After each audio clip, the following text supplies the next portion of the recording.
Welcome all of you, ਬਹੁਤ ਬਹੁਤ ਸਵਾਗਤ ਤੁਹਾਡੇ ਸਾਰਿਆਂ ਦਾ ਨਿਊਜ਼ ਡਰਬੀ ਦਿਸ ਪ੍ਰੋਗਰਾਮ ਦੇ ਵਿੱਚ, ਜਿਸ ਦਾ ਨਾਂ ਦਾ ਮਾਰਨਿੰਗ ਸ਼ੋ। ਔਰ ਅੱਜ ਹੈ ਮਈ ਦੀ 11 ਤਰੀਕ, ਯਾਨੀ ਕਿ ਦਿਨ ਸੋਮਵਾਰ ਦਾ। ਸਟੂਡੀਓ ਦੀ ਘੜੀਆਂ ਸਮਾਂ ਹੋ ਗਿਆ ਵੈਨਕੂਵਰ ਦੇ ਵਿੱਚ ਪੈਸੀਫਿਕ ਸਟੈਂਡਰਡ ਟਾਈਮ ਸਵੇਰ ਦੇ 7:04 ਔਰ eastern standard time Toronto, Washington DC, New York ਇੱਥੇ ਟਾਈਮ ਹੈਗਾ ਇਸ ਵੇਲੇ 10:04 ਸਵੇਰ ਦੇ।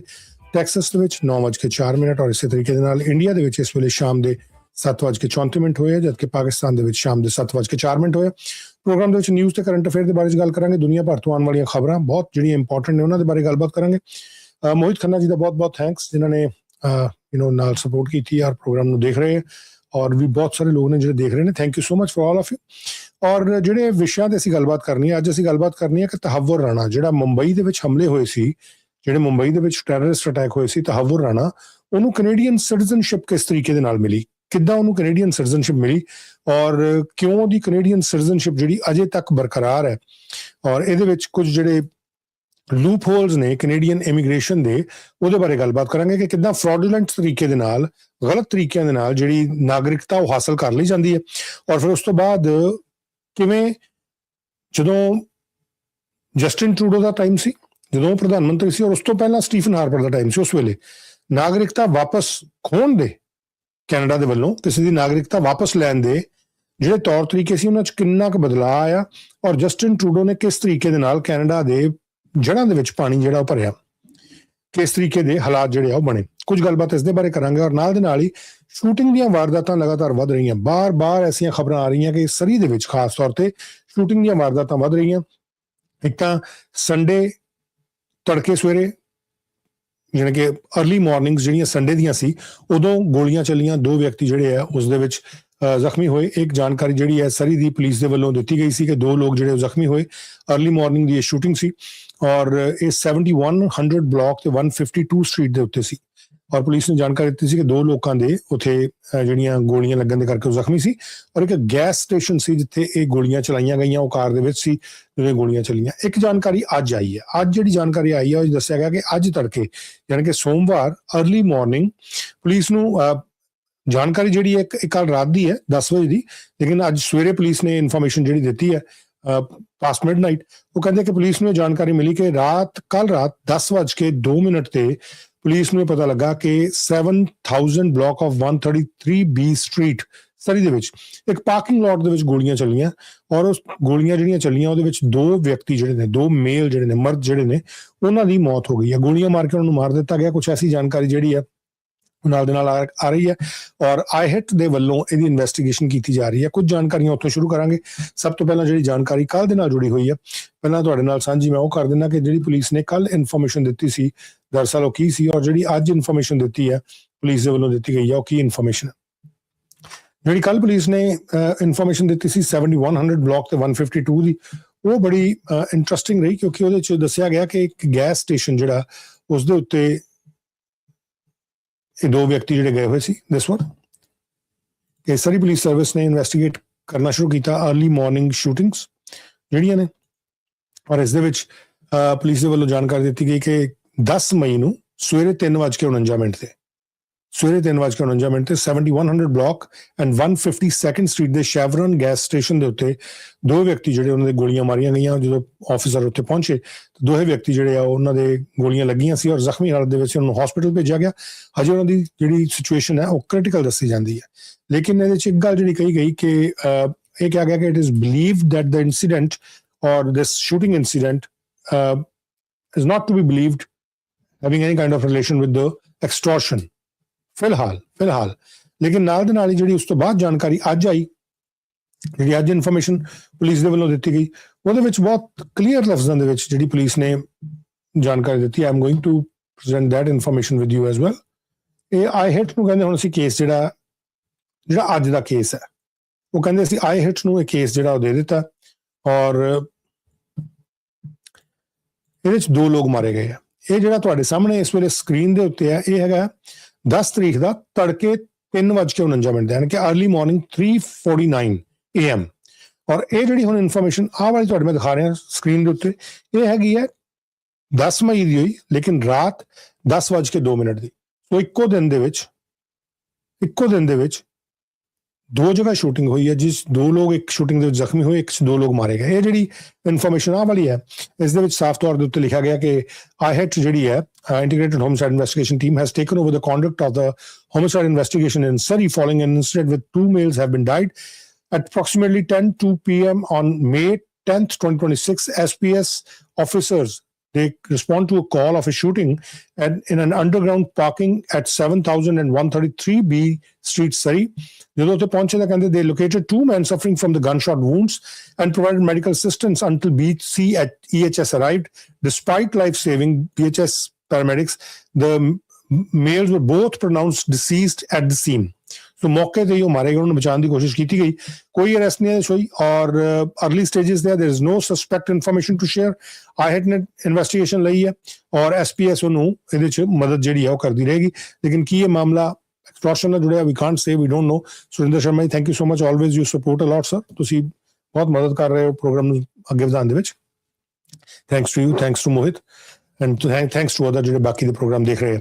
ਸੋ ਇਸ ਕੇਸ ਦੇ ਵਿੱਚ ਖਾਸ ਤੌਰ ਦੇ ਉੱਤੇ 2 ਲੋਕ ਜਿਹੜੇ ਮਰ ਗਏ। ਹੁਣ ਇਹ ਐਕਸਟੋਰਸ਼ਨ ਦੇ ਮਾਮਲੇ ਹੈ ਜਾਂ ਨਹੀਂ ਹੈ, ਵੀ ਕਾਂਟ ਸੇ, ਲੇਕਿਨ ਲੱਗ ਇਸ ਤਰੀਕੇ ਨਾਲ ਰਿਹਾ ਕਿ ਜਿਸ ਤਰੀਕੇ ਨਾਲ ਪਿਛਲੇ ਕੁਝ ਹਫ਼ਤਿਆਂ ਤੋਂ ਬੈਕ ਟੂ ਬੈਕ ਇਸ ਤਰੀਕੇ ਦੀਆਂ ਗੋਲੀ ਚੱਲਣ ਦੀਆਂ ਵਾਰਦਾਤਾਂ ਹੋ ਰਹੀਆਂ, ਲੱਗ ਰਿਹਾ ਕਿ ਜਿਹੜੀ ਗੈਂਗ ਵਾਰ ਇੱਕ ਵਾਰ ਫਿਰ ਤੋਂ ਸ਼ਾਇਦ ਸਿਰ ਚੁੱਕ ਰਹੀ ਹੈ, ਜਿਹੜੀ ਖਾਸ ਤੌਰ ਤੇ ਸਰੀ ਦੇ ਵਿੱਚ ਇਲਾਕੇ ਦੀ ਪਕੜ ਜਿਹੜੀ ਬਣਾਉਣ ਵਾਸਤੇ, ਜਿਹਨੂੰ ਵਰਚਸਵ ਕਿਹਾ ਜਾਂਦਾ, ਆਪਣੇ ਇਲਾਕੇ ਦੇ ਵਿੱਚ ਆਪਣਾ ਵਰਚਸਵ ਕਾਇਮ ਰੱਖਣਾ, ਉਹ ਜਿਹੜੀ ਵਾਰ ਹੈ ਉਹ ਚੱਲ ਰਹੀ ਹੈ।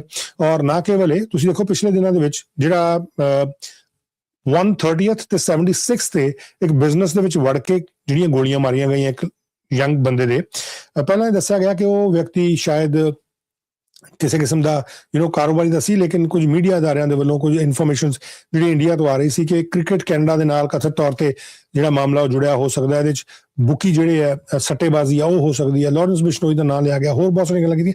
ਹਜੇ ਤੱਕ ਪੁਲਿਸ ਦੇ ਵੱਲੋਂ ਉਹਦੇ ਨਾਲ ਸੰਬੰਧਿਤ ਕੋਈ ਜਾਣਕਾਰੀ ਨਹੀਂ ਆਈ, ਲੇਕਿਨ ਉਹਦੇ ਵਿੱਚ CBC ਨਿਊਜ਼ ਅਦਾਰੇ ਦਾ ਵੀ ਜ਼ਿਕਰ ਆਇਆ ਸੀ ਕਿ ਉਹਨਾਂ ਦੇ ਵੱਲੋਂ ਵੀ ਇਸ ਮਾਮਲੇ ਦੇ ਵਿੱਚ ਜਿਹੜੀ ਕੁਝ ਪੁੱਛਗਿੱਛ ਭਾਰਤ ਜਾ ਕੇ ਕੀਤੀ ਗਈ ਸੀ। ਰਿਤੇਸ਼ ਲੱਕੀ ਦੇ ਭਾਰਤ ਦੇ ਜਰਨਲਿਸਟ ਨੇ, ਕ੍ਰਾਈਮ ਨੂੰ ਕਵਰ ਕਰਦੇ ਰਹੇ ਆ ਲੰਬੇ ਸਮੇਂ ਤੋਂ, ਕਿਸੇ ਇੱਕ ਟਾਈਮ ਮੇਰੇ ਨਾਲ ਵੀ ਇੱਕ ਚੈਨਲ ਦੇ ਵਿੱਚ ਉਹ ਕੁਲੀਗ ਰਹੇ ਸੀ, ਉਹਨਾਂ ਦੇ ਵੱਲੋਂ ਇਹਦੇ ਤੇ ਕਾਫੀ ਖੁਲਾਸਾ ਜਿਹੜਾ ਉਸ ਡੈਥ ਦੇ ਉੱਤੇ ਕੀਤਾ ਗਿਆ ਸੀ। ਲੇਕਿਨ ਮੈਂ ਇਹ ਦੱਸ ਰਿਹਾ ਕਿ ਬੈਕ ਟੂ ਬੈਕ ਬਹੁਤ ਸਾਰੀਆਂ ਵਾਰਦਾਤਾਂ ਹੋ ਰਹੀਆਂ ਜਿਸ 'ਚ ਲੋਕ ਮਰ ਰਹੇ ਆ, ਸਰੀ ਦੇ ਵਿੱਚ ਇਸ ਤਰੀਕੇ ਦੇ ਕਤਲ ਹੋ ਰਹੇ ਆ, ਇਸ ਤਰੀਕੇ ਨਾਲ ਗੋਲੀਆਂ ਚੱਲ ਰਹੀਆਂ, and it becomes very normalise ਜਿਹਾ ਹੋ ਗਿਆ ਹੁਣ ਕੈਨੇਡਾ ਦੇ ਵਿੱਚ ਕਿ ਸਰੀ ਜਿਹੜਾ ਉਹ ਹੱਬ ਬਣਦਾ ਜਾ ਰਿਹਾ। ਤੁਸੀਂ ਚਾਹੇ ਇਹਨੂੰ ਵਾਇਲੈਂਸ ਦਾ ਕਹੋ, ਚਾਹੇ ਤੁਸੀਂ ਗੋਲੀਆਂ ਚਲਾਉਣ ਦਾ ਕਹੋ, ਚਾਹੇ ਵਟਐਵਰ, ਜਿੱਦਾਂ ਮਰਜ਼ੀ ਕਹੋ। ਔਰ ਇੱਕ ਜਿਹੜੀ ਇਨਫੋਰਮੇਸ਼ਨ ਹੋਰ ਇਸੇ ਤਰੀਕੇ ਦੀ ਆਣੀ ਸ਼ੁਰੂ ਹੋਈ, ਦੈਟ ਵਾਜ਼ ਵੈਰੀ ਇੰਟਰਸਟਿੰਗ, ਕਿ ਪਰਸੋਂ ਇਹ ਇਨਫੋਰਮੇਸ਼ਨ ਜਿਹੜੀ ਆਣੀ ਸ਼ੁਰੂ ਹੋਈ, ਇਹਦੇ ਵਿੱਚ ਪਰਸੋਂ ਜਿਹੜੀ ਇਨਫੋਰਮੇਸ਼ਨ ਆਣੀ ਸ਼ੁਰੂ ਹੋਈ ਉਹਦੇ ਵਿੱਚ ਇੱਕ ਵੀਡੀਓ ਜਿਹੜੀ ਆ ਉਹ ਸਾਹਮਣੇ ਆਈ। ਔਰ ਪਹਿਲਾਂ ਇੱਕ ਐਕਸੀਡੈਂਟ ਦੇ ਬਾਰੇ ਪਤਾ ਲੱਗਾ ਕਿ ਇੱਕ ਐਕਸੀਡੈਂਟ ਹੋਇਆ ਸਰੀ ਡੈਲਟਾ ਦੇ ਬਾਰਡਰ ਦੇ ਉੱਤੇ 72nd ਤੇ 120th ਦੇ ਉੱਤੇ, ਜਿਹਦੇ 'ਚ ਇਹ ਕਿਹਾ ਗਿਆ ਕਿ ਲੋਕਾਂ ਨੇ ਦੇਖਿਆ ਕਿ ਇੱਕ ਮੋਟਰ ਬਾਈਕ ਜਿਹੜੀ ਹੈ ਉਹ ਜਿਹੜਾ ਉੱਤੇ ਬਿਜਲੀ ਦਾ ਪੋਲ ਹੁੰਦਾ ਸੜਕ ਦੇ ਉੱਤੇ, ਉਹਦੇ ਉੱਤੇ ਟੰਗੀ ਹੋਈ ਸੀ। ਸੋ ਲੋਕੀ ਬੜੇ ਹੈਰਾਨ ਹੋ ਗਏ ਕਿ ਭਾਈ ਇਹ ਬਾਈਕ ਇੱਥੇ ਕਿੱਦਾਂ ਆ ਗਈ, ਕਿਸ ਤਰੀਕੇ ਨਾਲ ਆ ਗਈ। ਇਹ ਪਤਾ ਲੱਗ ਗਿਆ ਸੀ ਕਿ ਹਾਂ ਕਿ ਕਿਸੇ ਕਿਸਮ ਦਾ ਜਿਹੜਾ ਐਕਸੀਡੈਂਟ ਹੋਇਆ, ਇਹ ਜਾਣਕਾਰੀ ਜ਼ਰੂਰ ਮਿਲ ਰਹੀ ਸੀ ਕਿ ਹਾਂ ਕਿਸੇ ਕਿਸਮ ਦਾ ਐਕਸੀਡੈਂਟ ਹੋਇਆ, ਪਰ ਕਿਸ ਤਰੀਕੇ ਦਾ ਹੋਇਆ ਇਹਦੇ ਬਾਰੇ ਕੋਈ ਜਾਣਕਾਰੀ ਜਿਹੜੀ ਹੈ ਕਿਸੇ ਨੂੰ ਮਿਲੀ ਨਹੀਂ ਸੀ। ਸੋ ਹੁਣ ਜਿਹੜੀ ਇਨਫੋਰਮੇਸ਼ਨ ਉਹਦੇ ਵਿੱਚ ਆਈ ਹੈ ਕਿ ਜਿਹਨੇ ਬੜਾ ਹੈਰਾਨ ਵੀ ਕਰ ਦਿੱਤਾ ਲੋਕਾਂ ਨੂੰ, ਔਰ ਬੜੀ ਅਜੀਬੋ-ਗਰੀਬ ਜੀ ਸਥਿਤੀ ਜਿਹੜੀ ਹੈ ਉਹਦੇ ਵਿੱਚ ਬਣੀ। ਮੈਂ ਤੁਹਾਨੂੰ ਦਿਖਾਣਾ ਕਿ ਜਿਹੜੀ ਵੀਡੀਓ ਆਈ ਔਰ ਉਸ ਦੇ ਵਿੱਚ ਕਿਸ ਤਰੀਕੇ ਨਾਲ ਜਿਹੜਾ ਇਹ ਐਕਸੀਡੈਂਟ ਜਿਹੜਾ ਹੋਇਆ, ਔਰ ਵਹੀਕਲ ਜਿਹੜਾ ਮੋਟਰ ਬਾਈਕ ਸੀ ਉਹ ਜਾ ਕੇ ਬਿਲਕੁਲ ਉੱਤੇ ਖੰਭੇ ਦੇ ਨਾਲ ਘੱਟੋ ਘੱਟ ਮੇਰੇ ਖਿਆਲ ਨਾਲ, if I am not wrong, it's going to be more than 20 feet up in the air, ਉਹ ਜਿਹੜਾ ਜਾ ਕੇ ਇਹ ਵਹੀਕਲ ਜਿਹੜਾ ਸੀ ਇਹ ਜਾ ਕੇ ਉੱਥੇ ਟੰਗਿਆ ਗਿਆ। ਸੋ ਇਹ ਖਬਰ ਬਹੁਤ ਚਰਚਾ ਦੇ ਵਿੱਚ ਰਹੀ, ਸੋਸ਼ਲ ਮੀਡੀਆ ਤੇ ਬਹੁਤ ਤੇਜ਼ੀ ਦੇ ਨਾਲ ਫੈਲਣੀ ਸ਼ੁਰੂ ਹੋ ਗਈ। That was the video, you can see. ਤੁਸੀਂ ਦੇਖੋ ਕਿ ਕਿਸ ਤਰੀਕੇ ਦੇ ਨਾਲ ਇੱਕ ਵਿਅਕਤੀ ਜਿਹੜਾ ਮੋਟਰ ਬਾਈਕ ਤੇ ਆਉਂਦਾ ਔਰ ਇੱਕਦਮ ਚੌਂਕ ਦੇ ਵਿੱਚ ਉਹ ਜਾ ਕੇ ਮੋਟਰ ਬਾਈਕ ਜਿਹੜਾ ਉੱਤੇ ਜਿਹੜੀਆਂ ਸਟਰੀਟ ਲਾਈਟਸ ਲੱਗੀਆਂ ਹੋਈਆਂ ਉਹਨਾਂ ਦੇ ਵਿੱਚ ਜਾ ਕੇ ਅੜ ਜਾਂਦਾ ਔਰ ਵਿਅਕਤੀ ਜਿਹੜਾ ਅੱਗੇ ਡਿੱਗ ਜਾਂਦਾ।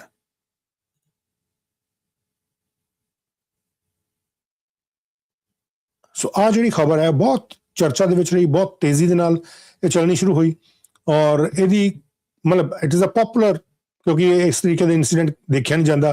ਸੋ ਅਦਰਵਾਈਜ਼ ਇੱਕ ਐਕਸੀਡੈਂਟ ਸੀ, ਤੇਜ਼ ਰਫ਼ਤਾਰ ਨਾਲ ਬਾਈਕ ਜਿਹੜੀ ਉਹ ਲੱਗ ਰਹੀ ਹੈ, ਬ੍ਰੇਕ ਉਹਦੇ ਕੋਲ ਨਹੀਂ ਲੱਗੀ, ਜਿਹੜੀ ਕਾਰ ਹੈ ਉਹ ਲੈਫਟ ਸਾਈਡ ਤੇ ਮੁੜ ਰਹੀ ਸੀ। ਸੋ ਆਲਵੇਜ਼ ਜਿਹੜਾ ਲੈਫਟ ਸਾਈਡ ਵਾਲਾ ਉਹਨੂੰ ਦੇਖ ਕੇ ਕੋਸ਼ਿਸ਼ ਕਰਨੀ ਚਾਹੀਦੀ ਹੈ ਕਾਰ ਮੋੜਨ ਦੀ। ਕਾਰ ਦੀ ਸਪੀਡ ਘੱਟ ਸੀ ਜਾਂ ਵੱਧ ਸੀ, ਲਾਈਟਸ ਉੱਥੇ ਕਿਸ ਤਰੀਕੇ ਦੀਆਂ ਲੱਗੀਆਂ ਸੀ, ਪੁਲਿਸ ਦੇ ਵੱਲੋਂ ਇਹ ਜਾਣਕਾਰੀਆਂ ਦਿੱਤੀਆਂ ਜਾਣਗੀਆਂ। ਵਿਅਕਤੀ ਜਿਹੜਾ ਉਹ ਜ਼ਖਮੀ ਹਾਲਤ ਦੇ ਵਿੱਚ ਦੱਸਿਆ ਜਾਂਦਾ, that is also one thing. ਨਾਲ ਦੇ ਨਾਲ ਆਪਾਂ ਗੱਲਬਾਤ ਕਰਨੀ ਹੈ ਕੁਝ ਜਿਹੜੀ ਹੈਂਟਾ ਵਾਇਰਸ ਦੇ ਨਾਲ ਜੁੜਿਆ। ਹੈਂਟਾ ਵਾਇਰਸ ਦਾ ਕੇਸ ਕਿਸ ਤਰੀਕੇ ਨਾਲ ਆ ਰਹੇ ਹੈ ਔਰ ਜਿਹੜੇ ਕੈਨੇਡਾ ਦੇ ਵਿੱਚ ਲੋਕ ਆਏ ਆ ਉਹ ਕਿੱਥੇ ਕੁਆਰੰਟੀਨ ਕਰ ਰਹੇ। ਵਿਕਟੋਰੀਆ ਦਾ ਜ਼ਿਕਰ ਹੋ ਰਿਹਾ ਕਿ ਬ੍ਰਿਟਿਸ਼ ਕੋਲੰਬੀਆ ਦੇ ਵਿੱਚ ਉਹ ਕੁਆਰੰਟੀਨ ਕਰ ਰਹੇ ਆ। ਹੈਂਟਾ ਵਾਇਰਸ ਨੂੰ ਲੈ ਕੇ ਇੱਕ ਜਾਣਕਾਰੀ ਨਾਲ ਦੇ ਨਾਲ ਈਰਾਨ ਦੇ ਵਿੱਚ, ਮਿਡਲ ਈਸਟ ਦੇ ਵਿੱਚ ਜਿਹੜੀ ਜੰਗ ਹੈ ਉਹਦੇ ਚ ਕੱਲ ਇੱਕ ਇਨਫੋਰਮੇਸ਼ਨ ਆਈ ਸੀ ਕਿ ਜਿਹੜੀ ਪ੍ਰਪੋਜ਼ਲ ਈਰਾਨ ਦੇ ਵੱਲੋਂ ਭੇਜੀ ਗਈ ਉਹਨੂੰ ਸਿਰੇ ਤੋਂ ਖਾਰਿਜ ਕਰ ਦਿੱਤਾ ਗਿਆ ਡੋਨਲਡ ਟਰੰਪ ਦੇ ਵੱਲੋਂ।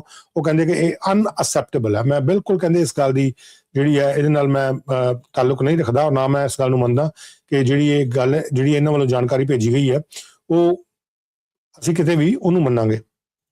ਇੱਕ ਤਾਂ ਗੱਲ ਉਹਨਾਂ ਵੱਲੋਂ ਆ ਕਹੀ ਗਈ।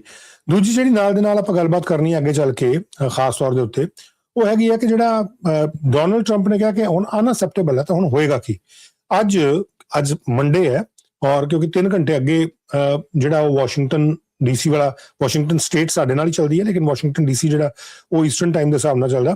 ਹੁਣ ਉਹਦੇ ਚ ਕਹਾਣੀ ਕੀ ਚੱਲ ਰਹੀ ਹੈ? ਕਹਾਣੀ ਇਹ ਚੱਲ ਰਹੀ ਹੈ ਕਿ ਡੋਨਲਡ ਟਰੰਪ ਸ਼ੁੱਕਰਵਾਰ ਨੂੰ ਆਪਣੇ ਮੈਰਾਲਾਗੋ ਬੀਚ ਰਿਜ਼ੋਰਟ ਤੇ ਫਲੋਰੀਡਾ ਚਲ ਜਾਂਦੇ ਆ, ਲੇਕਿਨ ਮੰਡੇ ਵੈਸੇ ਤਾਂ ਸੰਡੇ ਰਾਤ ਨੂੰ ਜਾਂ ਮੰਡੇ ਮਾਰਨਿੰਗ ਉਹ ਵਾਪਸ ਰਾਜਧਾਨੀ ਪਹੁੰਚ ਜਾਂਦੇ ਆ ਅਮਰੀਕਾ ਦੀ।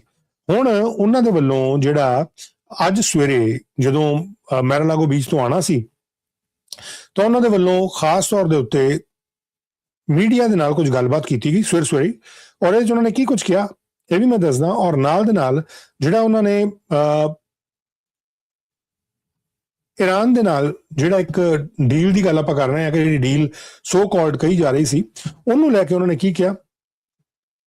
ਇੱਕ ਉਹਨਾਂ ਨੇ ਮੈਸੇਜ ਜਿਹੜਾ ਕੱਲ ਸਾਹਮਣੇ ਆਇਆ ਸੀ ਕਿ ਜਿਹੜਾ ਈਰਾਨ ਦੇ ਨਾਲ ਡੀਲ ਔਰ ਸੋ ਕਾਲਡ ਅਗਰੀਮੈਂਟ ਜਾਂ ਜੋ ਵੀ ਇਹਨੂੰ ਤੁਸੀਂ ਕਹਿਣਾ, ਇਹ ਲਗਭਗ 18 ਘੰਟੇ ਪਹਿਲਾਂ ਉਹਨਾਂ ਨੇ ਪੋਸਟ ਕੀਤਾ ਸੀ ਔਰ ਇਹ ਜਿਹਨੇ ਕਿਹਾ ਕਹਿੰਦੇ I have just read the response from Iran's so-called representative. I don't like it. Totally unacceptable. Thank you for your attention to this matter. ਇਸ ਤੋਂ ਬਾਅਦ ਇਹਨਾਂ ਨੇ ਈਰਾਨ ਨੂੰ ਲੈ ਕੇ ਕੋਈ ਵੱਡੀ ਗੱਲ ਜਿਹੜੀ ਹੈ ਉਹ ਨਹੀਂ ਕੀਤੀ, ਲੇਕਿਨ ਕੁਝ ਗੱਲਾਂ ਬਾਤਾਂ ਜਿਹੜੀਆਂ ਇਹਦੇ ਨਾਲ ਜੁੜੀਆਂ ਹੋਈਆਂ ਮਾੜੀਆਂ ਮੋਟੀਆਂ ਕੀਤੀਆਂ। ਅੱਜ ਸਵੇਰੇ ਉੱਥੋਂ ਨਿਕਲਣ ਤੋਂ ਪਹਿਲਾਂ ਜਿਹੜੀ ਮੈਰਾਲਾਗੋ ਤੋਂ ਇਹਨਾਂ ਨੇ ਕੁਝ ਜਾਣਕਾਰੀ ਜਿਹੜੀ ਹੈ ਉਹ ਮੀਡੀਆ ਨੂੰ ਦਿੱਤੀ ਹੈ। So I am going to show you that information. ਉਸ ਤੋਂ ਬਾਅਦ ਆਪਾਂ ਅੱਗੇ ਚੱਲਾਂਗੇ ਔਰ ਅੱਗੇ ਚੱਲ ਕੇ ਜਿਹੜੀਆਂ ਅੱਜ ਕੁਝ ਗੱਲਾਂ ਬਾਤਾਂ ਕਰਨੀਆਂ ਹੈ ਕਿ ਕੀ ਤੀਜੇ ਵਿਸ਼ਵ ਯੁੱਧ ਦਾ ਖਤਰਾ ਜਿਹੜਾ ਉਹ ਮੰਡਰਾਉਣਾ ਸ਼ੁਰੂ ਹੋ ਗਿਆ। ਹੁਣ ਉਹਦਾ ਰੀਜ਼ਨ ਕੀ ਹੈ ਕਿ ਵੱਖੋ ਵੱਖਰੇ ਮੁਲਕਾਂ ਵੱਲੋਂ ਆਪੋ ਆਪਣੇ ਮੁਲਕਾਂ ਦੇ ਨਾਗਰਿਕਾਂ ਨੂੰ ਇਹ ਕਿਹਾ ਜਾਣਾ ਸ਼ੁਰੂ ਕਰ ਦਿੱਤਾ ਗਿਆ ਕਿ ਭਾਈ ਹੁਣ ਤੁਸੀਂ ਜਿਹੜਾ ਆਪਣੇ ਤੁਹਾਡੇ ਰਿਸੋਰਸਿਸ ਨੇ ਉਹਨਾਂ ਦੀ ਘੱਟ ਵਰਤੋਂ ਕਰੋ ਔਰ ਇਨਫੈਕਟ ਤਿਆਰ ਰਹੋ ਕਿ ਅੱਗੋਂ ਸਮਾਂ ਜਿਹੜਾ ਉਹ ਕਾਫੀ ਔਖਾ ਆਉਣ ਵਾਲਾ। ਇਦਾਂ ਦੀਆਂ ਗੱਲਾਂ ਜਿਹੜੀਆਂ ਕਹੀਆਂ ਜਾ ਰਹੀਆਂ। ਇਹ 'ਚ ਕੈਨੇਡਾ ਦੇ ਵੱਲੋਂ ਵੀ ਕਿਹਾ ਜਾ ਰਿਹਾ ਕਿ ਭਾਈ ਆਪਣੇ ਜਿਹੜੇ ਖਰਚੇ ਆ ਉਹਨਾਂ ਦੇ ਉੱਤੇ ਨਾਲ ਦੇ ਨਾਲ ਤੁਸੀਂ ਕਾਬੂ ਵੀ ਰੱਖੋ ਔਰ ਕਿਸ ਤਰੀਕੇ ਨਾਲ ਕੈਨੇਡਾ ਜਿਹੜਾ ਨਾਨ US ਮਾਰਕੀਟ ਵਾਲੇ ਪਾਸੇ ਨੂੰ ਦੌੜ ਰਿਹਾ। ਇਸੇ ਤਰੀਕੇ ਨਾਲ ਇੰਡੀਆ ਦੇ ਵੱਲੋਂ ਜਾਣਕਾਰੀ ਦਿੱਤੀ ਗਈ ਕਿ ਉੱਥੇ ਤੇਲ ਦੇ ਭੰਡਾਰ ਕਿੰਨੇ ਕੁ ਬਚੇ ਆ। ਪ੍ਰਾਈਮ ਮਿਨਿਸਟਰ ਜਿਹੜੇ ਇੰਡੀਆ ਦੇ ਨਰਿੰਦਰ ਮੋਦੀ ਉਹਨਾਂ ਵੱਲੋਂ ਕਿਹਾ ਜਾ ਰਿਹਾ ਕਿ ਸੋਨੇ ਦੀ ਖਰੀਦ ਜਿਹੜੀ ਹੈ ਉਹਨੂੰ 1 ਸਾਲ ਵਾਸਤੇ ਘੱਟ ਕਰ ਦੇਣਾ ਚਾਹੀਦਾ ਹੈ, ਬੰਦ ਕਰ ਦੇਣਾ ਚਾਹੀਦਾ। So it is not a mandatory ਕਿ ਹੋ ਹੀ ਗਿਆ ਜਾਂ ਬੈਨ ਕਰਤਾ ਗਿਆ, ਨੋ, ਇਹ ਤੁਹਾਡੀ ਆਪਣੀ ਵਿਲ ਹੈ। ਵੋਲੰਟੀਅਰਲੀ ਉਹਨਾਂ ਨੇ ਇਹ ਗੱਲ ਜਿਹੜੀ ਕਹੀ ਹੈ ਔਰ ਨਾਲ ਦੇ ਨਾਲ ਚੀਜ਼ਾਂ ਜਿਹੜੀਆਂ ਲੋਕਲ ਖਰੀਦੋ। ਇਹਦੇ ਤੇ ਇੱਕ ਇੰਟਰ ਮਿਨਿਸਟਰੀਅਲ ਬਰੀਫ ਜਿਹੜਾ ਰੀਸੈਂਟ ਡਿਵੈਲਪਮੈਂਟ ਜਿਹੜੀਆਂ ਹੋਈਆਂ ਵੈਸਟ ਏਸ਼ੀਆ ਦੇ ਵਿੱਚ ਉਹਨੂੰ ਲੈ ਕੇ ਇੰਡੀਅਨ ਗਵਰਨਮੈਂਟ ਦਾ ਇੰਟਰ ਮਿਨਿਸਟਰੀਅਲ ਬਰੀਫਿੰਗ ਜਿਹੜੀ ਹੋਈ ਹੈ। ਕਈ ਜਿਹੜੀਆਂ ਮਿਨਿਸਟਰੀਜ਼ ਨੇ ਉਹਨਾਂ ਦੇ ਰਿਪਰੈਜ਼ੈਂਟੇਟਿਵ ਜਿਹੜੇ ਸ਼ਾਮਿਲ ਹੋਏ ਉਹਨਾਂ ਦੇ ਵੱਲੋਂ ਕੁਝ ਇਨਫੋਰਮੇਸ਼ਨ ਦਿੱਤੀ ਗਈ, ਉਹਦੇ ਬਾਰੇ ਗੱਲ ਕਰਾਂਗੇ। ਹੈਂਟਾ ਵਾਇਰਸ ਦੇ ਬਾਰੇ WHO ਨੇ ਕੀ ਕਿਹਾ ਉਸ ਦੇ ਬਾਰੇ ਗੱਲ ਕਰਾਂਗੇ। ਓਨਟਾਰੀਓ ਦੇ ਹੈਲਥ ਮਿਨਿਸਟਰ ਸਿਲਵੀਆ ਜੋਨਸ ਉਹਨਾਂ ਨੇ ਇੱਕ ਪ੍ਰੈਸ ਕਾਨਫਰੰਸ ਕੀਤੀ ਹੈ ਟੋਰਾਂਟੋ ਦੇ ਵਿੱਚ, ਉਸ ਦੇ ਬਾਰੇ ਵੀ ਗੱਲਬਾਤ ਕਰਾਂਗੇ। ਔਰ ਨਾਲ ਦੇ ਨਾਲ ਪ੍ਰਾਈਮ ਮਿਨਿਸਟਰ ਮਾਰਕ ਕਾਰਨੀ ਜਿਹੜੇ ਕੈਨੇਡਾ ਦੇ, ਉਹਨਾਂ ਦੇ ਵੱਲੋਂ 2026 global progress action summit Toronto ਦੇ ਵਿੱਚ ਕੱਲ ਕੀ ਗੱਲਬਾਤ ਕੀਤੀ ਗਈ ਹੈ, ਥੋੜੀ ਜਿਹੀ ਜਾਣਕਾਰੀ ਉਸ ਦੇ ਬਾਰੇ ਵੀ ਤੁਹਾਡੇ ਨਾਲ ਅੱਗੇ ਚੱਲ ਕੇ ਸ਼ੇਅਰ ਕਰਾਂਗੇ। ਲੇਕਿਨ ਆਹ ਜਾਣਕਾਰੀ ਬਹੁਤ ਇੰਪੋਰਟੈਂਟ ਹੈ। ਰਾਜੀਵ ਸਚਦੇਵਾ ਜੀ ਦਾ ਵੀ ਥੈਂਕਸ, ਉਹਨਾਂ ਨੇ ਵੀ ਬਹੁਤ ਸਪੋਰਟ ਜਿਹੜੀ ਪ੍ਰੋਗਰਾਮ ਨੂੰ ਅੱਗੇ ਚਲਾਉਣ ਦੇ ਵਿੱਚ ਉਹ ਕਰਦੇ ਆ। ਔਰ ਤਹੱਵੁਰ ਰਾਣਾ ਦੇ ਬਾਰੇ ਜਿਹੜੀ ਗੱਲਬਾਤ ਕਰਨੀ ਉਹ ਬੜੀ ਇੰਪੋਰਟੈਂਟ ਹੋਣੀ ਹੈ। ਤਹੱਵੁਰ ਰਾਣਾ ਜੋ ਇੱਕ ਜਾਣਕਾਰੀ ਜਿਸ ਤਰੀਕੇ ਦੀ ਆ ਰਹੀ ਹੈ ਆਪਾਂ ਉਸੇ ਤਰੀਕੇ ਨਾਲ ਹੀ ਉਹ ਤੁਹਾਡੇ ਨਾਲ ਸਾਂਝੀ ਕਰਾਂਗੇ ਔਰ ਅੱਗੇ ਲੈ ਕੇ ਚੱਲਾਂਗੇ ਕਿ ਕਿਸ ਤਰੀਕੇ ਨਾਲ ਪਾਕਿਸਤਾਨ ਦੀ ਆਰਮੀ ਦੇ ਵਿੱਚ ਕੈਪਟਨ ਰਹਿ ਚੁੱਕਾ ਤਹੱਵੁਰ ਰਾਣਾ ਕੈਨੇਡਾ ਦੀ ਸਿਟੀਜ਼ਨਸ਼ਿਪ ਹਾਸਲ ਕਰਦਾ ਔਰ ਕੈਨੇਡਾ ਦੀ ਸਿਟੀਜ਼ਨਸ਼ਿਪ ਹਾਸਲ ਕਰਨ ਤੋਂ ਬਾਅਦ ਇੱਕ ਪਾਸਪੋਰਟ ਲੈ ਕੇ ਉਹ ਇੰਡੀਆ ਦੇ ਵਿੱਚ ਪਹੁੰਚ ਜਾਂਦਾ ਹੈ ਔਰ ਕਿਵੇਂ ਉਹ ਉੱਥੇ ਸਾਰੀ ਜਿਹੜੀ ਚੱਕਰਵਿਊਹ ਆ ਉਹ ਰਚਦਾ ਹੈ। ਉਹ ਪੂਰਾ ਮਾਸਟਰਮਾਈਂਡ ਹੁੰਦਾ ਹੈ ਉਹ ਜਿਹੜੇ ਟੈਰਰਿਸਟ ਹਮਲੇ ਮੁੰਬਈ ਦੇ ਵਿੱਚ ਹੋਏ ਸੀ ਉਹਨਾਂ ਦਾ। ਇਸ ਵੇਲੇ ਉਹ ਇੰਡੀਆ ਦੇ ਵਿੱਚ ਆ, ਉਹਦੀ ਐਕਸਟ੍ਰਾਡੀਸ਼ਨ ਜਿਹੜੀ US ਤੋਂ ਹੋਈ ਹੈ। ਸੋ ਥੋੜੀ ਜਿਹੀ ਆਪਾਂ ਪਿਛੋਕੜ ਦੇ ਬਾਰੇ ਵੀ ਗੱਲ ਕਰਾਂਗੇ, ਬਟ ਇਹ ਸਾਰੀ ਜਿਹੜੀ ਇਨਫੋਰਮੇਸ਼ਨ ਆ ਰਹੀ ਹੈ ਉਸ ਦੇ ਬਾਰੇ ਵੀ ਤੁਹਾਡੇ ਨਾਲ ਪ੍ਰੋਗਰਾਮ ਦੇ ਅਗਲੇ ਹਿੱਸਿਆਂ ਦੇ ਵਿੱਚ ਗੱਲਬਾਤ ਜਿਹੜੀ ਹੈ ਉਹ ਕੀਤੀ ਜਾਏਗੀ। ਕੁਝ ਲੋਕਲ ਖਬਰਾਂ ਜਿਨ੍ਹਾਂ ਦੇ ਬਾਰੇ ਆਪਾਂ ਡਿਸਕਸ਼ਨ ਕਰਨਾ, ਉਹਨਾਂ ਦੇ ਵਿੱਚ ਖਾਸ ਤੌਰ ਦੇ ਉੱਤੇ ਜਿਹੜੀਆਂ ਸ਼ੂਟਿੰਗਸ ਦੀਆਂ ਵਾਰਦਾਤਾਂ ਉਹ ਆਲਰੇਡੀ ਆਪਾਂ ਡਿਸਕਸ ਕਰ ਲਈਆਂ। ਇੱਕ ਅੱਧੀ ਰਾਤ ਤੋਂ ਬਾਅਦ ਬ੍ਰਿਟਿਸ਼ ਕੋਲੰਬੀਆ ਦੇ ਵਿੱਚ ਇੱਕ ਮੈਸੇਜ, ਪੈਰਿਸ ਇੱਕ ਸ਼ਹਿਰ ਹੈ, ਉਹਦੀ ਪੁਲਿਸ ਦੇ ਵੱਲੋਂ ਦਿੱਤਾ ਗਿਆ ਇੱਕ ਐਂਬਰ ਅਲਰਟ ਜਾਰੀ ਕਰ ਦਿੱਤਾ ਗਿਆ। ਇਹ ਜਿਹੜਾ ਐਂਬਰ ਅਲਰਟ ਜਾਰੀ ਕੀਤਾ ਗਿਆ ਸੀ ਉਹ ਕੀਤਾ ਗਿਆ ਸੀ ਰਾਤ, ਮਤਲਬ ਅੱਧੀ ਰਾਤ ਤੋਂ ਬਾਅਦ 1:20 ਤੇ। ਔਰ ਇਹਦੇ ਵਿੱਚ ਕਿਹਾ ਗਿਆ ਸੀ ਕਿ ਇੱਕ 37 ਸਾਲ ਦੀ ਫੀਮੇਲ ਹੈ, ਟੋਵਾ ਵੁੱਡ, ਕਹਿੰਦੇ ਇਹਨੇ ਅਲੈਜਡਲੀ 3 ਸਾਲ ਦੇ ਜੋੜੇ ਬੱਚੇ ਹੈ ਜਿਨ੍ਹਾਂ ਦਾ ਨਾਮ ਮੈਥੀਆਸ ਵੁੱਡ ਤੇ ਰਾਇਨਾ ਵੁੱਡ, ਇਹਨਾਂ ਨੂੰ ਅਬਡਕਟ ਕਰ ਲਿਆ, ਯਾਨੀ ਕਿ ਕਿਡਨੈਪ ਕਰ ਲਿਆ ਕਥਿਤ ਤੌਰ ਦੇ ਉੱਤੇ। ਇਹ ਪੁਲਿਸ ਦੇ ਵੱਲੋਂ ਅੱਧੀ ਰਾਤ ਤੋਂ ਬਾਅਦ ਜਾਣਕਾਰੀ ਜਿਹੜੀ ਦਿੱਤੀ ਗਈ। ਔਰ ਐਂਬਰ ਅਲਰਟ ਜਿਹੜਾ ਉਹ ਤੁਹਾਡੇ ਫੋਨਸ ਦੇ ਉੱਤੇ ਇੱਕਦਮ ਆ ਜਾਂਦਾ। ਬਹੁਤ ਸਾਰੇ ਲੋਕਾਂ ਨੇ ਦੇਖਿਆ ਹੋਣਾ ਕਿ ਆ ਕੀ ਹੋਇਆ, ਐਂਬਰ ਅਲਰਟ ਆ ਗਿਆ ਬ੍ਰਿਟਿਸ਼ ਕੋਲੰਬੀਆ ਦੇ ਵਿੱਚ। ਔਰ ਇਹ 9:51 ਤੇ ਪੁਲਿਸ ਨੂੰ ਕੱਲ ਰਾਤ ਦੀ ਇਹ ਜਾਣਕਾਰੀ ਜਿਹੜੀ ਮਿਲੀ। ਉਸ ਤੋਂ ਬਾਅਦ ਇੱਕ ਜਿਹੜੀ ਇਹ ਅਬਡਕਸ਼ਨ ਸੀ, ਪੇਰੈਂਟਲ ਅਬਡਕਸ਼ਨ ਸੀ, ਤੇ ਇੱਕ ਮਾਂ ਜਿਹੜੀ ਹੈ ਉਹ ਆਪਣੇ ਬੱਚਿਆਂ ਨੂੰ ਲੈ ਗਈ। ਸੋ ਇਹ ਕੈਲਮ ਸਟਰੀਟ ਟੈਰਿਸ ਦੇ ਵਿੱਚ ਇਹ ਗੱਲ ਜਿਹੜੀ ਹੈ ਸਾਹਮਣੇ ਆਈ ਸੀ। ਟੋਵਾ ਜੋਸੇਫਾਈਨ ਵੁੱਡ ਜਿਹੜੀ ਹੈ ਇਹ ਕਹਿੰਦੇ ਇਹਨੇ ਆਪਣੇ ਬੱਚੇ 2015 ਦੀ ਇੱਕ ਮਾਡਲ ਦੀ ਲਾਲ ਰੰਗ ਦੀ ਡੌਜ ਕੈਰਾਵਨ ਦੇ ਵਿੱਚ ਜਿਹੜੇ ਉਹ ਅਬਡਕਟ ਕਰਕੇ ਲੈ ਗਈ। ਔਰ ਇਹਦੀ ਹੂਲੀਆ ਜਿਹੜਾ ਦੱਸਿਆ ਗਿਆ ਕਿ ਕਿਸ ਕਿਸਮ ਦਾ ਬੱਚੇ ਦੱਸੇ ਗਏ, ਬਲੌਂਡ ਹੇਅਰ, ਬਲੂ ਆਈਜ਼, ਔਰ ਕਿਹੜੇ ਰੰਗ ਦੇ ਕੱਪੜੇ ਪਾਏ ਆ, ਪੁਲਿਸ ਨੂੰ ਜਾਣਕਾਰੀ ਦਿਓ। ਲੇਕਿਨ ਨਾਲ ਦੇ ਨਾਲ ਹੀ ਜਿਵੇਂ 1:20 ਤੇ ਇਹ ਐਂਬਰ ਅਲਰਟ ਜਾਰੀ ਹੋਇਆ, 3:26 ਤੇ ਪੁਲਿਸ ਨੇ ਇੱਕ ਹੋਰ ਜਾਣਕਾਰੀ ਦਿੱਤੀ ਕਿ ਭਾਈ ਉਹ ਐਂਬਰ ਅਲਰਟ ਅਸੀਂ ਵਾਪਸ ਲੈ ਲਿਆ, ਰਿਕਾਲ ਕਰ ਲਿਆ। ਉਹਦਾ ਰੀਜ਼ਨ ਕੀ ਸੀ ਉਹ ਐਂਬਰ ਅਲਰਟ ਵਾਪਸ ਲੈਣ ਦਾ? ਐਂਬਰ ਅਲਰਟ ਵਾਪਸ ਲੈਣ ਦਾ ਰੀਜ਼ਨ ਇਹ ਸੀ, ਉਹ ਕਹਿੰਦੇ ਕਿ ਉਹ ਜਿਹੜਾ ਕੈਂਸਲ ਕਰ ਦਿੱਤਾ ਗਿਆ ਐਂਬਰ ਅਲਰਟ, ਕਿਉਂਕਿ 3 ਸਾਲ ਦੇ ਜਿਹੜੇ ਜੋੜੇ ਸੀ ਉਹ ਜਿਹੜੇ ਪਹਿਲਾਂ ਲਾਪਤਾ ਦੱਸੇ ਜਾਂਦੇ ਸੀ, ਇਹਨਾਂ ਨੇ ਫਿਰ ਲਾਪਤਾ ਕਹਿਤਾ, ਅਬਡਕਟਡ ਨਹੀਂ ਕਿਹਾ। ਉਹ ਕਹਿੰਦੇ ਕਿ they have been located safe. ਔਰ ਕਹਿੰਦੇ ਜਿਹੜੀਆਂ ਇਨਵੈਸਟੀਗੇਸ਼ਨ ਹੈ ਉਹ ਇਸ ਵੇਲੇ अर्ਲੀ ਸਟੇਜਸ ਦੇ ਵਿੱਚ ਹੈ। ਦੇयर इज नो ਫਰਦਰ ਇਨਫੋਰਮੇਸ਼ਨ, ਕੋਈ ਫਰਦਰ ਇਨਫੋਰਮੇਸ਼ਨ ਨਹੀਂ। ਇੱਥੇ ਜੇ ਮਾਂ-ਬਾਪ ਦੀ ਲੜਾਈ ਹੁੰਦੀ ਹੈ, ਮਾਂ ਆਪਣੇ ਬੱਚਿਆਂ ਨੂੰ ਲੈ ਜਾਵੇ ਜਾਂ ਬਾਪ ਆਪਣੇ ਬੱਚਿਆਂ ਨੂੰ ਲੈ ਜਾਵੇ, ਤਾਂ ਜਿਹੜੇ ਮਾਪੇ ਆ ਉਹ ਕੰਪਲੇਂਟ ਇਸ ਤਰੀਕੇ ਦੀ ਕਰ ਦਿੰਦੇ ਆ। ਉਹਦੇ ਵਿੱਚ ਪੁਲਿਸ ਜਿਹੜੀ ਆ ਬਹੁਤ ਛੇਤੀ ਕਾਰਵਾਈ ਕਰਦੀ ਹੈ। And there are certain other aspect ਇਹਦੇ ਹੁੰਦੇ ਆ ਜਿਨ੍ਹਾਂ ਨੂੰ ਦੇਖਿਆ ਜਾਂਦਾ ਔਰ ਜਿਨ੍ਹਾਂ ਉੱਤੇ ਗੱਲਬਾਤ ਕੀਤੀ ਜਾਂਦੀ ਹੈ।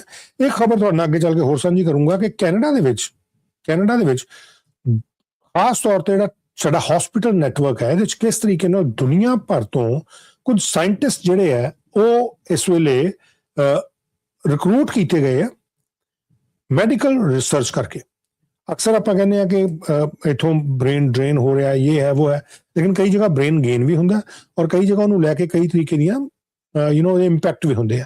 ਅਸੀਂ ਦੇਖਿਆ ਕਿ ਇਥੋਂ ਕਿਉਂਕਿ ਕੈਨੇਡਾ ਦੇ ਵਿੱਚੋਂ ਬਾਰ-ਬਾਰ ਗੱਲ ਕਹੀ ਜਾਂਦੀ ਹੈ ਕਿ ਫੋਰਨ ਇੰਟਰਫੇਰੈਂਸ ਬਹੁਤ ਹੁੰਦੀ ਹੈ, ਜਿਹੜੀ ਕਿਸਮ ਦੀ ਜਿਹਨੂੰ ਕਿਹਾ ਜਾਂਦਾ ਇੰਟੈਲੈਕਚੁਅਲ ਥੈਫਟ ਬਹੁਤ ਹੁੰਦੀ ਹੈ।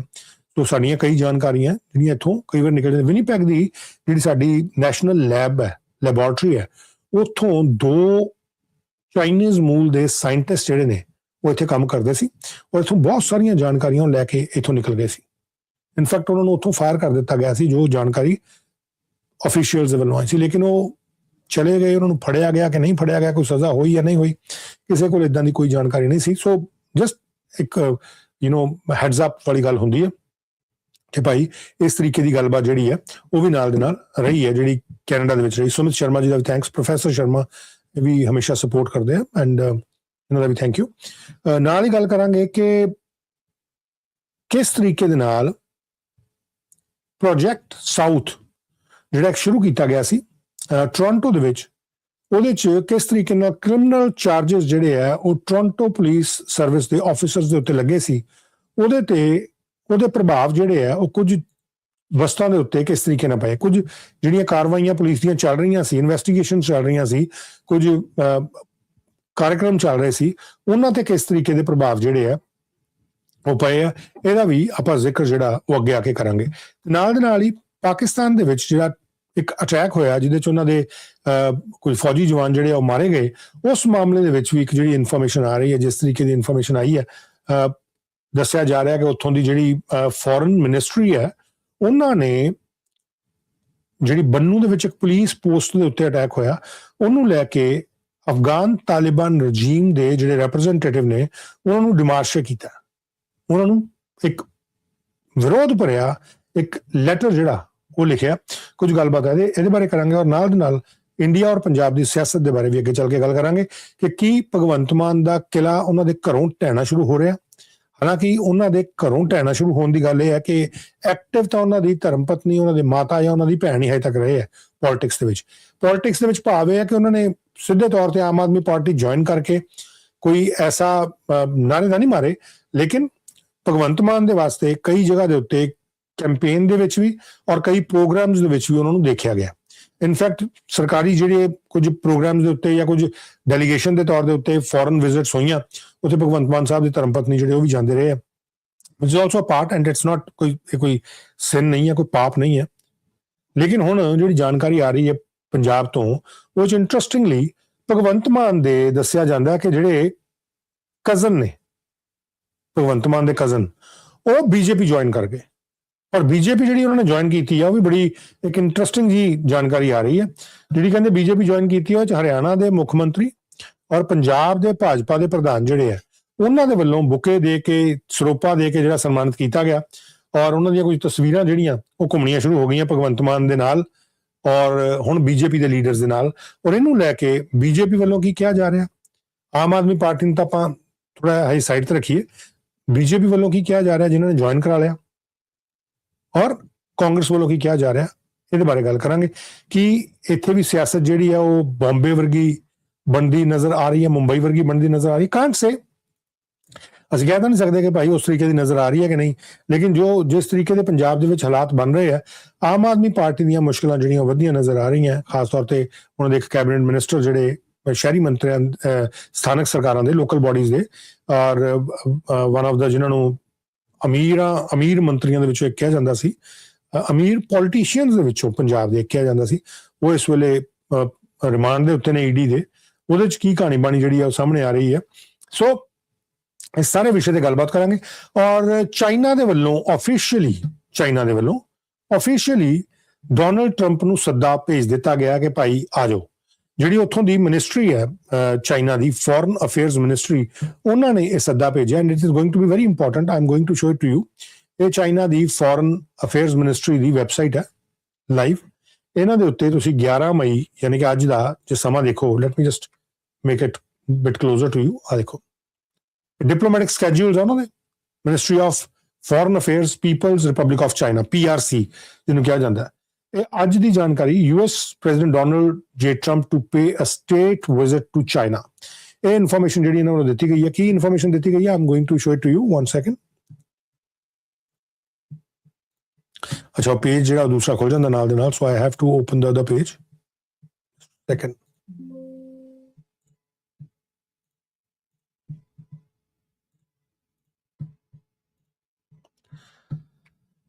ਹਾਂ, ਇਨਫੋਰਮੇਸ਼ਨ ਹੈ। So US President Donald J. Trump to pay a state visit to China. ਕਦੋਂ? ਉਹ ਕਹਿੰਦੇ ਕਿ 13 ਤਰੀਕ ਤੋਂ May 13th to 15th। ਸੋ ਅੱਜ 11 ਹੈ, ਆਈ ਥਿੰਕ ਕੱਲ ਉਹ ਚੱਲ ਪੈਣਗੇ ਔਰ 13 ਨੂੰ ਉੱਥੇ ਪਹੁੰਚ ਜਾਣਗੇ।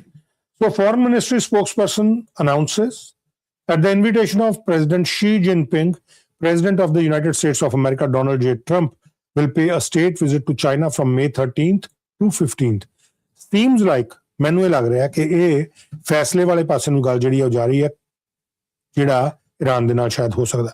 ਈਰਾਨ ਦੇ ਫੋਰਨ ਮਿਨਿਸਟਰ ਜਿਹੜੇ ਨੇ ਸੈਯਦ ਅਬਾਸ ਅਰਾਗਚੀ, ਉਹ ਥੋੜੇ ਦਿਨ ਪਹਿਲਾਂ ਚਾਈਨਾ ਦੇ ਵਿੱਚ ਹੋ ਕੇ ਆਏ ਸੀ। ਵੀ ਸ਼ੀ ਜਿਹੜੇ ਉਹਨਾਂ ਦੇ ਫੋਰਨ ਮਿਨਿਸਟਰ ਨੇ ਚਾਈਨਾ ਦੇ, ਉਹਨਾਂ ਨੂੰ ਮਿਲ ਕੇ ਆਏ ਸੀ ਔਰ ਉਹਨਾਂ ਨੇ ਕਿਹਾ ਸੀ, ਅਰਾਗਚੀ ਨੇ, ਕਿ ਇਰਾਨੀਅਨ ਸਾਈਡ ਨੂੰ ਪੂਰੇ ਤਰੀਕੇ ਦੇ ਨਾਲ ਟਰਸਟ ਹੈ ਚਾਈਨੀਜ਼ ਸਾਈਡ ਦੇ ਉੱਤੇ। ਇਹ ਗੱਲ ਉਹਨਾਂ ਨੇ ਕੈਟੇਗੋਰੀਕਲੀ ਕਹੀ ਸੀ। ਔਰ ਹੁਣ ਇਹਨਾਂ ਦੇ ਵੱਲੋਂ ਸਟੇਟ ਵਿਜ਼ਿਟ, ਹਾਲਾਂਕਿ ਪਹਿਲਾਂ ਇਹ ਜਾਣਕਾਰੀ ਸੀ ਕਿ ਸਟੇਟ ਵਿਜ਼ਿਟ ਹੋਣੀ ਹੈ। ਕਪਿਲਾ ਰੋਮੀ ਤੋਸ਼ੀਰ ਜੀ ਦਾ ਵੀ ਆਈ ਐਮ ਵੈਰੀ ਥੈਂਕਫੁਲ ਕਿ ਹਮੇਸ਼ਾ ਉਹ ਪ੍ਰੋਗਰਾਮ ਦੇ ਵਿੱਚ ਸਪੋਰਟ ਕਰਦੇ ਆ, ਪ੍ਰੋਗਰਾਮ ਨੂੰ ਦੇਖ ਰਹੇ ਆ। ਥੈਂਕਸ ਟੂ ਯੂ ਕਪਿਲਾ ਜੀ। ਔਰ ਤੁਹਾਡੇ ਕੋਈ ਕਮੈਂਟ ਵੀ ਹੋਣ, ਤੁਹਾਡੇ ਕੋਈ ਓਪੀਨੀਅਨ ਵੀ ਹੋਇਆ ਕਰਨ ਪ੍ਰੋਗਰਾਮ ਦੇ ਬਾਰੇ, ਚੰਗਾ ਚੱਲ ਰਿਹਾ ਜਾਂ ਸਲੋ ਚੱਲ ਰਿਹਾ, ਜਾਂ ਤੁਸੀਂ ਕੋਈ ਖਾਸ ਖਬਰ ਹੈ ਜਿਹਦੇ ਤੇ ਤੁਸੀਂ ਚਾਹੁੰਦੇ ਹੋ ਕਿ ਚਰਚਾ ਕੀਤੀ ਜਾਏ, ਦੱਸਿਆ ਕਰੋ, ਕਿਉਂਕਿ ਇਹ ਪ੍ਰੋਗਰਾਮ ਲਾਈਵ ਚੱਲਦਾ ਔਰ ਜਿੰਨੇ ਤੁਸੀਂ ਬੇਸ਼ੱਕ ਮੈਂ ਦੇਖ ਸਕਦਾ ਕਿ ਫੇਸਬੁੱਕ ਤੇ ਦੇਖ ਰਹੇ ਹੋ, YouTube ਤੇ ਦੇਖ ਰਹੇ ਹੋ, ਐਕਸ ਦੇ ਉੱਤੇ ਦੇਖ ਰਹੇ ਹੋ, ਕੁਝ ਲੋਕ ਇੰਸਟਾਗ੍ਰਾਮ ਤੇ ਦੇਖ ਰਹੇ ਹੈ। ਕਾਈਂਡਲੀ ਤੁਸੀਂ ਜਿਹੜੇ ਵੀ ਪਲੇਟਫਾਰਮ ਤੇ ਦੇਖ ਰਹੇ ਹੋ, ਤੁਸੀਂ ਉੱਥੇ ਜੇ ਤੁਸੀਂ ਮੈਨੂੰ ਮੈਸੇਜ ਪਾਓਗੇ ਤਾਂ ਮੇਰੇ ਕੋਲ ਇੱਥੇ ਮੈਸੇਜ ਆ ਜਾਏਗਾ ਕਿ ਤੁਸੀਂ ਇਫ ਯੂ ਵਾਂਟ ਕਿ ਆਪਾਂ ਕਿਸੇ ਸਪੈਸੀਫਿਕ ਇਸ਼ੂ ਦੇ ਉੱਤੇ ਡਿਸਕਸ਼ਨ ਕਰੀਏ ਜਾਂ ਕੋਈ ਸਪੈਸੀਫਿਕ ਖਬਰ ਹੈ ਜਿਹਦੇ ਉੱਤੇ ਤਬਸਰਾ ਕਰਨ ਦੀ ਜ਼ਰੂਰਤ ਹੈ। ਔਰ ਨਾਲ ਦੇ ਨਾਲ ਮੇਰੀ ਕੋਸ਼ਿਸ਼ ਹੁੰਦੀ ਹੈ ਕਿ ਜਿਹੜੇ ਵੱਖਰੇ ਰਿਸੋਰਸਿਸ ਨੇ, ਵੱਖੋ ਵੱਖਰੇ ਰਿਸੋਰਸਿਸ, ਉਹ ਨਾਲ ਦੇ ਨਾਲ ਦੇਖ ਕੇ ਚੈੱਕ ਕਰਕੇ ਉਹ ਖਬਰ ਦੇ ਉੱਤੇ ਤੁਹਾਡੇ ਨਾਲ ਡਿਸਕਸ਼ਨ ਜਿਹੜੀ ਹੈ ਉਹ ਕੀਤੀ ਜਾਏ। ਸੋ ਇਹ ਕੁਝ ਖਬਰਾਂ ਜਿਨ੍ਹਾਂ ਉੱਤੇ ਚਰਚਾ ਕਰਨੀ ਹੈ ਔਰ ਜਿਹੜੀ ਵਿਸ਼ੇਸ਼ ਚਰਚਾ ਅੱਜ ਰਹਿਣੀ ਹੈ, ਤਹੱਵੁਰ ਹੁਸੈਨ ਰਾਣਾ ਜਿਹੜਾ ਪਾਕਿਸਤਾਨ ਦੀ ਮਿਲਟਰੀ ਦੇ ਵਿੱਚ, ਇੱਕ ਆਰਮੀ ਦੇ ਵਿੱਚ ਇੱਕ ਕੈਪਟਨ, ਜਿਹੜਾ ਫਾਰਮਰ ਆਰਮੀ ਕੈਪਟਨ ਪਾਕਿਸਤਾਨ ਦਾ ਉਹ ਰਿਹਾ, ਉਹਦੇ ਵੱਲੋਂ ਗਲਤ ਤਰੀਕੇ ਦੇ ਨਾਲ, ਕਥਿਤ ਤਰੀਕੇ ਦੇ ਨਾਲ ਇੱਥੇ ਕੈਨੇਡਾ ਦੀ ਸਿਟੀਜ਼ਨਸ਼ਿਪ ਲਈ ਗਈ ਔਰ ਸਿਟੀਜ਼ਨਸ਼ਿਪ ਲੈਣ ਤੋਂ ਬਾਅਦ, ਪਾਸਪੋਰਟ ਹਾਸਲ ਕਰਨ ਤੋਂ ਬਾਅਦ ਕਿਸ ਤਰੀਕੇ ਨਾਲ ਉਹਨੇ ਭਾਰਤ ਦੇ ਵਿੱਚ ਟੈਰਰਿਸਟ ਐਕਟ, ਇੱਕ ਟੈਰਰਿਸਟ ਅਟੈਕ ਕਰਨ ਦੀ ਜਿਹੜੀ ਸਾਜ਼ਿਸ਼ ਘੜੀ, ਇਹਦੇ ਬਾਰੇ ਵੀ ਆਪਾਂ ਪ੍ਰੋਗਰਾਮ ਦੇ ਅਗਲੇ ਹਿੱਸਿਆਂ ਦੇ ਵਿੱਚ ਗੱਲਬਾਤ ਕਰਾਂਗੇ। ਪਰ ਸ਼ੁਰੂਆਤ ਦੇ ਵਿੱਚ ਜਿਹੜੀ ਗੱਲਬਾਤ ਕਰਨੀ ਹੈ ਉਹ ਜਿਹੜੀ ਆਪਾਂ ਕਰਨੀ ਹੈ ਕਿ ਜਿਹੜੀ ਓਨਟਾਰੀਓ ਦੀ ਹੈਲਥ ਮਿਨਿਸਟਰੀ ਵੱਲੋਂ ਔਰ ਹੈਂਤਾ ਵਾਇਰਸ ਦੀ ਜਿਹੜੀ ਇੱਕ ਇਨਫੋਰਮੇਸ਼ਨ WHO ਦੇ ਵੱਲੋਂ ਆ ਰਹੀ ਹੈ। WHO ਦੀ ਇਨਫੋਰਮੇਸ਼ਨ ਜਿਹੜੀ ਹੈ that is most important information ਕਿ ਹੈਂਤਾ ਵਾਇਰਸ ਕਿਸ ਤਰੀਕੇ ਨਾਲ ਫੈਲ ਰਿਹਾ ਔਰ ਕੀ ਹੋ ਰਿਹਾ।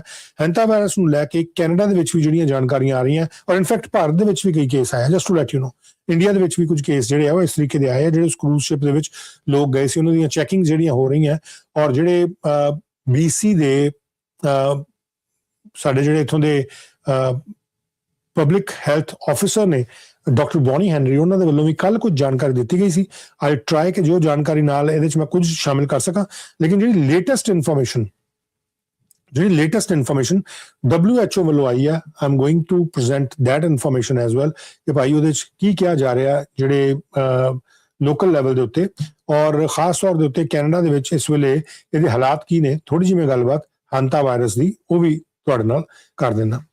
ਹੈਂਤਾ ਵਾਇਰਸ ਨੂੰ ਲੈ ਕੇ ਜਿਹੜੀ ਜਾਣਕਾਰੀ WHO ਤੋਂ ਆ ਰਹੀ ਹੈ, I am going to give you that information as well as ਜਿਹੜੀਆਂ ਬਾਕੀ ਦੀਆਂ ਇਨਫੋਰਮੇਸ਼ਨਸ ਨੇ ਉਹ ਵੀ ਤੁਹਾਡੇ ਨਾਲ ਆਪਾਂ ਅੱਗੇ ਚੱਲ ਕੇ ਸਾਂਝੀਆਂ ਕਰਾਂਗੇ। WHO ਦੇ ਜਿਹੜੇ ਅਧਿਕਾਰੀ ਨੇ ਉਹਨਾਂ ਦੇ ਵੱਲੋਂ ਇਸ ਮਾਮਲੇ ਦੇ ਵਿੱਚ ਕੀ ਕਿਹਾ ਗਿਆ, we are going to discuss। ਲੇਕਿਨ ਜਿਹੜੀ ਕੈਨੇਡਾ ਦੀ ਇਸ ਵੇਲੇ ਦੀ ਲੇਟੈਸਟ ਇਨਫੋਰਮੇਸ਼ਨ ਹੈ ਜੋ ਮੇਰੇ ਕੋਲ ਹੈਗੀ ਹੈ, light me just share with you ਕਿ ਉਹ ਹੈ ਕੀ ਹੈ। ਜੋ ਦੁਨੀਆ ਭਰ ਤੋਂ ਇਨਫੋਰਮੇਸ਼ਨ ਆ ਰਹੀ ਹੈ ਉਹਦੇ ਵਿੱਚ ਇਹ ਹੈ ਕਿ 3 ਪੈਸੇਂਜਰ ਹੋਰ ਫ੍ਰੈਂਚ ਤੇ ਅਮਰੀਕਨ ਜਿਹੜੇ ਨੇ ਉਹ ਵੀ, ਉਹਨਾਂ ਦੇ ਵੀ ਪੋਜ਼ਿਟਿਵ ਟੈਸਟ ਪਾਏ ਗਏ ਆ, ਏਸਿਮੈਟ੍ਰਿਕਲ ਲੱਗ ਰਹੇ ਸੀ। ਭਾਰਤ ਦੇ ਵਿੱਚ ਵੀ ਪਹਿਲਾਂ ਏਸਿਮੈਟ੍ਰਿਕਲ ਲੱਗੇ ਆ, ਪਤਾ ਨਹੀਂ ਲੱਗ ਸਕਿਆ ਕਿ ਉਹਨੂੰ ਹੈਂਤਾ ਵਾਇਰਸ ਜਿਹੜਾ ਉਹ ਹੈ ਔਰ ਇਸ ਤਰੀਕੇ ਦੀ ਗੱਲਬਾਤ ਸੀ। ਲੇਕਿਨ ਹੁਣ ਜਿਹੜੀ ਜਾਣਕਾਰੀ ਆ ਰਹੀ ਹੈ ਕਿ ਹੈਂਤਾ ਵਾਇਰਸ ਦੇ ਨਾਲ ਅੱਜ ਸਵੇਰੇ ਯੂਨਾਈਟਿਡ ਨੇਸ਼ਨਸ ਦੇ ਵੱਲੋਂ ਵੀ ਇਹ ਜਾਣਕਾਰੀ ਦਿੱਤੀ ਗਈ ਕਿ ਭਾਈ ਇੱਕ ਫ੍ਰੈਂਚ ਔਰਤ ਤੇ 2 ਅਮਰੀਕਨ ਜਿਹੜੇ ਆ ਉਹ ਪੋਜ਼ਿਟਿਵ ਟੈਸਟ ਉਹਨਾਂ ਦੇ ਪਾਏ ਗਏ ਆ। ਉਹਨਾਂ ਦੇ ਸਿੰਪਟਮ ਜਿਹੜੇ ਹੈਂਤਾ ਵਾਇਰਸ ਦੇ ਦਿਖਣੇ ਸ਼ੁਰੂ ਹੋਏ ਔਰ ਇਹਨਾਂ ਨੂੰ ਜਿਹੜੇ ਲੋਕ ਨੇ ਕਰੂਜ਼ ਸ਼ਿਪ ਤੋਂ ਨੂੰ ਰੀਪੈਟਰੀਏਟ ਜਿਹੜਾ ਉਹ ਕੀਤਾ ਗਿਆ ਔਰ ਹੁਣ ਕੁਆਰੰਟੀਨ ਦੇ ਵਿੱਚ ਰੱਖਿਆ ਜਾ ਰਿਹਾ, ਵੱਖੋ ਵੱਖਰੀਆਂ ਥਾਵਾਂ ਤੇ ਕੁਆਰੰਟੀਨ ਕੀਤਾ ਜਾ ਰਿਹਾ ਔਰ ਖਾਸ ਤੌਰ ਦੇ ਉੱਤੇ ਇਹਦੇ 'ਚ ਕੁਝ ਮਿਲਟਰੀ ਦੇ ਔਰ ਸਰਕਾਰਾਂ ਦੇ ਜਿਹੜੇ ਜਹਾਜ਼ ਨੇ ਉਹਨਾਂ ਦੇ ਵਿੱਚ ਇਹਨਾਂ ਨੂੰ ਵੱਖੋ ਵੱਖਰੇ ਮੁਲਕਾਂ ਦੇ ਵਿੱਚ ਲਿਆਇਆ ਗਿਆ। ਕੈਨਰੀ ਆਈਲੈਂਡ ਤੋਂ ਇਹਨਾਂ ਨੂੰ ਚੁੱਕਿਆ ਗਿਆ ਜਿਹੜਾ ਅਫਰੀਕਾ ਦੇ ਕੋਲ ਹੈ। ਆਪਾਂ ਆਲਰੇਡੀ ਇਹ ਤੇ ਡਿਸਕਸ਼ਨ ਜਿਹੜੀ ਕਰ ਚੁੱਕੇ ਹਾਂ, ਤੁਹਾਨੂੰ ਮੈਂ ਉਹ ਮੈਪ ਵੀ ਦਿਖਾਇਆ ਸੀ ਕਿੱਧਰੋਂ ਜਾ ਰਿਹਾ ਸੀ, ਕਿਸ ਤਰੀਕੇ ਨਾਲ ਜਾ ਰਿਹਾ ਸੀ। ਇਹਨਾਂ ਨੂੰ ਜਦੋਂ ਲੈ ਕੇ ਆਂਦਾ ਗਿਆ ਤਾਂ ਸਾਰੇ ਜਿਹੜੇ ਫੁੱਲ ਬੋਡੀ ਦੇ ਜਿਹੜੇ ਪ੍ਰੋਟੈਕਟਿਵ ਗੇਅਰਸ ਨੇ, PPE ਜਿਹਨੂੰ ਕਿਹਾ ਜਾਂਦਾ, ਪਰਸਨਲ ਪ੍ਰੋਟੈਕਟਿਵ ਇਕਵਿਪਮੈਂਟ, ਉਹ ਪਾਏ ਹੋਏ ਸੀ ਔਰ ਨਾਲ ਦੇ ਨਾਲ ਦੱਸਿਆ ਜਾਂਦਾ ਕਿ ਜਿਹੜੇ ਬਰੀਥਿੰਗ ਮਾਸਕ ਸੀ ਉਹ ਪਾਏ ਹੋਏ ਸੀ। ਜਿਹੜੇ ਅਧਿਕਾਰੀਆਂ ਨੇ ਇਹਨਾਂ ਨੂੰ ਉੱਥੋਂ ਰੀਪੈਟਰੀਏਟ ਕਰਵਾਇਆ ਔਰ ਇਹਨਾਂ ਦੇ ਵੀ ਇਸੇ ਤਰੀਕੇ ਨਾਲ PPE ਪਵਾ ਕੇ, ਮਾਸਕ ਪਵਾ ਕੇ ਇਹਨਾਂ ਨੂੰ ਉੱਥੋਂ ਜਿਹੜਾ ਉਹ ਆਪੋ ਆਪਣੇ ਮੁਲਕਾਂ ਦੇ ਵਿੱਚ ਲਿਜਾਇਆ ਗਿਆ। ਜਿਹੜੀ ਇੱਕ ਫ੍ਰੈਂਚ ਔਰਤ ਜਿਹੜੇ ਪੋਜ਼ਿਟਿਵ ਆਏ ਇਹਦੇ ਵਿੱਚ, ਕਹਿੰਦੇ ਕਿ ਉਹਨਾਂ ਦੀ ਹਾਲਤ ਜਿਹੜੀ ਹੈ ਉਹ ਕੱਲ ਰਾਤ ਬਹੁਤ ਜ਼ਿਆਦਾ ਖਰਾਬ ਹੋ ਗਈ ਸੀ। French health minister Stephanie Rist ਨੇ ਜਾਣਕਾਰੀ ਦਿੱਤੀ ਹੈ, ਕਹਿੰਦੇ ਉਹ 5 ਉਹਨਾਂ ਜਿਹੜੇ ਫ੍ਰੈਂਚ ਪੈਸੇਂਜਰ ਨੇ ਉਹਨਾਂ ਦੇ ਵਿੱਚ ਸ਼ਾਮਿਲ ਨੇ ਜਿਨ੍ਹਾਂ ਨੂੰ ਪੈਰਿਸ ਲਿਆਂਦਾ ਗਿਆ ਔਰ ਇਹ ਚੋਂ ਕਹਿੰਦੇ ਅਜੇ ਉਹਨਾਂ ਦੀ ਤਬੀਅਤ ਜਿਹੜੀ ਖਰਾਬ ਚੱਲ ਰਹੀ ਹੈ। ਅਮਰੀਕਨ ਜਿਹੜੇ ਉਹ ਮੰਨਿਆ ਜਾ ਰਿਹਾ ਕਿ ਸਭ ਤੋਂ ਪਹਿਲਾਂ ਉਹਨਾਂ ਨੂੰ ਯੂਨੀਵਰਸਿਟੀ ਆਫ ਨੈਬਰਾਸਕਾ ਜਿਹੜੀ ਹੈ, ਯੂਨੀਵਰਸਿਟੀ ਆਫ ਨੈਬਰਾਸਕਾ ਮੈਡੀਕਲ ਸੈਂਟਰ, ਉੱਥੇ ਲਿਜਾਇਆ ਗਿਆ ਜਿੱਥੇ ਇੱਕ ਫੈਡਰਲੀ ਫੰਡਡ ਕੁਆਰੰਟੀਨ ਫੈਸਿਲਿਟੀ ਜਿਹੜੀ ਉਹ ਬਣਾਈ ਹੋਈ ਹੈ, ਜਿੱਥੇ ਕਿ ਉਹਨਾਂ ਨੇ ਵੱਲੋਂ ਅਸੈਸ ਕੀਤਾ ਜਾਏਗਾ ਕਿ ਕਿਹੜੇ ਲੋਕ ਇਹਨਾਂ ਦੇ ਕਲੋਜ਼ ਕੰਟੈਕਟ ਰਹੇ ਆ, ਕਿਸ ਤਰੀਕੇ ਨਾਲ ਰਹੇ ਆ, ਉਹਨਾਂ ਦੇ ਸਿੰਪਟੋਮੈਟਿਕ ਕੀ ਕਿਸੇ ਕਿਸਮ ਦੇ ਕੋਈ ਸਿੰਪਟਮਸ ਜਿਹੜੇ ਆ ਉਹ ਦਿਖ ਰਹੇ ਆ ਔਰ ਰਿਸਕ ਕਿੰਨਾ ਕੁ ਹੈ ਇਸ ਵਾਇਰਸ ਦੇ ਫੈਲਣ ਦਾ, ਕਿਉਂਕਿ ਵਾਇਰਸ ਬਹੁਤ ਤੇਜ਼ੀ ਨਾਲ ਇਹ ਵੀ ਫੈਲਣਾ ਸ਼ੁਰੂ ਹੋਇਆ। ਹੁਣ ਜਿਹੜੀਆਂ ਸਿੱਖਿਆਵਾਂ ਲਈਆਂ ਗਈਆਂ ਕੋਵਿਡ-19 ਦੇ ਦੌਰਾਨ ਉਹਨਾਂ ਨੂੰ ਹੁਣ ਇਹ ਦੇਖਿਆ ਜਾ ਰਿਹਾ। ਸੋ ਵਰਲਡ ਹੈਲਥ ਆਰਗੇਨਾਈਜੇਸ਼ਨ ਨੇ ਵੀ ਰਿਕਮੈਂਡ ਕੀਤਾ ਕਿ ਭਾਈ ਜਿਹੜੇ ਫਾਰਮਰ ਪੈਸੇਂਜਰ ਸੀ ਇਹਨਾਂ ਦੀ ਕਲੋਜ਼ ਮੋਨੀਟਰਿੰਗ ਕੀਤੀ ਜਾਏ। ਆ ਜਿਹੜੇ ਵਰਲਡ ਹੈਲਥ ਆਰਗੇਨਾਈਜੇਸ਼ਨ ਦੇ ਇਸ ਵੇਲੇ ਤੁਹਾਡੀ ਸਕਰੀਨ ਤੇ ਅਧਿਕਾਰੀ ਜਿਹੜੇ ਦਿਖ ਰਹੇ ਨੇ ਉਹਨਾਂ ਦੇ ਵੱਲੋਂ ਕੀ ਕਿਹਾ ਗਿਆ, ਵੀ ਗੋਣਾ ਟਾਕ ਅਬਾਊਟ ਦਿਸ, ਆਪਾਂ ਵੀ ਗੋਣਾ ਡਿਸਕਸ ਅਬਾਊਟ ਦਿਸ, ਉਸ ਤੋਂ ਬਾਅਦ ਆਪਾਂ ਪ੍ਰੋਗਰਾਮ ਨੂੰ ਅੱਗੇ ਵਧਾਉਣੇ ਆ। Thanks, Maria. So next we're going to Dr. Diana Rojas Alvarez. As I said, she's the health operations lead for the World Health Organization in Tenerife at the moment. Normally, her day job is head of emerging zoonotic diseases. She's head of that unit here at WHO. Diana, I chatted with you earlier. I know what you saw today, and I think it'll be very interesting for people to understand what's been happening. So over to you, please, for an update on what happened this morning. Looks like the video is frozen at the moment. She's going to be on. Hang on a second. Just hang on. She should be joining us. This is live. This is live. There you go. Hello, Go can ahead, you hear Diana. me? Over to you. Yes, thank you Yes, very we can. much. Thank you very much. And no, I just wanted to report that the operations here started from 7:30 a.m. in the morning. It has been extremely intense, but also very well organized. So everything started with the port health authorities going to the ship and assessing the health of all the passengers and the crew. And then they started disembarking by each country. So they started with the Spanish passengers and the crew. Then they are transported or bring to shore, and then transported in a bus directly to the aircraft where they are currently being they are going back to their home country. So this process had already happened for the people and the passengers and the crew from Spain, from France, Canada, and currently is in the process for the passenger and the crew from the Netherlands. So more operations will come during the day until sunset today. So once the sunset comes, the operations will stop and they will restart tomorrow early in the morning. So yeah, So it's not everybody. Sorry, Diana. So it's not everybody yet. As you said, it's the passengers and some passengers and some crew from Spain, France, Canada, and the Netherlands, and this is continuing tomorrow. Yes, so about 46 people will be disembarking today, and have disembarked already today, and the process will continue until the end of the day, and we restart tomorrow, and it's expected to end by the end of the day tomorrow. And about crew, some people, there've been a little bit of confusion. Can you just clarify? Some crew are off and some crew will be staying on the ship? Yes, absolutely, because the ship needs to go back to the regional port in the Netherlands. So approximately 30 members of the crew will continue in the cruise ship up to the Netherlands, accompanied by a medical team. So Diana, you have been alongside Dr. Tedros today. You've been helping to translate some of the discussions so that he's in the meetings and he's fully hearing and understanding and able to input on those discussions today. Without asking for details of those discussions which are closed, those planning discussions, can you just tell me what the mood has been in the meetings that you've been in, what the sense you have gotten from everyone is? No, I guess most of the sense here is how proud we all are of the solidarity and the work that has been done by the national authorities and coordinating with the other countries from the EU. We have the European CDC here. We have several partners here. We have the EU Commission. So it's incredible to see all the coordination and how things are currently going according to plan.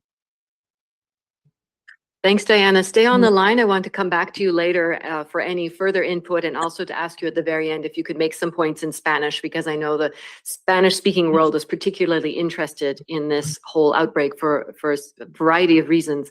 Dr. Van Kerkhove, I wanted to come to you because one of the points of confusion is those who have been following closely understand that this is a virus that has a relatively long incubation period, meaning the person can have been exposed to the virus can be in their body, but they don't get sick until 6 to 8 weeks longer. And so people are asking, well, how do you make sure that for the next period of time, as they return to their families as they transit and return to their families, that they don't potentially, obviously unwillingly, pass on the disease to someone else. So what has WHO recommended and what's in place? Yeah, thanks very much. So it's, like Diana has said, and like we have explained, it's a very coordinated action to get the passengers and the crew safely home. They're very anxious to get home. We understand that completely. So there are many different steps that are underway. So first is the medical check on board. So we just check to see if anybody has any symptoms, anyone is feeling unwell. If there is anyone that's unwell that has symptoms, they will be medevaced home. They won't actually go on the same plane as the others. And then at the home country, where the passengers and the crew end up, and all of this is being coordinated, our recommendation is for active follow-up, which means daily monitoring of checks in terms of checking for fevers, checking for any types of symptoms, and that they be in either home quarantine or that they be in an in-facility quarantine. And our recommendations is for 42 days. And that's basically double the incubation period that we have, or the longest of the incubation period that we have. I think I just misspoke. It's actually That's up right. to that. I did, because I'm thinking, I'm sorry. I'm doing the math here. So It's no, I'm 21 sorry. is I'm sorry. 3 So weeks. it's actually for the full up to 6 weeks. Right. So for the Andes virus, we do know for hantaviruses it can go up to 8 weeks, but for the Andes virus, it's really 6 weeks. So let me be very clear. Let me say that again. So our recommendations for the passengers and the crew who are on board is that they have active monitoring and follow-up, which means daily health checks, either at home or in a specialized facility. We are leaving this up to the countries themselves to actually develop their own policies, but our recommendations are very clear. And this is really a cautionary approach to make sure that we don't have any opportunities for this virus to pass from others. ਸੋ ਇਹ ਜਿਹੜੀ ਜਾਣਕਾਰੀ ਹੈ WHO ਵੱਲੋਂ ਦਿੱਤੀ ਜਾ ਰਹੀ ਹੈ। WHO ਵੱਲੋਂ ਦੱਸਿਆ ਜਾ ਰਿਹਾ ਕਿ ਭਾਈ ਆ ਤਰੀਕੇ ਹੈ ਕਿ ਤੁਸੀਂ ਕਿਸ ਤਰੀਕੇ ਨਾਲ ਆਪਣੇ ਘਰਾਂ ਦੇ ਵਿੱਚ ਜਾਂ ਜਿਹੜੀਆਂ ਫੈਸਿਲਿਟੀਜ਼ ਤੁਹਾਡੀਆਂ ਹੈਗੀਆਂ ਉੱਥੇ ਤੁਸੀਂ ਕਿਸ ਤਰੀਕੇ ਦੇ ਨਾਲ ਜਿਹੜਾ ਇਹਦੀ ਤੁਸੀਂ ਦੇਖ ਸਕਦੇ ਹੋ। ਤੁਸੀਂ ਆਪਣੀ ਮੈਡੀਕਲ ਐਵਰੀਡੇ ਜਿਹੜੀ ਚੈੱਕਅਪ ਉਹ ਕਰਾਓ, ਇਹ 'ਚ ਇਹ ਪਤਾ ਲੱਗੇ। ਔਰ ਜਿਹੜਾ ਇਨਕਿਊਬੇਸ਼ਨ ਪੀਰੀਅਡ ਹੈ ਉਹ ਕਹਿੰਦੇ ਇਹਦਾ ਜਿਹੜਾ ਉਹ ਜ਼ਿਆਦਾ ਲੰਬਾ ਕਿ ਜੇ ਤੁਹਾਡੇ ਅੰਦਰ ਵਾਇਰਸ ਹੈ ਵੀ ਹੈ ਉਹਦੇ ਸਿੰਪਟਮ ਆਉਣ ਨੂੰ ਕਾਫੀ ਸਮਾਂ ਜਿਹੜਾ ਉਹ ਲੱਗ ਸਕਦਾ। ਸੋ ਇਹ ਵੀ ਨਾਲ ਦੇ ਨਾਲ ਗੱਲ ਕਹੀ ਗਈ ਹੈ। ਪਰ ਜਿਹੜੇ ਸਾਡੇ ਇੱਥੋਂ ਦੇ ਸਾਡੇ ਡਾਕਟਰ ਨੇ ਬੌਨੀ ਹੈਨਰੀ, ਉਹਨਾਂ ਦੇ ਵੱਲੋਂ ਕੀ ਕਿਹਾ ਗਿਆ, ਜਿਹੜੇ BC ਦੇ ਪ੍ਰੋਵਿੰਸ਼ੀਅਲ ਹੈਲਥ ਆਫਿਸਰ ਨੇ, ਕੱਲ ਉਹਨਾਂ ਦੇ ਵੱਲੋਂ ਜਿਸ ਤਰੀਕੇ ਦੀ ਜਾਣਕਾਰੀ ਦਿੱਤੀ ਗਈ ਉਹਨਾਂ ਦੇ ਵਿੱਚ ਉਹਨਾਂ ਨੇ ਕੀ ਕਿਹਾ, ਆਪਾਂ ਥੋੜੀ ਜਿਹੀ ਗੱਲਬਾਤ ਉਹਨਾਂ ਦੀ ਸੁਣਦੇ ਹਾਂ ਔਰ ਫਿਰ ਇਸ ਪ੍ਰੋਗਰਾਮ ਨੂੰ ਥੋੜਾ ਜਿਹਾ ਅੱਗੇ ਲੈ ਕੇ ਚੱਲਦੇ ਹਾਂ। Just give me only 1 minute.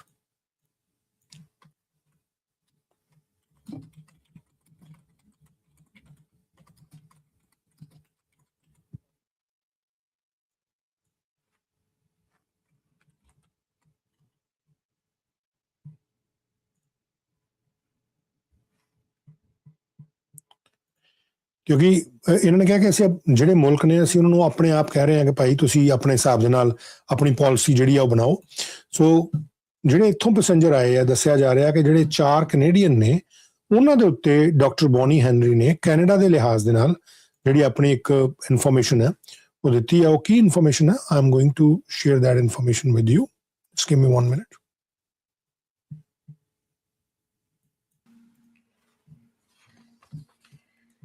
Hello, good afternoon, everybody. Thank you for being here. I'm Dr. Bonnie Henry. I serve as the Provincial Health Officer here in British Columbia, and I'm joining you today from the traditional territories of the Lekwungen-speaking people, the Songhees and Esquimalt First Nations, and I'm reminded today, particularly on Mother's Day, of the role that we all can play, taking the example from the latest information about protecting Mother Earth as we go about our business today. So I'm here to talk about what's happening with respect to the outbreak of an unusual strain of hantavirus that we're seeing unfold before us. And I want to begin by acknowledging that the news like this understandably causes concern. I certainly felt it myself when we heard those first reports, and particularly given the experiences we all went through in 2020 and since then with the COVID-19 pandemic. And I would say that most of us have not fully recovered from everything we went through.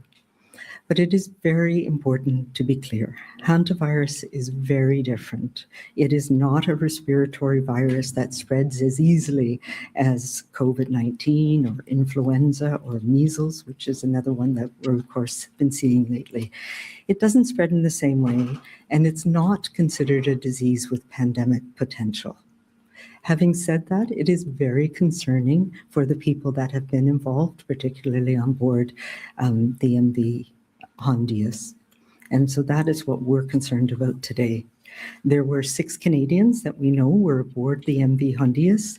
2 have already returned home to Canada and, as you know, are currently isolating in Ontario. Today, May 10th, the 4 remaining Canadians are expected to arrive sometime later today in British Columbia via chartered flight, accompanied by a Public Health Agency of Canada quarantine officer. At this time, we've been in contact and we know that the returning Canadians, none of them are showing any symptoms of this illness or any illness, which is good news.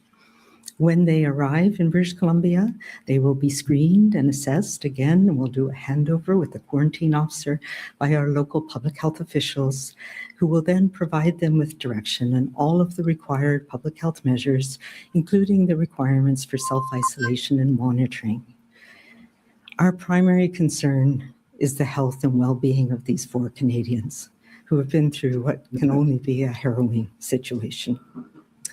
We know as well the incubation period of this strain of hantavirus can be as long as 6 weeks.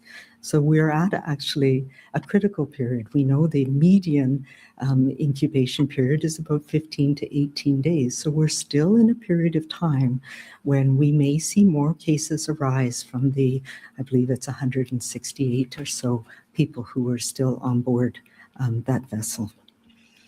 So we will be in supporting them and ensuring that if anybody develops symptoms, they can be safely tested and cared for. If these 4 people remain without symptoms and well, which is what we hope, they will isolate for an initial period of 21 days from their last potential contact with somebody who had hantavirus. And so that we've been working with the Public Health Agency and WHO, and we're considering that May 6th, which is the day that there were 3 additional people on board the vessel that were evacuated, including the ship's doctor. So we'll be watching carefully what is happening globally as well. So we'll be in contact through the Public Health Agency, WHO, with all of the other countries where people are returning today and tomorrow. So that will give us a better sense of the risk of the people who had been left on board the vessel until now. If any of them start to develop symptoms, which is possible because they were exposed up until a few days ago, then that helps us do a more detailed risk assessment of the individuals that we'll be caring for here in BC. So that will help us determine the risk as the situation evolves. And so the maximum incubation period that we know is about 42 days or 6 weeks. So that's sort of the outer limit of what we would call the concerning period. And we've been looking at the guidelines that have come out of several different countries and WHO, and things have been changing a little bit. Initially, the guidance that we had from the folk in Argentina who've been dealing with this strain of the virus was a maximum of 45 days. But now with WHO, we've been looking at a bit more closely, and people are comfortable with 42. Doesn't seem like a big difference, but if you're somebody who's at risk and isolating, it can make a big difference. So you would have heard from Ontario, for example, that they initially started looking at 45 days. So that's the absolute outer period that we would be concerned about. So just to reiterate, my office, the Office of the Provincial Health Officer, our local public health teams, and several regional health authorities here in BC. We've been working very closely with the Public Health Agency of Canada, the Public Health Agency Quarantine Service, Global Affairs, CBSA, the whole groups of people that are really necessary to have a safe repatriation of people, to make sure that the necessary plans are in place every step of the way until they arrive here. When they arrive here, assuming that everything goes as planned, we have safe lodgings that have been secured for the period of the isolation period. And after their health assessment by our local teams, the 4 people will be transported directly to their individual lodgings. At no point do we expect them to be in contact with the public during this arrival process or during their isolation period. And they will be monitored daily by our local public health teams to ensure that they remain well and that they're safely isolating, and to make sure that their mental and physical needs are met. In the unlikely event, but it is possible, that any of these individuals develop symptoms, we have, again, very detailed plans in place, and we're well prepared. We have protocols to be able to safely do assessments and testing. We have the ability to do the testing for hantavirus, and we have special clinical capacity to safely assess and care for somebody, even with a potentially severe disease like hantavirus. And that includes, if absolutely necessary, we have a specialized biocontainment unit treatment center at Surrey Memorial Hospital that we've used for a number of different high-threat pathogens, we call them, people who have concerning illnesses, most of which come from other places, who need special infection prevention and control and specialized care. So we have protocols in place that if we need to, we can have one of these people be cared for there.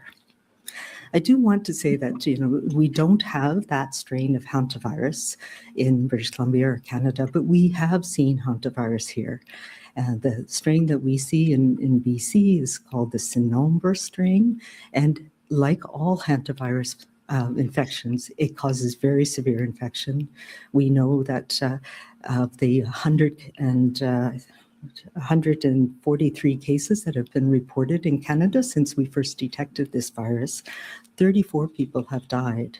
And I know from personal experience that, not myself, but as a physician, that it causes very severe illness that can lead to lasting effects in people. So that is something that we are most concerned about right now, making sure that even though there's no specific treatment, we know that getting early supportive care and early treatment, including ventilation if necessary, can really improve people's chances of surviving and not having fewer side effects. So that's the thing that we're focusing on. Just for numbers, our last 2 cases we had in British Columbia were in 2023, and we have an average of 0 to 2 cases per year since it was first detected in the early 90s. So I also want to say that we have a strong public health system in this province, and we've been tested, as you all know, over the last 6 years with the pandemic, with the measles outbreaks, and with other things that have been going on. We have highly experienced clinical teams and a well-established surveillance and response measures to manage a situation like this. Our priority, as I've said, first and foremost, the health and safety of the Canadians returning home and of everybody here in British Columbia. And I want to reassure people that we are taking every measure to minimize and eliminate any risk to people here in British Columbia. As these people, as we know, these 4 people, 4 Canadians, are asymptomatic, public health protocols are in place, and this situation is being carefully managed every step of the way. Also want to acknowledge that this has undoubtedly been a stressful and difficult experience for the Canadians and everybody aboard the MV Hondias.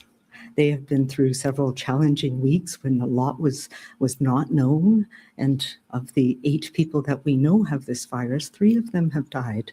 So that's a particularly challenging and frightening experience. And I know they are undoubtedly looking forward to being back home in Canada, where they can get the care and monitoring they need. And I would ask that people respect that privacy, especially early on as they arrive, hopefully sometime later today, so that we can get them safely settled and isolated.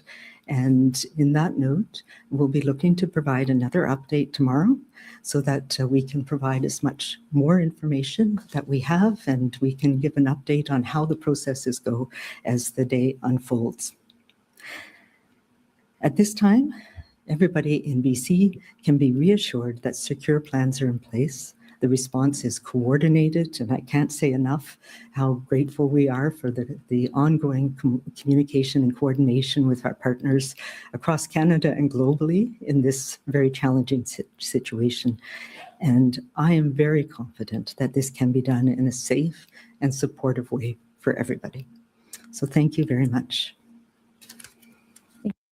ਸੋ ਇਹ ਜਿਹੜੀ information ਹੈ doctor Bonnie Henry ਜਿਹੜੇ ਆ ਉਹਨਾਂ ਦੇ ਵੱਲੋਂ ਦਿੱਤੀ ਗਈ, ਜਿਹੜੇ ਪ੍ਰੋਵਿੰਸ਼ੀਅਲ ਹੈਲਥ ਅਫਸਰ ਨੇ ਇਸ ਤੋਂ ਬਾਅਦ ਕੁਝ ਕੁਐਸਚਨ ਜਿਹੜੇ ਉਹ ਵੀ ਲਏ ਗਏ, ਲੇਕਿਨ ਇਹ ਲੇਟੈਸਟ ਇਨਫੋਰਮੇਸ਼ਨ ਔਰ ਦੁਨੀਆ ਇਸ ਵੇਲੇ ਇਸ ਜਿਹੜਾ ਇਹ ਵਾਇਰਸ ਹੈ ਇਹਦੇ ਤੋਂ ਕਾਫੀ ਜ਼ਿਆਦਾ ਇੱਕ ਪਰੇਸ਼ਾਨੀ ਜਿਹਦੇ ਵਿੱਚ ਚੱਲ ਰਹੀ ਹੈ ਕਿ ਭਾਈ ਕਿਸ ਪਾਸੇ ਨੂੰ ਗੱਲਬਾਤ ਜਿਹੜੀ ਉਹ ਜਾ ਰਹੀ ਹੈ ਔਰ ਕਿਵੇਂ ਇਹ ਤੋਂ ਬਚਿਆ ਜਾਏ, ਆਪੋ ਆਪਣੇ ਮੁਲਕ ਦੇ ਲੋਕਾਂ ਨੂੰ ਕਿਵੇਂ ਬਚਾਇਆ ਜਾਏ, ਇਹ ਸਾਰੀ ਹਾਲਾਤ ਜਿਹੜੇ ਇਸ ਵਕਤ ਬਣੇ ਹੋਏ ਆ। ਔਰ ਇੱਕ ਤੁਹਾਡੇ ਨਾਲ ਜਿਹੜੀ ਮੈਂ ਗੱਲ ਕਰਨੀ ਹੈ ਕਿ ਜਿਹੜੇ ਯੂਕਰੇਨੀਅਨ ਬੱਚੇ ਆ ਉਹਨਾਂ ਨੂੰ ਲਿਆਉਣ ਦੀਆਂ ਕੋਸ਼ਿਸ਼ਾਂ ਜਿਹੜੀਆਂ ਦੁਨੀਆ ਭਰ ਦੇ ਵਿੱਚ ਕੀਤੀਆਂ ਜਾ ਰਹੀਆਂ, ਉਹਦੇ ਵਿੱਚ ਜਿਹੜੇ ਸਾਡੇ ਇੱਥੋਂ ਦੇ ਕੁਝ ਮਿਨਿਸਟਰਸ ਨੇ ਉਹਨਾਂ ਦੇ ਵੱਲੋਂ ਕੀ ਕੁਝ ਕੀਤਾ ਜਾ ਰਿਹਾ। ਇੱਕ ਇਨਫੋਰਮੇਸ਼ਨ ਜਿਹੜੀ ਤੁਹਾਡੇ ਨਾਲ ਮੈਂ ਸਾਂਝੀ ਕਰਦਾ ਕਿ ਸਾਡੇ ਜਿਹੜੇ ਫੋਰਨ ਅਫੇਅਰਸ ਮਿਨਿਸਟਰ ਨੇ ਅਨੀਤਾ ਆਨੰਦ, ਪੂਰਾ ਨਾਮ ਹੈ ਅਨੀਤਾ ਇੰਦਰਾ ਆਨੰਦ, ਉਹ ਮਾਫ ਕਰਨਾ, ਉਹ ਬੈਲਜੀਅਮ ਦੇ ਵਿੱਚ ਇਸ ਵੇਲੇ ਇੱਕ ਪ੍ਰੈਸ ਕਾਨਫਰੰਸ ਜਿਹੜੀ ਹੈ ਉਹ ਕਰ ਰਹੇ ਆ ਔਰ ਉੱਥੇ ਉਹਨਾਂ ਦੀ ਜਿਹੜੀ ਮੀਟਿੰਗ ਹੋ ਰਹੀ ਹੈ European union foreign affair council ਦੇ ਨਾਲ, and it is live from there. ਇਹ ਉੱਥੇ ਜਿਹੜੀ ਮੀਟਿੰਗ ਹੋ ਰਹੀ ਹੈ ਔਰ ਇੱਥੇ ਤੁਹਾਨੂੰ ਮੈਂ ਲੈ ਕੇ ਚੱਲਦਾ ਔਰ ਇਹਦੀ ਕੁਝ ਜਾਣਕਾਰੀ ਆਪਾਂ ਸ਼ੇਅਰ ਕਰਦੇ ਹਾਂ।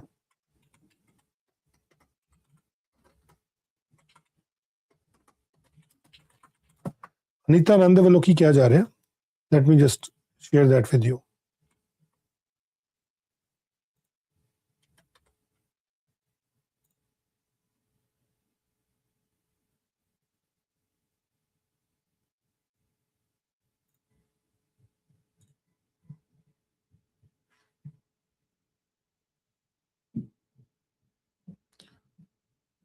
ਹੁਣ ਤੋਂ ਥੋੜੀ ਦੇਰ ਪਹਿਲਾਂ ਇਹ ਜਿਹੜਾ ਪ੍ਰੋਗਰਾਮ ਹੈ ਸ਼ੁਰੂ ਹੋਇਆ।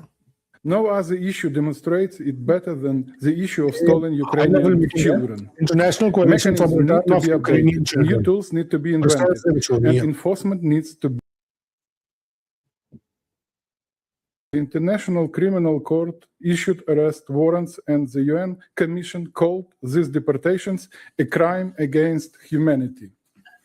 But these steps are not enough.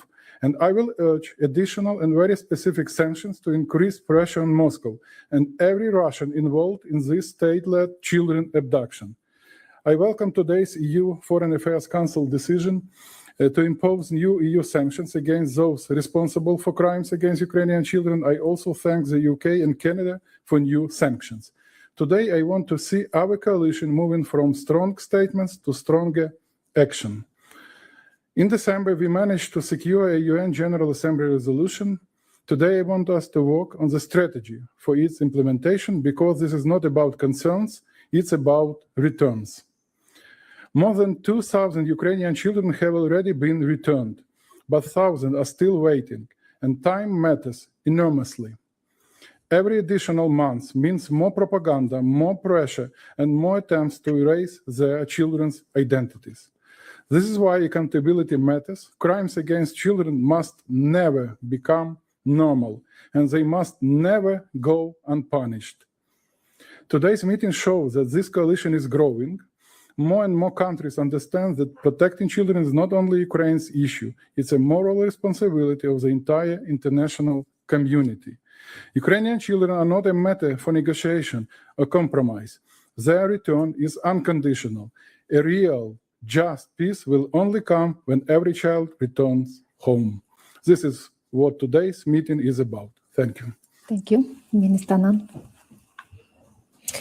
Bonjour tout le monde. C'est un grand honneur pour moi d'être ici avec mes collègues pour pousser pour le retour des enfants ukrainiens. C'est un objectif important et on va continuer de travailler là-dessus.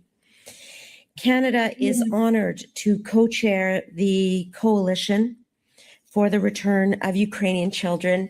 And Andre, it was last fall at the UN General Assembly that we discussed holding this very summit here in Brussels, and it is wonderful to see that it is taking shape. And I thank all of the countries who have come to the table to say that this is an important objective that we all have to band together and fight for. The coalition for the return of Ukrainian children has been useful because it has garnered international attention on an issue that Russia wants the world to forget. Maintenant, nous avons 49 membres since the last high-level meeting. In fact, Cyprus, Switzerland, Monaco, Panama, and the OSCE Parliamentary Assembly have joined.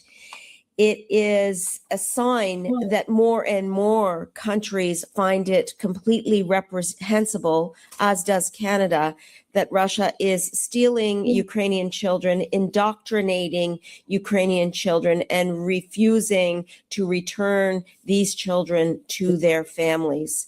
From Canada's perspective, our collective efforts have to focus on three priorities. Returns. Ukraine and its partners have done significant work, but the pace will continue to increase. As Kaya said, we have already 2,100 children returned, but at least 20,000 cases remain open. The second focus is going to be rehabilitation and reintegration, making sure that children who have been traumatized by prolonged separation from their family, from their community, from their culture, are able to have the psychological care and support from a community perspective going forward. And thirdly, it is accountability, la reddition de comptes. La déportation illégale et le transfert forcé d'enfants ukrainiens par la Russie constituent une grave violation du droit international. Donc, le Canada est là toujours pour le droit international. On va continuer de travailler avec nos partenaires toujours là-dessus. I want to conclude by saying that this summit is not the end of this effort.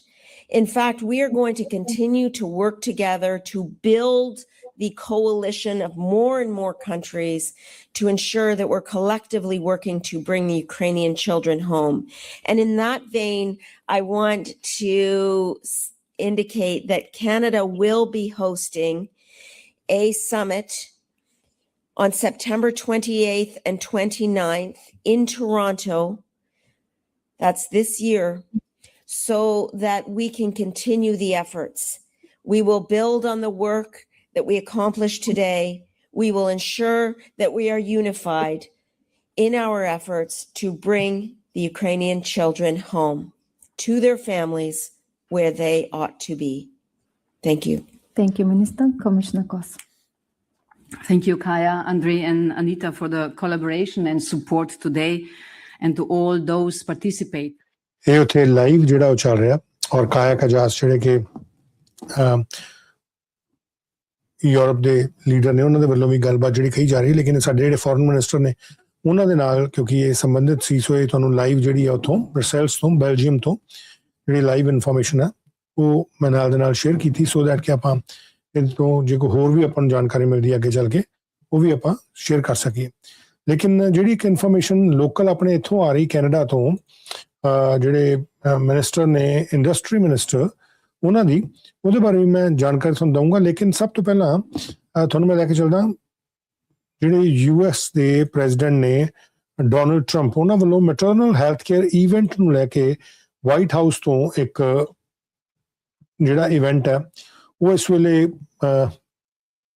ਕੀਤਾ ਜਾ ਰਿਹਾ ਔਰ ਉਸ ਦੇ ਵਿੱਚ ਕੀ ਮੇਰੇ ਕੋਲ ਜਾਣਕਾਰੀ ਹੈ ਮੈਂ ਤੁਹਾਡੇ ਨਾਲ ਸਾਂਝੀ ਕਰਦਾ US ਪ੍ਰੈਜ਼ੀਡੈਂਟ ਡੋਨਲਡ ਟਰੰਪ ਦੀ ਔਰ ਇੱਥੇ ਇਹਨਾਂ ਦੇ ਕੋਲੋਂ ਮੈਨੂੰ ਇਹ ਲੱਗ ਰਿਹਾ ਕਿ ਸਵਾਲ ਜਿਹੜੇ ਆ ਉਹ ਈਰਾਨ ਦੇ ਨਾਲ ਜੁੜੇ ਹੋਏ ਪੁੱਛੇ ਜਾਣੇ ਆ ਇੱਕ ਜਿਹੜੀ ਇਨਫੋਰਮੇਸ਼ਨ ਆ ਰਹੀ ਹੈ ਇਸ ਵਕਤ ਮੇਰੇ ਕੋਲ ਉਹ ਇਹ ਹੈ ਕਿ ਕਿਸੇ ਵੀ ਲੈਵਲ ਤੇ ਈਰਾਨ ਦੇ ਵੱਲੋਂ ਇਹ ਕਿਹਾ ਜਾ ਰਿਹਾ ਕਿ ਅਸੀਂ US ਦੀਆਂ ਜਿਹੜੀਆਂ ਗੱਲਾਂ ਹੈ ਜਾਂ US ਜੋ ਸਾਨੂੰ ਇਹ ਕਹਿ ਰਿਹਾ ਉਹ ਕਹਿੰਦੇ ਅਨਰੀਜ਼ਨੇਬਲ ਡਿਮਾਂਡਸ ਨੇ ਇਹਦੀਆਂ ਅਨਰੀਜ਼ਨੇਬਲ ਡਿਮਾਂਡਸ ਉਹ ਕਿਵੇਂ ਇਹਨਾਂ ਵੱਲੋਂ ਕਹੀਆਂ ਜਾ ਰਹੀਆਂ US ਦੇ ਵੱਲੋਂ ਸੌਰੀ ਮਾਫ ਕਰਨਾ ਈਰਾਨ ਦੇ ਵੱਲੋਂ ईरान ने लेटेस्ट की किया मैं थोड़ी जी गल थोड़े नाल वो भी नाल दे नाल डिस्कस करदा इधर लाइव जिहड़ा ये चला देना सो दैट कि तुहानू इन्फॉर्मेशन जिहड़ी है नाल नाल मिलदी रहे और मैनू आई होप कि ये हुणे थोड़ी देर दे विच इहदे वल्लों कोई ना कोई जिहड़ी इन्फॉर्मेशन है डोनाल्ड ट्रंप दे वल्लों वो इस विषय दे उत्ते जरूर दित्ती जाएगी जिहड़ा ईरान दा विषय let me just share it with you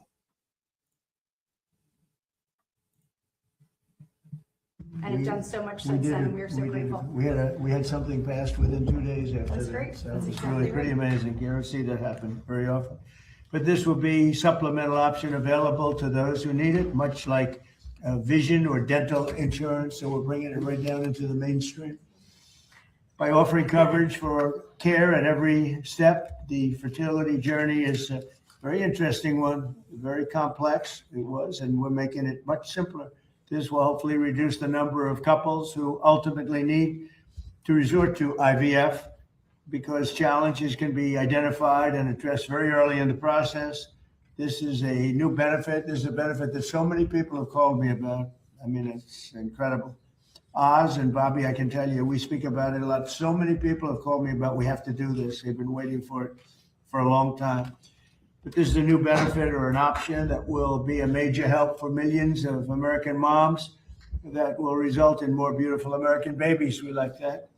To further reduce the cost of fertility care, my administration has negotiated unprecedented most favored nation agreements with all of the world's leading pharmaceutical companies and nations. You think that was easy? That was not easy. The nations in particular, I tell you, I did challenge them with tariffs. You don't want to give us what you want? I'm putting tariffs on your nation. Sir, we'll give it to you immediately.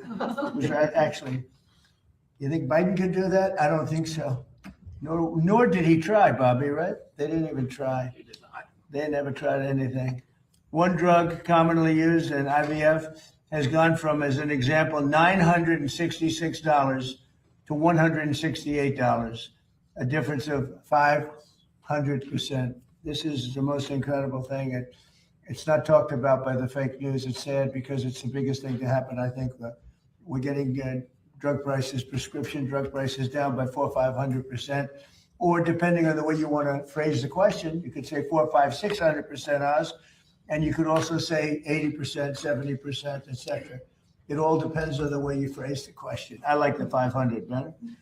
And since we launched that website just a few months ago, it's called TrumpRx.gov. It's through the roof. Is that a correct statement? And by the way, you tell them that was your idea to call it Trump. That wasn't mine. The president did not propose that name, but everyone else knows it's a great idea. It is working spectacularly well, incredibly effective at so many things. That there's not an American around buying medication who should not check TrumpRx.gov first. We propose, Mr. President, it's going to save us $600 billion over the next decade, the kinds of savings we're going to achieve from the most favored nation drug pricing that Secretary Kennedy organized. And the media doesn't write about it. If a Democrat proposed it, it'd be front page news every day for the rest of your life. The media, they don't want to write about it. Think of it. We're reducing drug prices by 500, 600%, or 80%, or 75%. Anyway, it's all about the phrasing of the question. And the media doesn't write about it. It's amazing. It's so sad. It's so biased. And that's why the media, their approval rating went down just today, 12%. You're 12%. That's why I got elected with 97% bad stories. I won in a landslide because you have no credibility. So I wish the media would write about it. It's probably the biggest story. Certainly it's got to be maybe the biggest story in medicine, if you think. I mean, when you get drug reduction prices of 60, 70, 80%, a pill that costs $10 in Germany, costs in New York City, costs $130, $140. Now the pill is going to go to $20 in Germany and $20 for us. So we're going to have the lowest prices anywhere in the world. And we can't get a story about it. They won't write it. It's the biggest medical story there is, and we cannot get a story about it. I think I'm going to ask Walmart for a little help if they don't mind. Because you people say you get very good publicity. I think if you can explain the trick and let me know. But since we launched the website just a few months ago, over 19,000 Americans have used those fertility medicines and discounts and saved more than $15 million just in a short period of time, very matter of weeks. The Council of Economic Advisors projects that the number will rise to $4.6 billion over a fairly small number of years. Nobody's ever seen anything like this. And we had to get the countries. First, we had to get the companies. And the companies were pretty good, but they knew I couldn't get the countries. So they didn't care that much. I think that's when we got the countries, I think they said, what's going on? And yet they've done fine. They do more business and they do it from, they made it up in volume, right? They made it up in volume, as the old story went. There are many other ways our administration is supporting moms and women. We passed the largest working family tax cuts in American history. By far, we passed the largest tax cuts, not only for women, for everybody, but for women. So many working women, we passed the largest tax cuts in history. We also made a historic investment in rural health with $50 billion distributed across all 50 states, and that gives each state a lot of money. Over the next 5 years, $10 billion has already been distributed, and you see the results all over the rural part of the United States, which I'm proud to say I won by about 80% of the vote. And many states are investing and approving maternal health care. Every Democrat in Congress voted against this historic funding. The Democrats, well, they suffer from Trump derangement syndrome, to be honest. They don't even know what they're looking at. They can't even see straight. But I have a new way out. I'm going to propose something the opposite of what I want, and we will have massive amounts of legislation. No, just all I have to do is Genius idea. we will not build the wall. And they'll demand the president. Diabolically So clever. No, I'm going to the do it, wall. Katie. We'll put it in. I think you're I'm going to go the opposite. Whatever is bad, I'm going to go for it, and they'll approve what's good finally. Now, they've got serious Trump derangement syndrome, which actually is a disease. I'm hearing it is actually a disease. It's an honor. Today, we're also enacting groundbreaking child care reforms to improve federal child care programs, including Head Start and Child Care Development Fund that goes to each state. It's big stuff. These reforms will give states more flexible, lower costs, increase options, and empower parents to choose what care works best for them. There's a lot of options that you're going to have. Under this plan, you have, I think, pretty much maximum options. And that's what we're looking for, maximum options at the lowest cost. And you've got a cost that if you were here a year ago, or if you were here like during the last administration, you're talking about a cost that would be 8 to 10 times more expensive than what we're doing. And same exact prescription, same exact medicine, same care at 10%. It'll also free up child care funding for hundreds of thousands of additional children to support stay-at-home parents. In recognition of this ambitious agenda to support American mothers, today we're announcing a new website that is online right now. It's moms.gov. Moms.gov. You couldn't have put that in the Trump deal. You had to give me a new one, competition. This guy, he wants to make me work so hard. So explain moms.gov, would you please, Dr. Ross? Well, we're going to have a whole discussion about it, sir, a little bit later. If we could, we want Katie to speak a bit about the first issue you mentioned. But moms.gov is a beautiful site. Folks want to check it right now while we're talking. Yeah, you really should. And it's pretty incredible. Something that Senator Rubio and I tried to do, sir, but you're the one who actually did it, along with. Well, I like TrumpRx.gov. I feel like that. No, I mean, I love moms. I love moms, but I like TrumpRx.gov. You put me in there, I got to make sure it gives me competition now. He wants it to work. That's all right. We're only kidding. I have to say we're kidding, otherwise they'll do. Trump and us had a major dispute. It was terrible. When Bobby broke him up, it was a terrible, terrible dispute.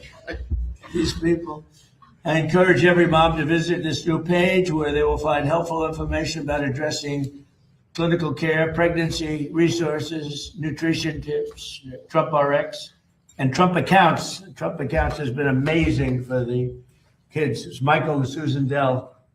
They put in 6 $6,250,000,000 started it, and that's another one that's gone through the Trump accounts, where young kids, they turn 18 or 20 or 21, and they feel like a billionaire. You used to say a millionaire, now you say a billionaire, but they certainly feel rich, as opposed to having absolutely nothing. It's so popular, so many people do it. We have people, in one case, took over the entire state of Ohio.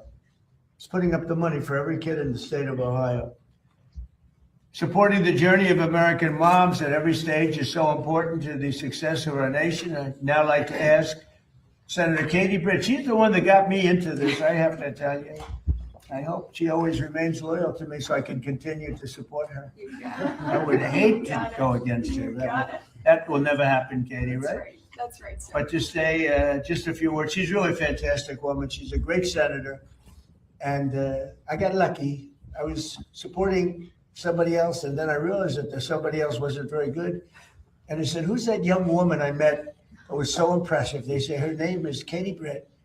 I said, let me talk to her. I talked to her, I endorsed her. She won a landslide, and you've been winning in landslides ever since. So you've been doing a great job, Katie. Thank you very much. I thought I should explain it. Thank you. To say a few words, Katie's going to say, and followed by Monique Pruitt, and then Olivia Walton, then Dr. Oz and Dr.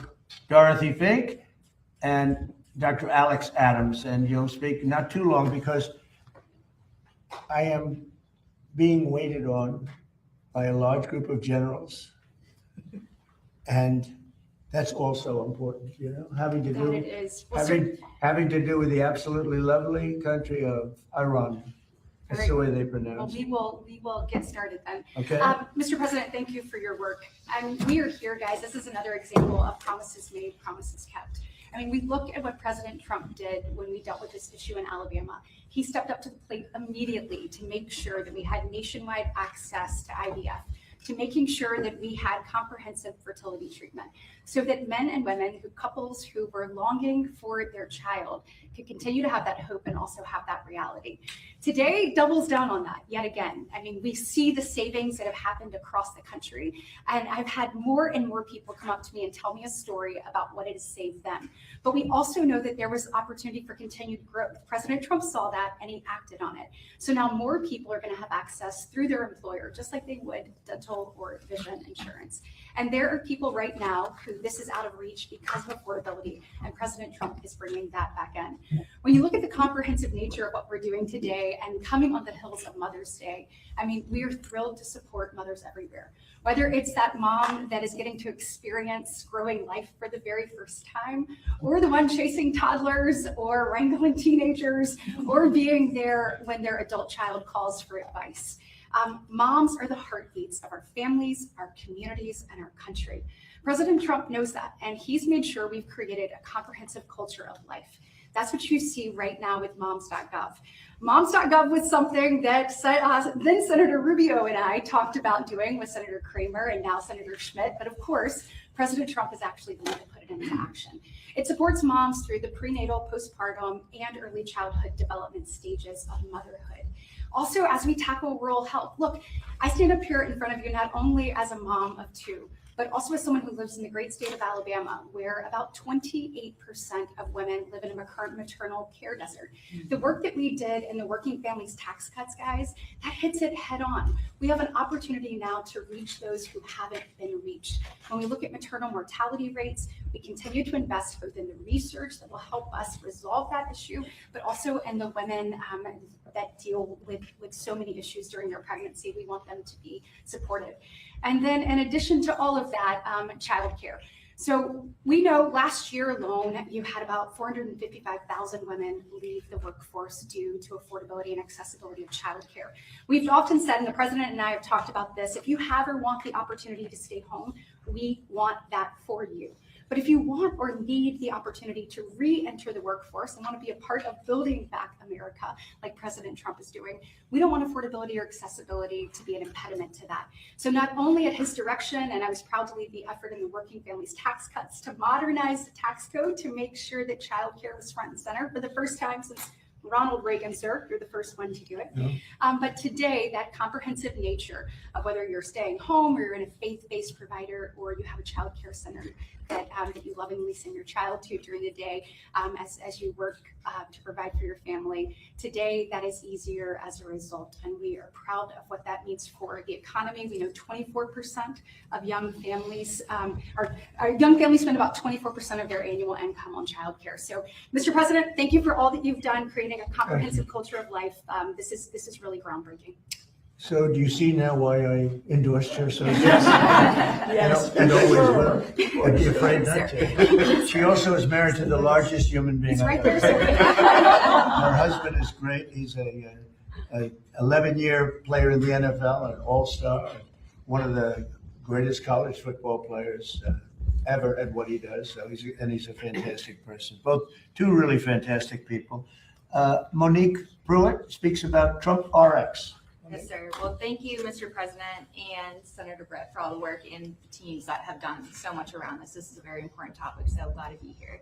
I personally use Trump RX and have saved thousands of dollars on my medication. As President Trump mentioned, a lot of insurances did not cover this. Looks like they will be now, so that's wonderful. Thank you. Even so, some don't cover the medication portion. That can be a separate pharmaceutical cost. So Trump RX has brought a lot of the prices of medications down.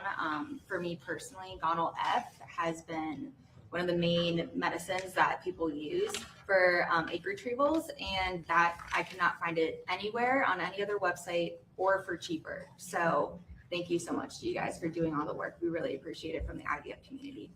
It's been amazing, hasn't it? The difference in cost. It's just incredible. I mean, you're talking about something where it goes down 5, 6, 7 times. And I tell the story often. I was so proud. My first term, 1/8 of 1%. I reduced drug costs during my 3rd year. 1/8 of 1%. And that's the first time in 28 years that prices went down. And I was so proud of reduced drug costs. Remember that? I was there, yes. Ladies and I'd like to just say that prices have gone down 1/8 of 1%, which is the first time in 28 years that prices have gone down for prescription drug prices and other. I was so proud of that. And now I reduced them by 500%. Perhaps that's experience. I always knew that, we were being just absolutely decimated, but, I was hunted. I was the hunter now. I was the hunted then, and I had to devote a lot of time to that. Otherwise, I wouldn't have been too effective. Yeah. If I was out of office, I wouldn't have been. I was hunted by some very bad people. Now I'm the hunter. It's much better when you're the hunter. But these are bad people, and they'll give you no support at all, no matter how good it is. I mean, as an example, I don't know what the numbers are, but if we go to Congress to get something approved, which we get, but you can say that we're going to reduce drug prices by 80%, and we won't get one Democrat vote. I don't know how they get away with it. That's why we call them the Democrats. We have a name. They're Democrats because they're dumb. They're dumb people, and they just can't do it. I've been waiting so long for them to change, but they just keep losing, and they're going to keep losing with their policies. But we reduce prices by 70-80%, and it's such a big deal. I'd like to ask Olivia Walton, who's here with her very handsome husband, Tom. Thank you, Tom, for being here. Thank you very much. And you're going to speak about maternal health care. Mr. President, I'm going to introduce Olivia. If you don't Okay, mind. good. Before we leave the last topic, it's the leader of EMD's Rana, which makes one of the most important fertility drugs is here. Just to remind you, because you've been giving different percentages, the Monique's price of getting a product is 1/10 of what it used to be. So 1/10, forget about percentages. It's an easy number to remember. And the fact that we were paying 10 times more for that same drug in America is embarrassing. It changed under the president, and presidents have known her for a long time, but it takes guts to take on important lobbies. So why didn't they get it done? Well, the main reason is they were intimidated. They're scared. Or incompetent? Or incompetent. But I've had plenty of conversations with the president when he says he doesn't care, he wants to do the right thing, and this is a good example. Absolutely. Excuse me, Katie Britt's husband's here. I just spotted this very large handsome guy. That's a great guy. Okay, go ahead. So let me speak a little bit about the reality that 1 in 3 Americans are underbabied. What does underbabied mean? That means that you either don't have any children or you have less children than you would normally want to have. And to Katie's point, we have a crisis that's causing our fertility rate to drop below 1.5. The replacement rate is 2.1. So we're way below what we need just to replace the people that we have in America. And one of the challenges is that rural America, where there's 60 million people, have a mortality rate, maternal mortality rate when they have babies that's about 30% higher than if you live in an urban area. One of the ways the president wanted to address this was creating something in the Working Families Tax Cut legislation, which is, I think, the most ambitious, fantastic program ever written to help fix the healthcare system. The president saved Medicaid in the Working Families Tax Cut legislation. He also invested with Congress's help, and Senator Britt and her colleagues voted for this on the House, to put in $50 billion into rural health care. That's $10 billion a year for the next 5 years. All the money went out the door on time, and it's being used for incredibly beneficial advances to help Americans living in rural America have babies safely. Your zip code should not determine your mortality rate if you're having a baby. That is going to change. There's a great program in Southern Alabama. They call it LA, Lower Alabama. I love that you know that. Yes, I've been there. And that is allowing us to use these new ultrasound probes now. If you don't have an obstetrician in your county, because in many counties in LA, which is Lower Alabama, that is the case. We have states and all the governors are embraced on this, investing a lot of money training more people to work in rural America. And we're also using telehealth tools. So you have big, sophisticated urban centers adopting smaller facilities and clinics so they can help moms deliver babies wherever they may live. You don't have to drive across state to get there. Now, as great as this all is, and as fantastic as it has been to have 50 governors, in this case, Mr. President, even the Democratic governors are on board. It's such a good offer. It's such a beautiful way of keeping your people healthy that everyone's embraced this program. We still can't do it by ourselves. We have to invest in the American people. We have to have governors and private sector partners that make this happen, as well as, and I hope the Secretary can speak to this in a moment, because MAHA is probably vital to this effort. You have to get moms healthy enough to do the most creative thing the universe knows, which is making babies. So maybe you can take the message around the private sector involvement, how you and your family have gotten involved in this and led the way, and maybe we can talk about MAHA afterwards. Sure, I would love to. And first, thank you so much, Mr. President. Thank you, Dr. Oz, and thank you, Secretary Kennedy. Thank all of you for making maternal health really a national priority. It's an honor to be here today with all of you. This $50 billion in rural health funds, this really represents a transformative opportunity to invest in maternal health care. And in fact, it's what's given us the confidence to launch Healthy Moms, Healthy Babies America, which is our campaign. It is bipartisan. Dr. Oz is right. Democratic governors across the country are also very interested in doing this. We have a simple goal. We want to cut the U.S. maternal death rate in half in 5 years. That sounds audacious, but I am confident we can do it. I am confident because we have the federal leadership, because President Trump wants to make America the best place to have a baby. I'm confident because we now have this $50 billion, money that's already going out to the states that we can actually leverage to pay for some of this. And I'm confident because honestly, we know how to fix this. The vast majority of infant and maternal death is preventable. We know the solutions. Maternal health is rural health. You heard the numbers from Dr. Oz. I'm here today as a mother from Arkansas. I have 3 young kids. I live in a very rural state, and I'm thrilled to say Governor Sanders is taking maternal health head on and has made some incredible progress. But in rural America, it is hard to have a baby right now. It is hard to get care. We have moms driving for hours to get to the OB. Most moms don't have the time to do that, and a lot of moms don't have the money to do that either. And then after they have the baby, they're not going back for any kind of checkup. For those of you who know who've had a baby, what's the standard of care? They say, come back in 6 weeks. It's not a good idea. You all know how precarious those precious few weeks are. You need help sooner than that. And by the way, not all this care has to be done by an OB. It can be done with doulas and nurses and midwives. ਇਹ ਜਿਹੜੀ press ਚੱਲ ਰਹੀ ਹੈ ਇਸ ਵੇਲੇ live ਤੋਂ white house ਤੋਂ, ਇਹ ਤੇ ਆਪਾਂ ਦੁਬਾਰਾ ਵਾਪਸ ਆਉਂਦੇ ਹਾਂ ਜਿੱਦਾਂ ਹੀ ਕੁਐਸਚਨ ਪੀਰੀਅਡ ਇੱਥੇ ਸ਼ੁਰੂ ਹੁੰਦੇ ਆ ਜਾਂ ਆਪਾਂ ਨੂੰ ਪਤਾ ਲੱਗਦਾ ਕੁਐਸਚਨ ਪੀਰੀਅਡ ਸ਼ੁਰੂ ਹੁੰਦੇ, ਲੇਕਿਨ ਤੁਹਾਨੂੰ ਮੈਂ ਲੈ ਕੇ ਜਾਣਾ ਬੈਲਜੀਅਮ ਇੱਕ ਵਾਰ ਫਿਰ ਤੋਂ, ਜਿੱਥੇ ਇਸ ਵੇਲੇ ਕੈਨੇਡਾ ਦੇ ਪ੍ਰਾਈਮ ਮਿਨਿਸਟਰ ਮਾਰਕ ਕਾਰਨੀ ਜਿਹੜੇ ਆ ਉਹਨਾਂ ਦੇ ਵੱਲੋਂ ਇੱਕ ਲਾਈਵ ਵਰਚੁਅਲ ਜਿਹੜੀ ਹੈ ਡਿਸਕਸ਼ਨ ਕੀਤੀ ਜਾਣੀ ਹੈ, ਜਿਹੜਾ ਕੈਨੇਡਾ ਕੋ ਹੋਸਟ ਕਰ ਰਿਹਾ meeting on return of Ukrainian children, ਉਸ ਦੇ ਉੱਤੇ ਤੁਹਾਨੂੰ ਮੈਂ ਲੈ ਕੇ ਜਾਣਾ। ਔਰ ਆਪਾਂ ਥੋੜ੍ਹੀ ਜਿਹੀ ਗੱਲਬਾਤ ਉਹ ਵਾਲੀ ਦੇਖ ਕੇ ਉਸ ਤੋਂ ਬਾਅਦ ਵਾਈਟ ਹਾਊਸ ਵਾਲੀ ਜਿਹੜੀ ਪ੍ਰੈਸ ਕਾਨਫਰੰਸ ਉਹ ਤੋਂ ਦੁਬਾਰਾ ਚੱਲਾਂਗੇ। ਇਹ ਵਾਲੀ ਸ਼ੁਰੂ ਹੋਣ ਜਾ ਰਹੀ ਹੈ।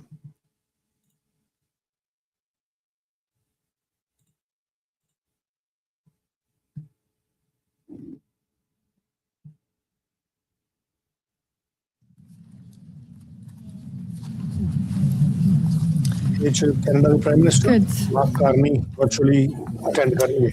So, can we ask also colleagues to take their seats as we are a bit behind the schedule, so I apologize for all those who were timely and in time here. Dear Minister Sibiha, dear Andre, dear Anita, dear Minister Anand, so Commissioner Kos, dear Marta, Excellencies, thank you for being here. No matter whether you are a few kilometers or 10,000 kilometers away from Ukraine, the pain inflicted on Ukrainian children leaves no one untouched. And I really welcome that we have here this meeting of the International Coalition of the Return of Ukrainian Children, which I'm proud to co-chair with Commissioner for Enlargement, Marta Kos, and also together with the Minister of Foreign Affairs of Canada, Anita Anand, and Minister of Foreign Affairs of Ukraine, Andrei Sibiha, addressing one of the most heinous crimes that Russia has committed since the beginning of the war of aggression against Ukraine remains as important as ever. And your presence today sends a strong signal on our determination to support Ukraine, making sure every child is returned. So I ask all of you to watch a video address by President von der Leyen. Please, can we show the video? President Zelensky, dear Volodymyr, Prime Minister Carney, dear Mark, thank you for hosting this event together on an issue that is so dear to our hearts. Ministers, Excellencies, ladies and gentlemen, last year I met two Ukrainian heroes I will never forget. A young boy named Sasha and his grandmother, Ludmila. Sasha was only 11 when Russian soldiers took him from his mother. They wanted to bring him to Russia, give him Russian parents, a Russian passport, a Russian life. But Sasha rebelled.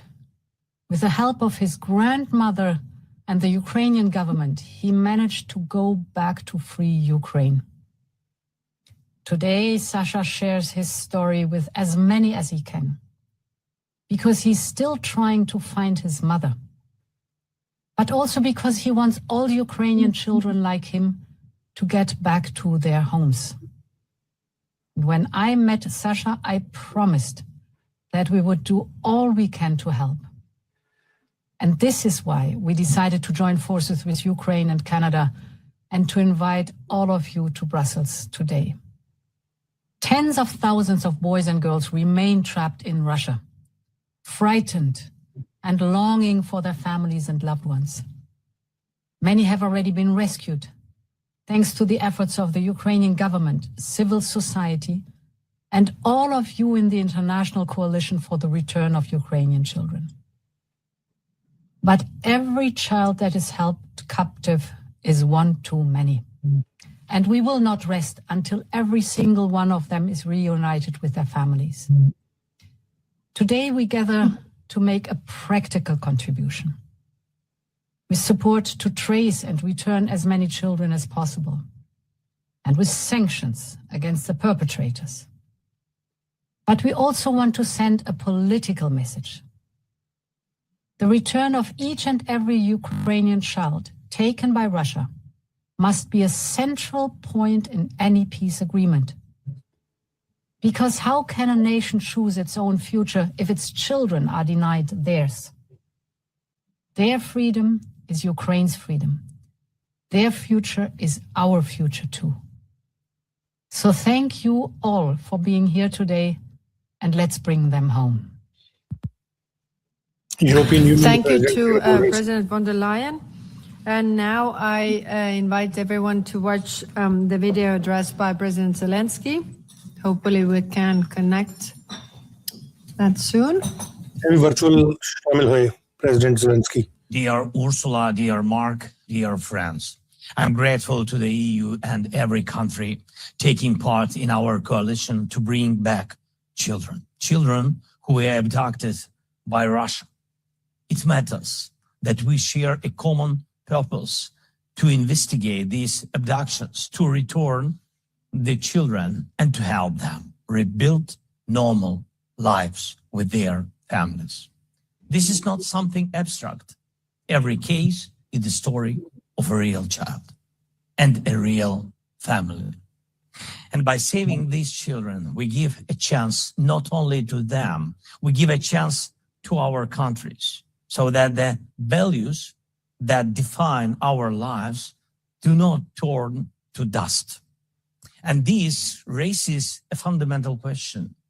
How did it become possible for Russians to simply abduct tens of thousands of children, hide them, tear them away from their families, and then teach them to hate the very country they were abducted from?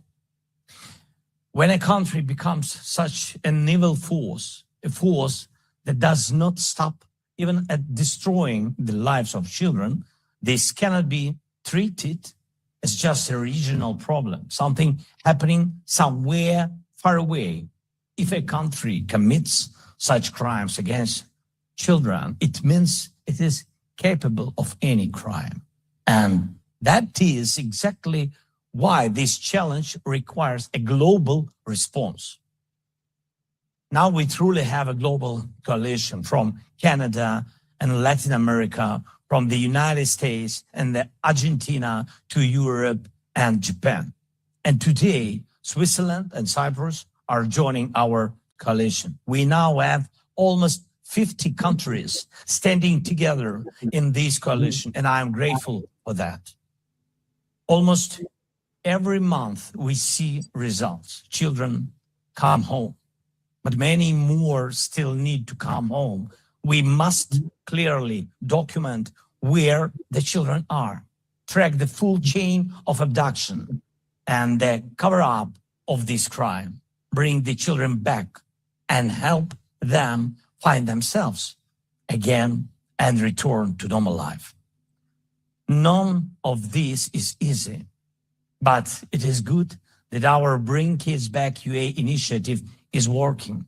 It's good that you are active at the level of the European Commission, European institutions, international organizations, and the leadership of every country. And I'm especially grateful to the first ladies who helped to secure the release of these children. All of this must continue. Please continue to support the specific practical work of Bring Kids Back UA, including through the Rapid Response Instrument and through project in tracking, reintegration and rehabilitation and strategic communications. This issue, the return of our abducted children, must stay at the top of the media and political agenda. And there must be sufficient resources for legal work. The International Criminal Court has issued arrest warrants for Putin and his accomplices in the abduction of children. This is a global case, and it must have global consequences. Everyone who commits crimes against children must truly feel that this is wrong. Today, we have new sanctions against those who abduct children and try to normalize it. And the pressure on Russia must not ease. Sanctions work, and the world has power. Please use it right. Thank you, dear leaders. Thank you to the Bring Kids Back UA team. And thank you to all journalists, civil society politicians, to everyone who helps protect lives. Slava Ukraini. Thank you to President Zelensky, and now I will deliver my own remarks. Yesterday was Mother's Day, and I had the discussion with my son, who is 14-year-old. So I was telling that there are 20,000 children who have been taken from their homes and deported. And he said to me, in my school, there are 20,000 children. So that means 20 schools full of children. And that is a lot. Having one's child forcibly taken is the worst nightmare of any parent. Yet it is the lived reality for thousands of Ukrainian families. Russia claims to be carrying out humanitarian evacuations, but no Russian system exists to repatriate Ukrainian children. Once in Russian hands, in camps, military training facilities, in occupied Ukraine or elsewhere in Russia, Ukrainian children are instead subjected to indoctrination, their names are changed, their identities wiped. It is Russian government policy, approved by Putin himself, to erase the identity of Ukraine by using Ukrainian children. Let's not forget that in 2023, the International Criminal Court issued 2 arrest warrants for Vladimir Putin and Maria Lvova-Belova for the war crimes of unlawful deportation of children and the unlawful transfer of children from occupied areas of Ukraine to the Russian Federation. Our task, not only as politicians, but as human beings, is to prevent this from happening, to ensure every single Ukrainian child is returned home and has the support they need to recover.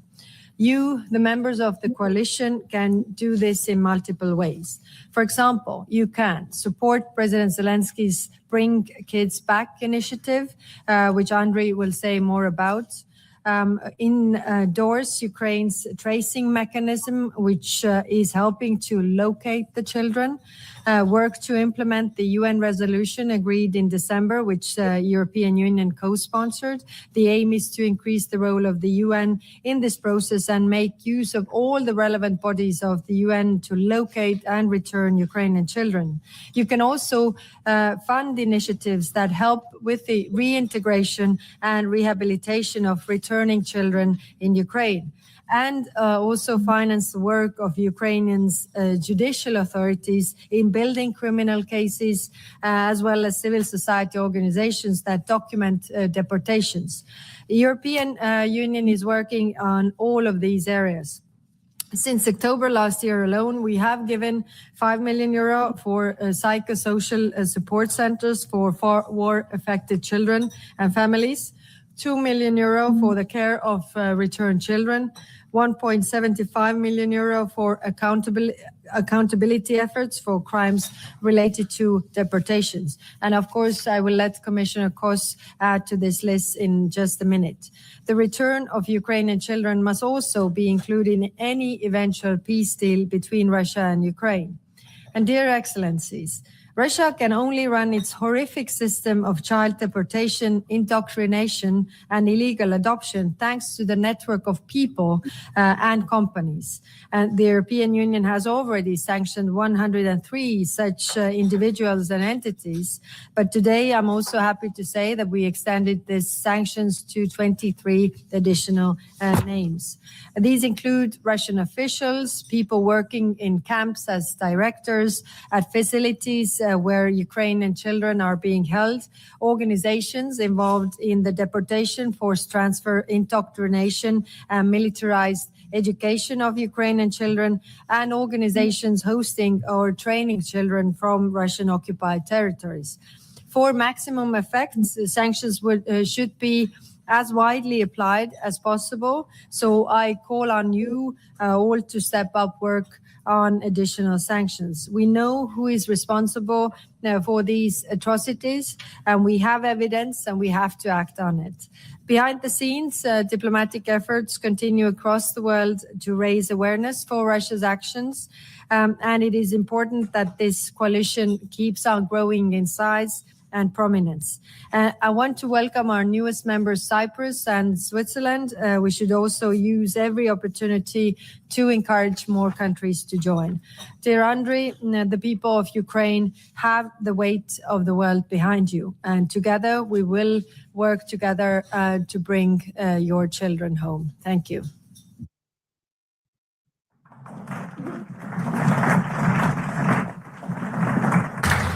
And I will now give the floor to Commissioner Kos, please.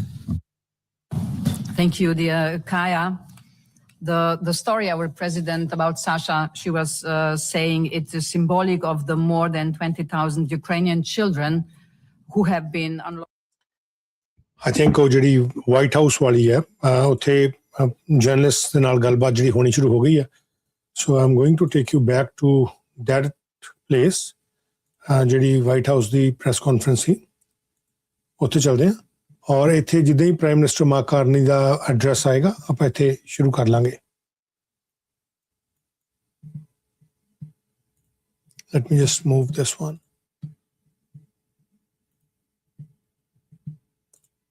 Donald Trump ਵਾਲੀ ਜਿਹੜੀ White House ਦੀ ਬਹੁਤ ਸਾਰੇ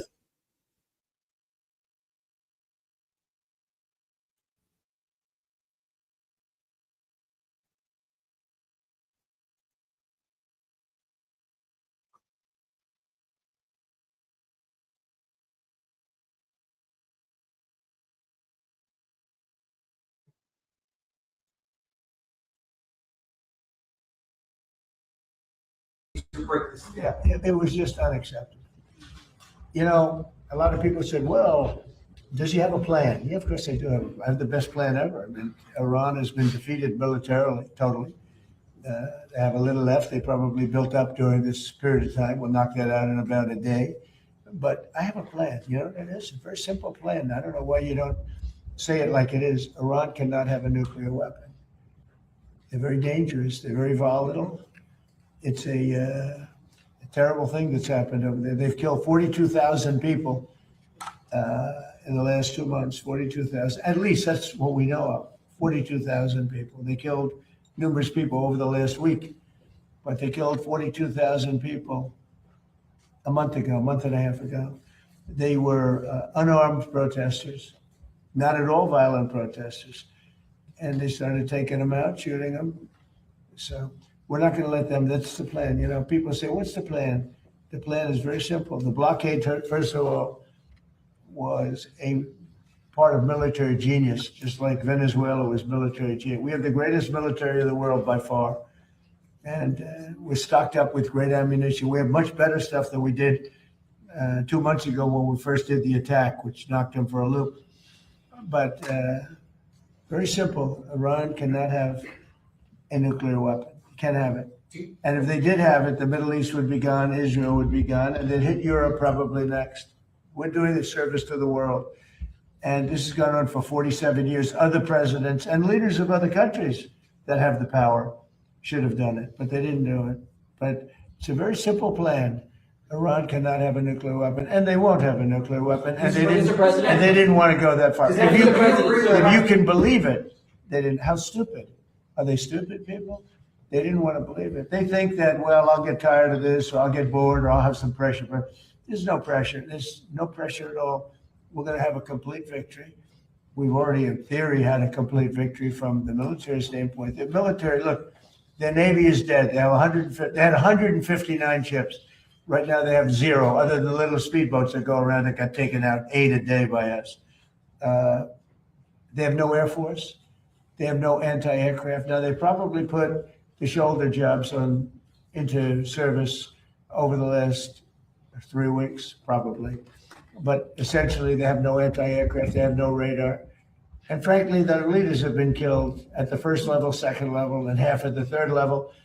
And then they come back and they want to negotiate, and they give us it's a stupid proposal. And nobody would take it, although Obama would have taken it, Biden would have taken it. What they took was far worse. So we stopped them twice. We stopped them when I terminated the worst deal probably ever made in the history of our country in terms of defense. That was the Iran nuclear deal penned by Barack Hussein Obama. That would have given Iran a nuclear weapon within a year. They would have had it years ago. I terminated that in my first term. And then when that beautiful plane right there hit them hard, we really hit them hard. And they told me, I want to just tell you this because they like to say, oh, well, maybe it wasn't that hard a hit. Iran told me very strongly, because they intend to give us the nuclear dust, as I call it. It's easier than talking about other terms because it's a term everyone knows. But the nuclear dust, which is what we hit, they told me, number one, you're getting it, but you're going to have to take it out because the site was so obliterated that there's only 1 or 2 countries in the world that could get it. It's so deep and got hit so hard that there's no way they have the equipment to move it. You and China are the only 2 countries in the world that could take it out. So we talked about it, and they said, you'll have to take it out because we don't have the capability of doing it.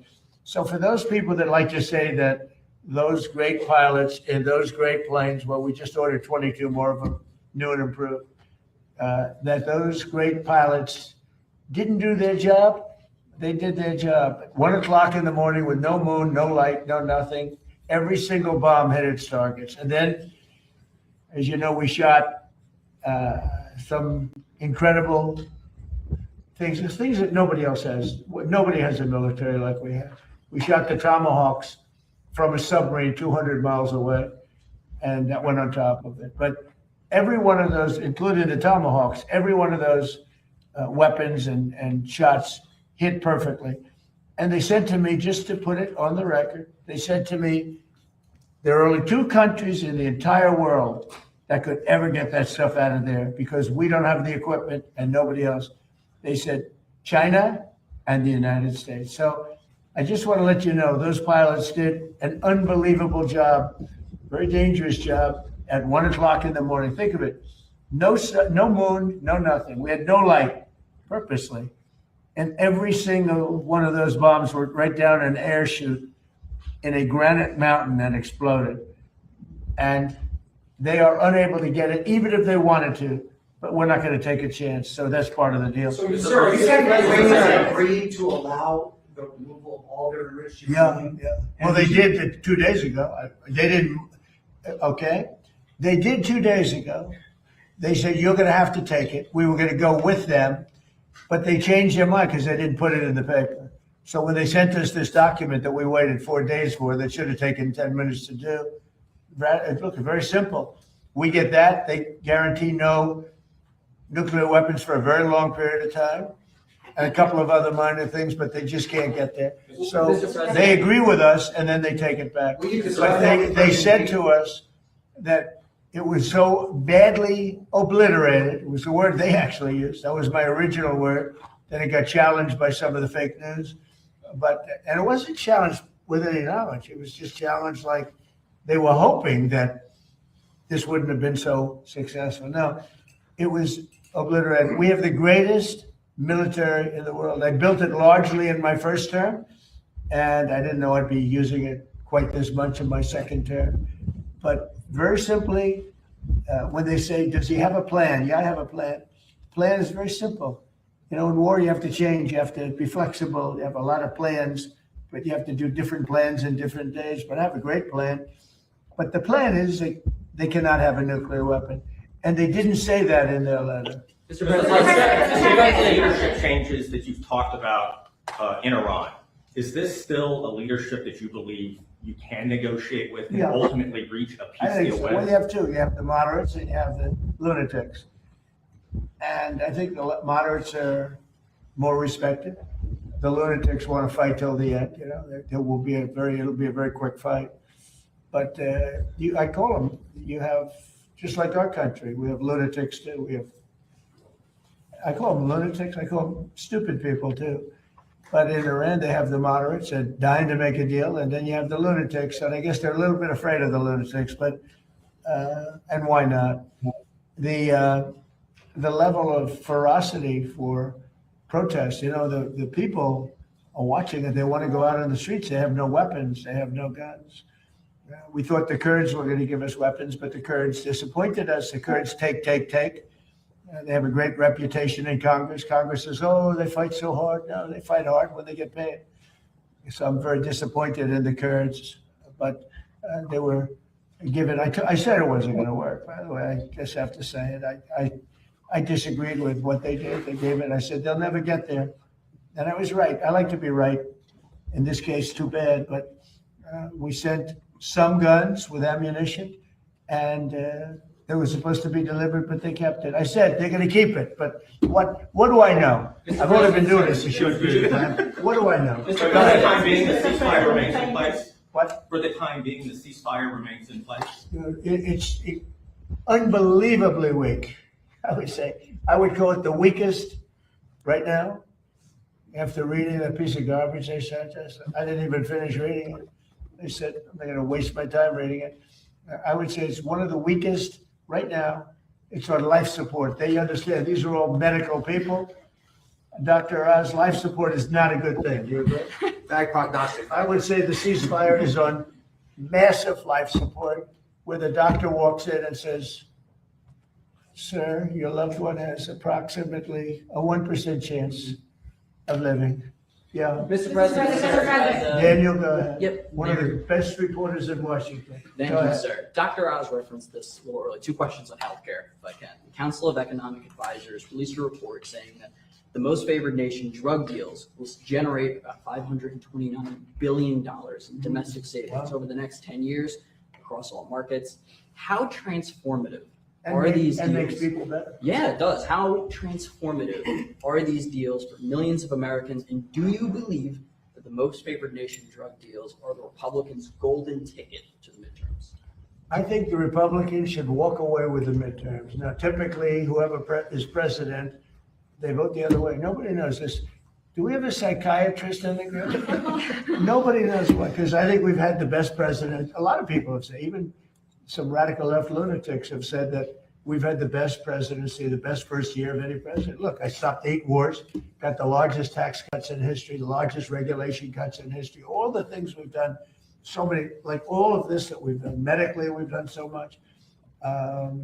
We did a thing called Right to Try in my first, and I could never understand it when I was a civilian, which wasn't so long ago. I haven't been doing it that long, but I always used to marvel at the fact that if they had a great drug and it had to go through the FDA, and the FDA guarded it and said, you can't use it.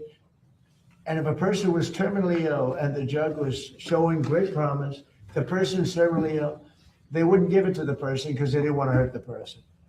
And I said, well, we need something of that. And it was very important to me. And I had no idea it would be so hard to get, but we got it in total. We got it in full. It's called Right to Try. That if you're terminally ill, you have the right to try a drug that has not gone even anywhere near final. If it shows even a little promise, and we've saved thousands of lives. It was very hard to get because the insurance companies didn't want it, the doctors didn't want it, because the doctors didn't want to be blamed. The drug companies didn't want it because if it didn't work, they didn't want it on their record. So what we did is we said, we're not going to count it on your record. If somebody's terminally ill and they take the drug, it doesn't work, we're not going to count it on your record. We'll have another record, a little smaller one that not a lot of people look at, but we're not going to count it on your record. So Right to Try has been one of the great successes. Again, nobody talks about it. We've saved thousands of lives, but you know what is maybe even more important? We've learned very quickly that some drugs work and some drugs don't. In other words, some drugs take a person who's terminally ill, and there are numerous cases, and without waiting 7 years, 10 years, by the way, we think we've cut it in half, but you do need a period of time. Without waiting many, many years, we know the drug works because we've taken people that were dead. We had a person given the last rites, God. The kids are crying and started them on this drug, and the person became better. It works, and some don't work. But you learn really fast. It's called the ultimate test, I think, right? They test all these things. They use animals all over the place. They use everything to test. The person's going to die. So they didn't want it because they didn't want to be sued. The drug companies didn't want to be sued if it didn't work. The country didn't want to be sued. So I got everybody into a room and I said, we're going to do this, but if anybody uses it, they have to sign a document. They sign a very strong document that they're not going to sue the doctor. They're not going to sue the country. They're not going to sue the manufacturer, the pharmaceutical company. They're not going to sue anybody, but we're going to give it a shot. It has been Right to Try. It's been so successful. It's been amazing.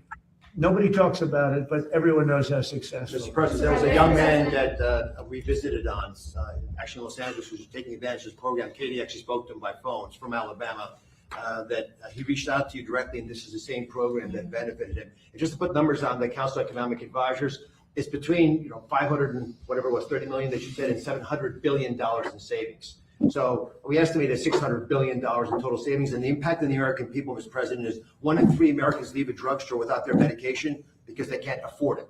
Even though they got a doctor's prescription, they know they can make a difference in their lives. That will no longer happen with the most favored nation drug pricing. And we're giving drugs like which, as you call it, the fat shot, the weight loss drugs to all beneficiaries of Medicare. Every senior in America can get them for $50 starting on July 1st. These are just inconceivably good prices, and they're so good, in fact, that we actually save the taxpayer money by reducing the downstream effects of obesity, diabetes, and hypertension. Mr. President, all possible because you took brave action. And again, the question we should be asking ourselves is why did this happen a decade ago? Katie, what do you think about that young man? That he has a new lease on hope, and it's because of you. I talked to his parents, and they said, we feel so good about our country that we literally have the president and Dr. Oz and Secretary Kennedy doing everything possible to give our son a fighting chance. They said before, no one was listening, but you, Mr. President, took action. And Will Roberts, he is such a great young man. Well, right He's to try inspired is- so many people. Nobody talks We're about with it. him.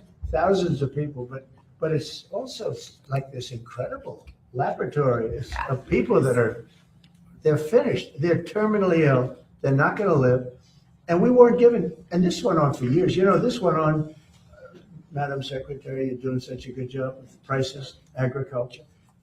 How's the beef doing? We got to get the beef down. We're working on it. It's the only thing, we got to get the beef down. It's becoming more affordable. This was so incredible because, and I marveled at it for 30 years. I'd say, why? I'd have friends that were terminally ill. You'd meet people that were really in bad shape. They weren't going to make it, and they couldn't get a drug that looked like it was going to work.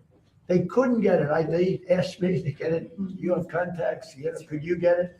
Couldn't get it. You go to jail if you get, and they're going to die. They'd die 3 weeks later, 4 weeks later. And we're saving a lot of people that were gone, that were terminally ill. And what we're doing is producing almost immediately. You can almost immediately approve these drugs. But it was very, look, legally it was a disaster because everybody would be sued. The problem is somebody would die and then they blame the drug, and then the drug company gets sued, the doctors, the country gets sued. A member of the family goes crazy and you're settling for millions of dollars because you killed somebody that was going to be dead in 2 weeks. So I did that, and I'm very proud of it. The other thing, doctor mentioned the fat drug. So think of it, $87 it would sell in London and $1,300 in New York for the exact same box made, I won't name the company, made by the same company in the same facility.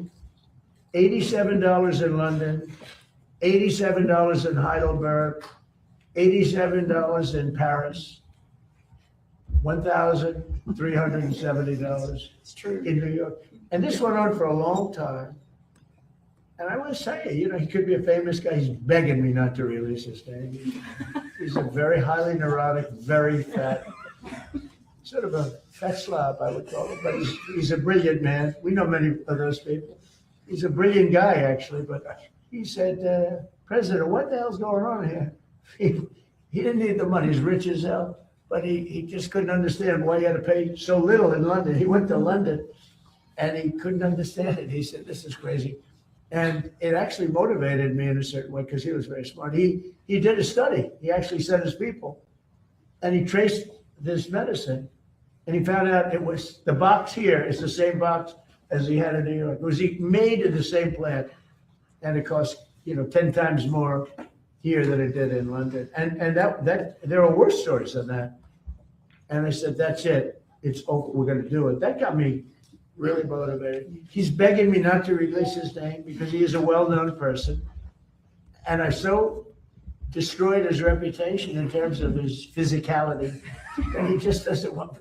I said, you've had a big impact on medicine because you got to be better than any normal person could have, He said, no, I don't want to. Okay, yeah, please. But what do you hope to get out of the summit in China, and how much has the war in Iran changed the agenda? Look, I have a great relationship with President Xi. We're doing a lot of business, but it's smart business. We used to be taken advantage of for years with our previous presidents, and now we're doing great with China. We make a lot of money with China.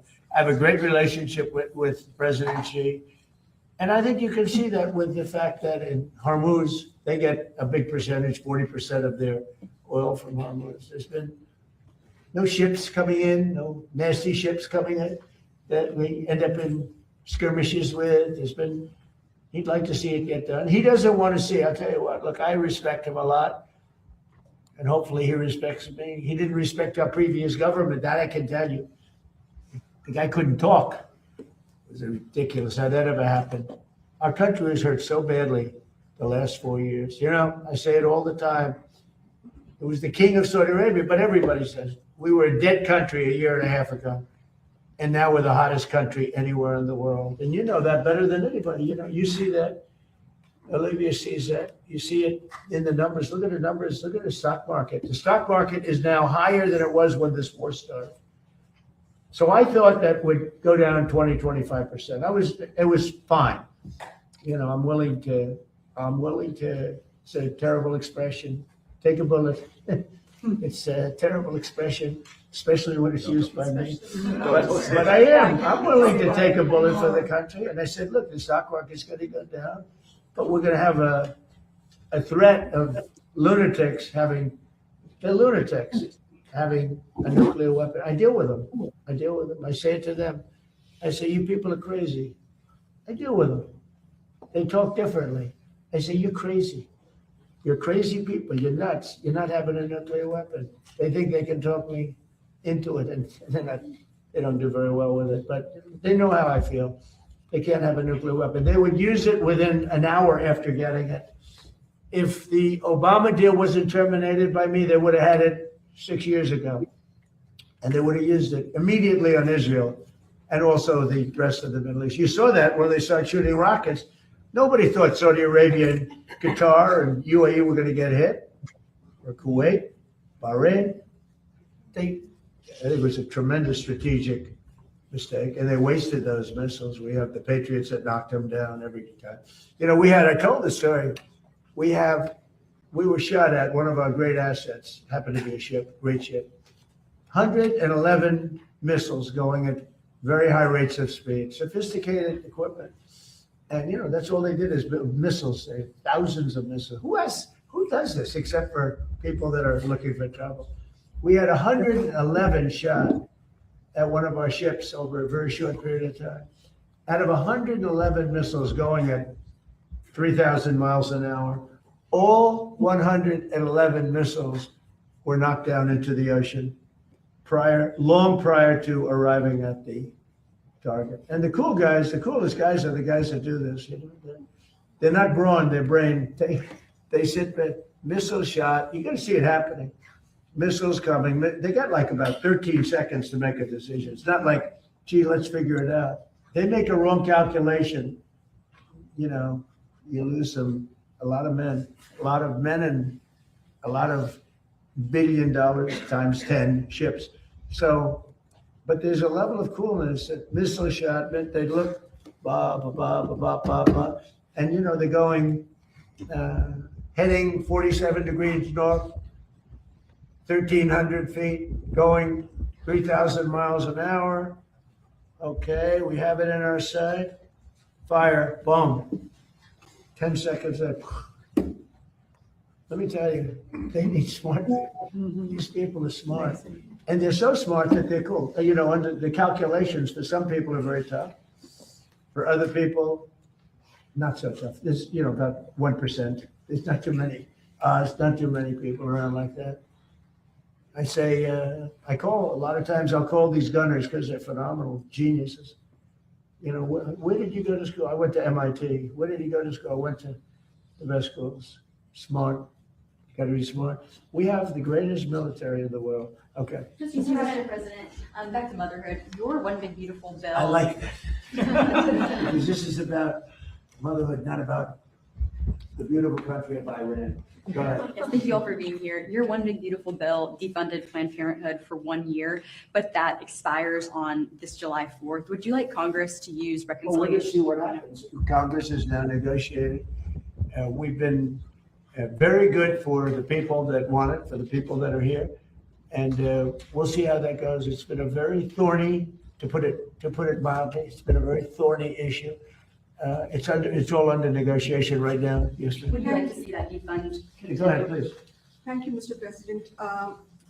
what do you think about the handling of the hantavirus by the US? I think Do you regret withdrawing from the WHO, given that? No, I'm glad. So we were paying the World Health Organization $500 million a year. Look, it's a lot of money, but in the overall scope, it's not that much, but it's a lot of money. And we weren't being treated well, and they were making the wrong diagnoses. I was the one that said it came from Wuhan. They didn't say that. They refused to say that because they were totally owned by China. So I was saying it came from Wuhan. They didn't want to say that. Now it's turned out, I think it's been conclusive that it came from Wuhan. But I said that on the first day because I saw satellite pictures with body bags all over Wuhan, literally all over Wuhan. So I said that they lied to me or they didn't know. So we were paying for, let's say, 350 million people. We were paying $500 million a year to the World Health Organization. That's a lot of money. What the hell are they going to do with that kind of money? And China is paying $39 million a year for 1.4 billion people. So I said, you know, you got your story wrong because we should be paying about $10 million, not $500 million. And they were willing to negotiate, but it was so popular what I pulled out. They gave us all wrong information. On COVID, they were totally wrong. And I looked today and I saw the same doctor that was there. He's a good politician. I don't know how the hell he kept his job, but he was there telling us about this. Now, the one thing with this one is that it's much harder to catch. And we've had it for a long, it's been around for a long time. People are very familiar with it. So, you know, I hope it's fine. All I can do is everything that a president can do, which is actually somewhat limited.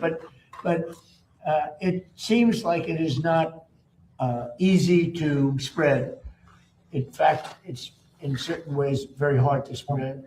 It's been, we've lived with it for years, many years, and we think we're in very good shape. We're very careful. And Nebraska has done a fantastic job. They have a place there that those doctors are unbelievable, the job they've done. Yeah, please. Mr. President, are you going to suspend the federal gas tax? Yeah, I'm going to reduce until let me tell you, as soon as this is over with Iran, as soon as it's over, you're going to see gasoline and oil drop like a rock. Going to be dropping down like a rock. I mean, already, look, just on the basis of, you know, things have happened. When it first came about, 20% of the oil came out of Hormuz. That's a lot. But, you know, with time, it's like they go into Texas, they go into Louisiana, they go into Alaska, a lot of Alaska. Alaska's, you know, sort of, it seems like very far away from Asia, but it's actually a relatively short trip by comparison to other locations they have to go to get oil. And they go to Alaska. In fact, our big problem is we're building bigger docking, to fill up. But we have, we've become very big on the filling station. We're a big filling station. And what's happening is when people heard about losing Hormuz, they said, oh, it's genius. They're finding other locations. And some of those people, I spoke to them, companies and countries, some of those people are going to continue to go to Texas. They like it better. They said it's an extra 45 minutes. They like it better. And it's sort of amazing, you know, it found its way. So a lot of people thought oil would go to $250, $300. It's not. I mean, today it's at less than 100. Think of that. Now, when this ends, you're going to see it drop like a rock. How long are you going to suspend that tax for then? Till it's appropriate, yeah. Mr. It's a small percentage, but it's still money. Mr. President, do you still believe a diplomatic solution is possible with Iran, or do you only have military options left? No, I think it's very possible. Look, I've had to deal with them 4 or 5 times. They change their mind. They're very dishonorable people. The leadership. Don't forget it's the 3rd level. The 1st level is gone. They were unreasonable. The 2nd level was more reasonable. The 3rd level, nobody wants to be president, you know? They say, who wants to be president? There's nobody raises their hand, you know? But they change their mind. I've had that in business many times. The mind changes, you call them. These people that you make a deal and then the next day they send you a document that takes 5 days to get there when it should have been there in 20 minutes. It's a pretty simple document.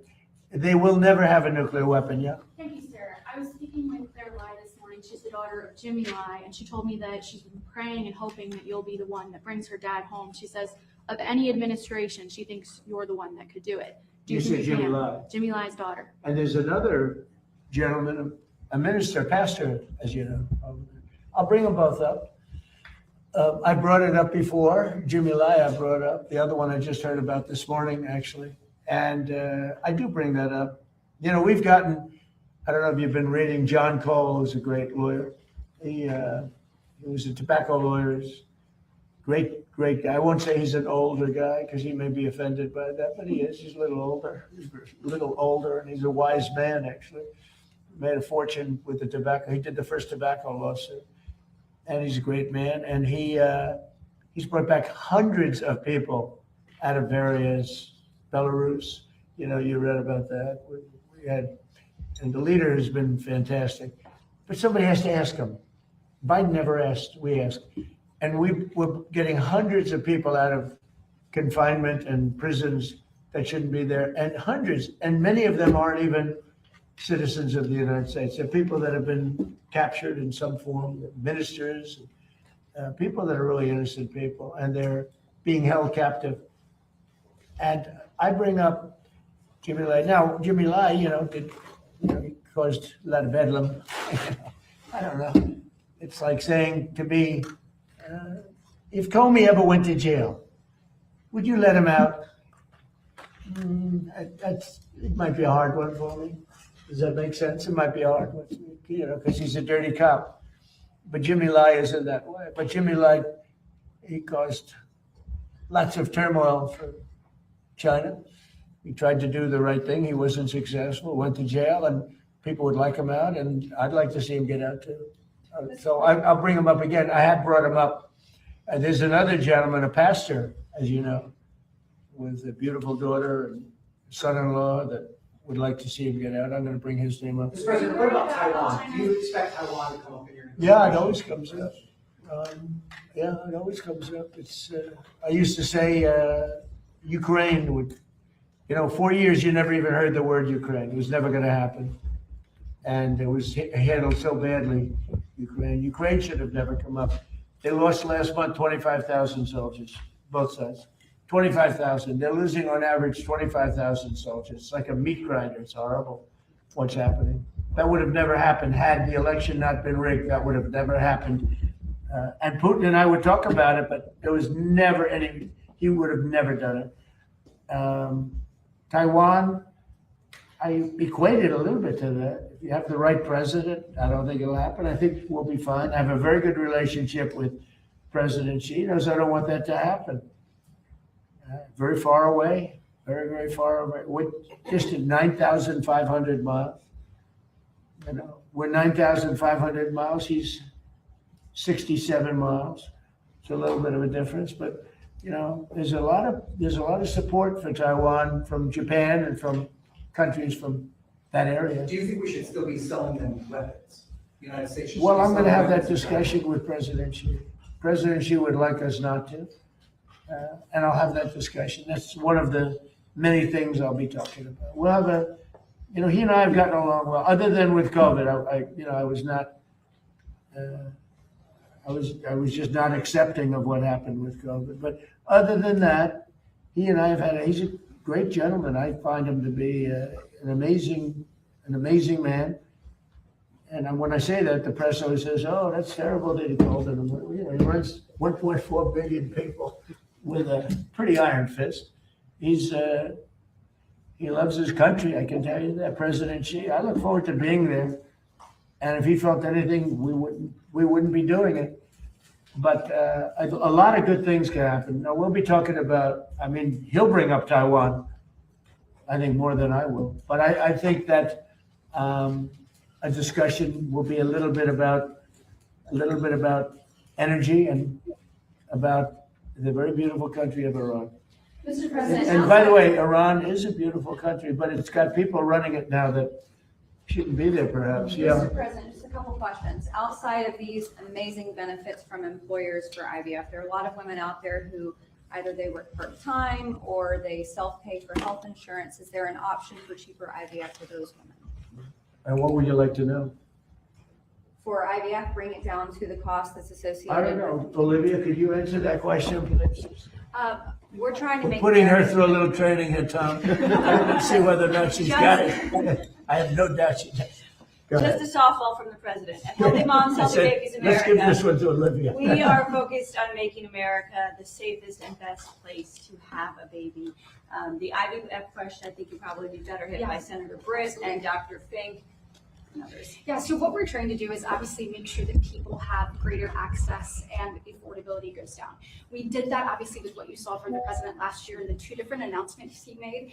We've seen, over, thousands of people have more access with regards to affordability. I think we've saved about $15 million, but we know that this is going to go up to the tunes of billions of dollars with what we're doing here. With being able to allow employers to do this, we think it will ultimately drive down to each and every person. So that is the point. The more that people are able, we want to get, as Secretary Kennedy said, we want to get to root causes as well. So we want to make sure that we are treating the entire issue, not just putting a Band-Aid on it and moving on. We want people who want to bring life into the world to have that opportunity. We do believe that this will do that. So a combination of allowing this to be available, but then also the affordability element. I think it's down, as he said, some of these drugs down 80% from a year ago, some down 40% over a year ago. So it's a really exciting time, and we do think that this will ultimately be able to reach all Americans. But a lot of people don't realize it's available. I spoke to people, they don't know about the Trump, they don't know about any of these things that, where you're saving so much money, where they can actually afford it. When you get prices down to just a tiny fraction of what they used to be, that's one of the reasons I don't need it for myself. I get enough publicity, but I needed to inform the public. A lot of people, like your question's a good question, but a lot of people don't know IVF and so many other things that could help them, that they assume it's so expensive, it's not within their price range, and they're not going to be able to afford it or even think about it. And then they hear about these numbers.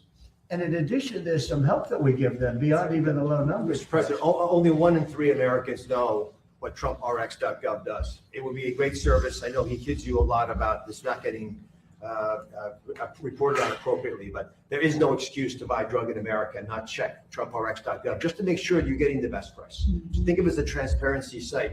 And sure, we've got tens of millions of people who are going to it, but there's hundreds of millions of Americans. So we have got to get Americans to realize, you mentioned fertility. If fertility drugs are probably a third of the cost of the entire process. For those to drop by 90% dramatically changes the equation. And they're private companies who are now taking advantage of the whole group of individuals who can get access to fertility medications and the treatments that go with them. And as the services get better, we make them more affordable, we'll have more Trump babies. Yeah, and we hope that that lays the groundwork there so that anyone has an ability to receive these. And also remember, this is all on moms.gov as well. That's one thing we're trying to do is make sure that we are pushing people to all of these resources, because when you either want to have a child or you find out you have a child, sometimes that's a very exciting thing. Sometimes, you're a little overwhelmed. We want all of those resources to be in one spot so that we can help these women in their journey to motherhood. And when people hear how inexpensive it is relative, they can't even think about it. Now all of a sudden they say, I can afford that. And they get help also in affording it. There are ways of getting help to afford even those low prices. How about one more last question, please? Thank you, Mr. President. What do you say to infectious diseases experts who say they're worried the country may not be prepared to deal with something like hantavirus because of all the HHS, funding and staffing cuts? Well, I think we take care of that. Do you want to answer that? It's just not true. Jay Bhattacharya has taken this task on. Secretary Kennedy is involved with them. You can speak to perhaps even better than, frankly, best in the room. But the country is prepared and the CDC is focused on it.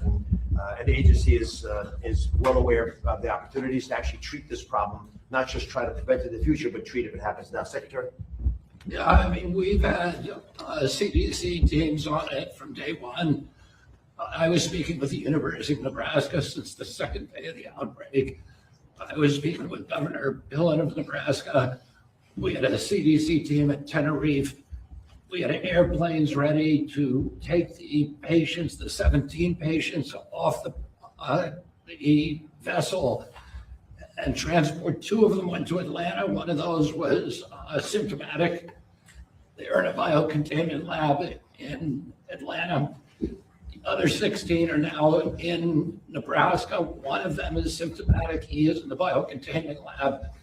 The other ones are being tested and supervised and given plans for going home. We have this under control and we're not worried about it. But the CDC took 4 days after the WHO issued its, alert. Why was it? Why did it take the US 4 days to issue an alert? It's not true. As soon as we determined that the virus was out there, we issued an alert. The alert means nothing. They acted very quickly. I saw the alert. Give me a break. Those They acted reports were very, very true. quickly, and it looks like, and can't bet anybody's life on it, but it looks like it's just a disease that we've had around in a very small way for a long time. Not a good one to catch because it's a very severe disease if you catch it, but it's very hard to catch. Daniel.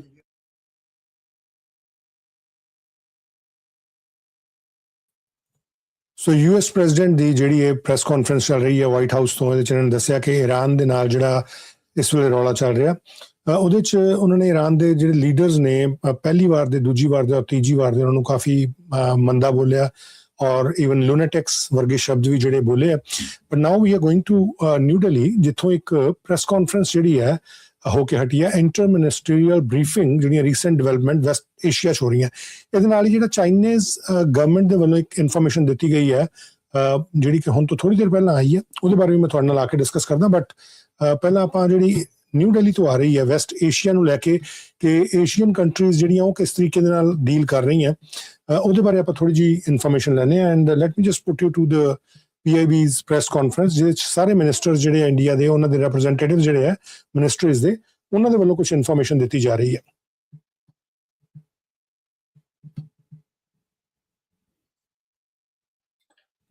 On behalf of Department of Fertilizer, this is to inform that as on date, for the season of Kharif 2026, based on the fertilizer requirement that has been assessed by the Department of Agriculture and Farmers Welfare, the stock is more than 51%.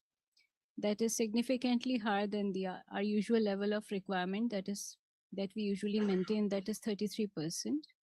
So the fertilizer stock is comfortable. The fertilizer stock is comfortable, and the MRP of major fertilizer remains very much the same. The domestic production and import of fertilizer after the crisis period has been 76.78 has been the domestic production, and the imports that have reached our shores is 19.94 LMT. So a total of 97 lakh metric ton of fertilizer has been added to the availability after the crisis situation. Further, we have secured 7 LMT of complexes, NPK complexes from our global sources across the for the use by the farmers of the country. Further, 12 LMT of DAP and 4 LMT of triple superphosphate and 3 LMT of ammonium sulfate has further been secured for the country, and this will ensure adequate availability for the peak season that will start in about 15-20 days time. The department has been reviewing the availability situation in at its level through we have the empowered group of secretary at the level it is being reviewed every week, and the fertilizer security remains comfortable and well managed. Thank you.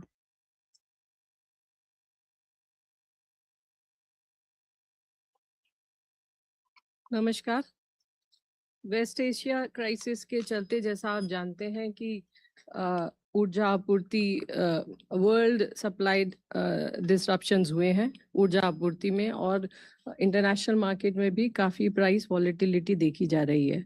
परंतु भारत सरकार ने कई effective steps लिए हैं और ये सुनिश्चित करने की कोशिश की है कि आम उपभोक्ता को कम से कम असुविधा के साथ फ्यूल सप्लाई की आपूर्ति सुनिश्चित की जा सके। और इन सभी जो स्टेप्स लिए हैं उनके फलस्वरूप हमारी क्रूड इन्वेंटरी मेंटेन है, टाइड अप है, हमारी रिफाइनरीज ऑप्टिमम लेवल पर ऑपरेट कर रही हैं, किसी रिटेल आउटलेट पर कोई ड्राई आउट नहीं है, एलपीजी डिस्ट्रीब्यूटरशिप पर भी कोई ड्राई आउट रिपोर्टेड नहीं है, पेट्रोल और डीजल के पर्याप्त स्टॉक्स अवेलेबल हैं और घरेलू कुकिंग के लिए एलपीजी की आपूर्ति की जा रही है। पिछले 3 दिनों में 1,14,00,000 बुकिंग के अगेंस्ट 1,26,00,000 घरों में एलपीजी सिलेंडर पहुंचाया गया है।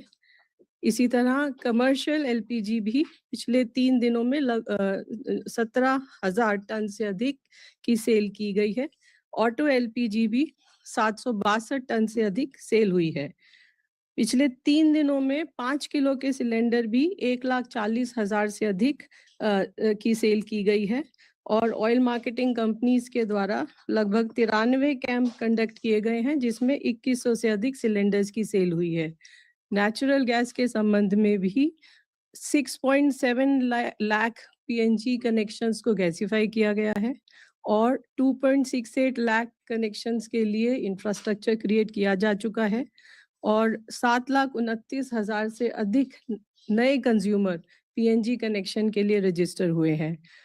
52,300 से अधिक ऐसे पीएनजी कंज्यूमर्स हैं जिन्होंने एलपीजी कनेक्शन सरेंडर किया है। C3 C4 molecules petrochemical, pharma और पेंट इंडस्ट्री के लिए जो सेल हुआ है वो 1 मई से लेकर अब तक 4600 टन प्रोपिलीन और 1700 टन ब्यूटाइल एक्रिलेट है।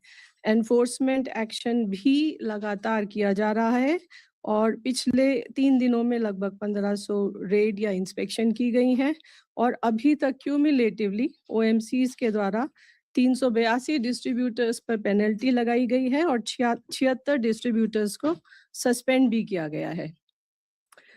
अंत में मैं आप लोगों से कहना चाहूंगी कि माननीय प्रधानमंत्री जी ने देश के सभी लोगों से आग्रह किया है कि पेट्रोल और डीजल की खपत कम करें, जहां भी संभव हो मेट्रो और सार्वजनिक परिवहन का उपयोग करें, कार पूलिंग का विकल्प चुनें, railway as a mode of transportation for goods को प्रेफर करें और जहां भी संभव हो इलेक्ट्रिक वाहनों का उपयोग बढ़ाएं। आइए हम सब मिलकर हम अपने दैनिक उपयोग में ऊर्जा को बचाने के लिए हर संभव प्रयत्न करें ताकि देश पर पड़ रहे आर्थिक भार को कम किया जा सके। धन्यवाद। Thank you, Sujata. Over to you, Upesh ji. Updates from Shipping Ministry. Thank you. Good afternoon. The Ministry of Port, Shipping, Waterways continues to coordinate with the Ministry of External Affairs, our missions abroad, and all maritime stakeholders to ensure seafarer welfare and uninterrupted maritime operations. All Indian seafarers in the region are safe. There has been no incident involving Indian flag merchant vessel or Indian seafarer on foreign flag merchant vessel in the past 3 days. The control room set up at DG Shipping has handled about 8,889 calls and more than 19,758 emails since activation. In the past 24 hours, 21 calls and 112 emails were received. And in the past 72 hours, a total of 152 calls and 444 emails have been received. The ministry, through the Director General of Shipping, in coordination with Ministry of External Affairs, has facilitated the safe repatriation of more than 3,096 seafarers so far, including 27 in past 24 hours and 77 in last 72 hours from various locations across the Gulf. The port operations across India remain normal and no congestion has been reported. Thank you. Thank you, Upesh ji. Now, Randir ji, updates from MEI.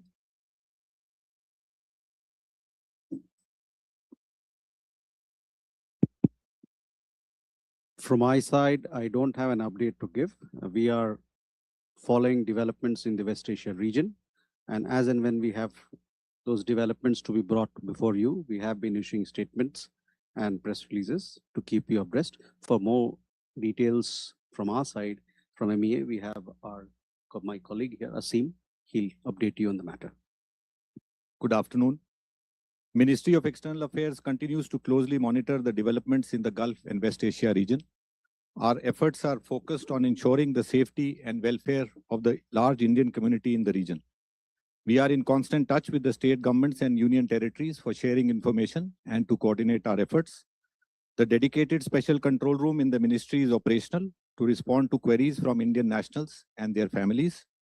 Our embassies and consulates in the region are operating round-the-clock helplines to provide timely assistance to Indian nationals. They are proactively assisting our citizens. They are also in close touch with the local governments. Regular advisories are being issued, including information related to local government guidelines, flight and travel situation, consular services, and the various welfare measures being undertaken for the community. Our missions are actively engaged with the resident Indian community. They are regularly interacting with the Indian community associations, organizations, professional groups, and Indian companies to address their concerns. Welfare of Indian seafarers in the region is of high priority for us. Our missions are extending all assistance to them, including coordination with the local authorities and agencies, extending consular assistance, and assisting for requests to return to India. An update on the status of flights. The overall flight situation continues to improve, with additional flights operating from the region to various destinations in India. UAE airspace is open. Indian and UAE carriers are operating flights from UAE to various destinations in India. Flights are operating from various airports in Saudi Arabia and Oman to various destinations in India. Qatar airspace is partially open. Air India Express, Indigo, and Qatar Airways are operating flights from Qatar to various destinations in India.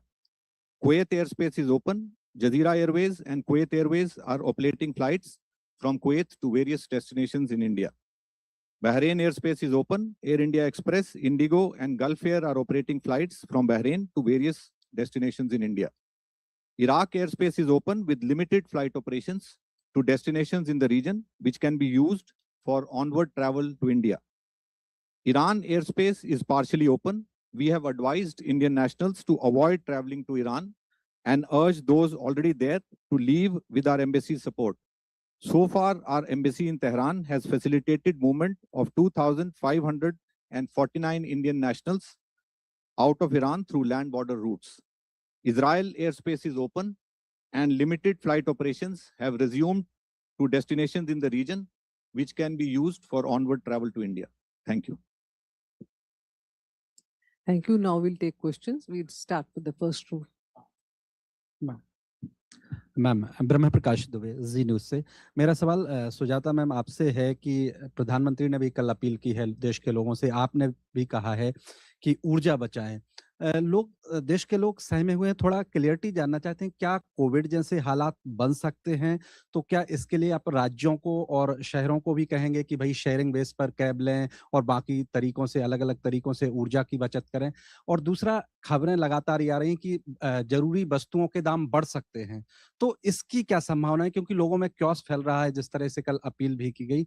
तो इन दोनों को लेकर आपसे clarity. एक सवाल मेरा विदेश मंत्रालय से है कि जिस तरह से ऊर्जा ज़रूरतें हैं भारत की, आप कई देशों से कोऑर्डिनेट भी कर रहे हैं, तो क्या कच्चा तेल जो है क्रूड ऑयल और भी देशों से भारत कोशिश कर रहा है, रूस जैसे जो मित्र देश हैं, या किन देशों से कोशिश हो रही है, या फिर ये क्राइसिस बढ़ सकती है?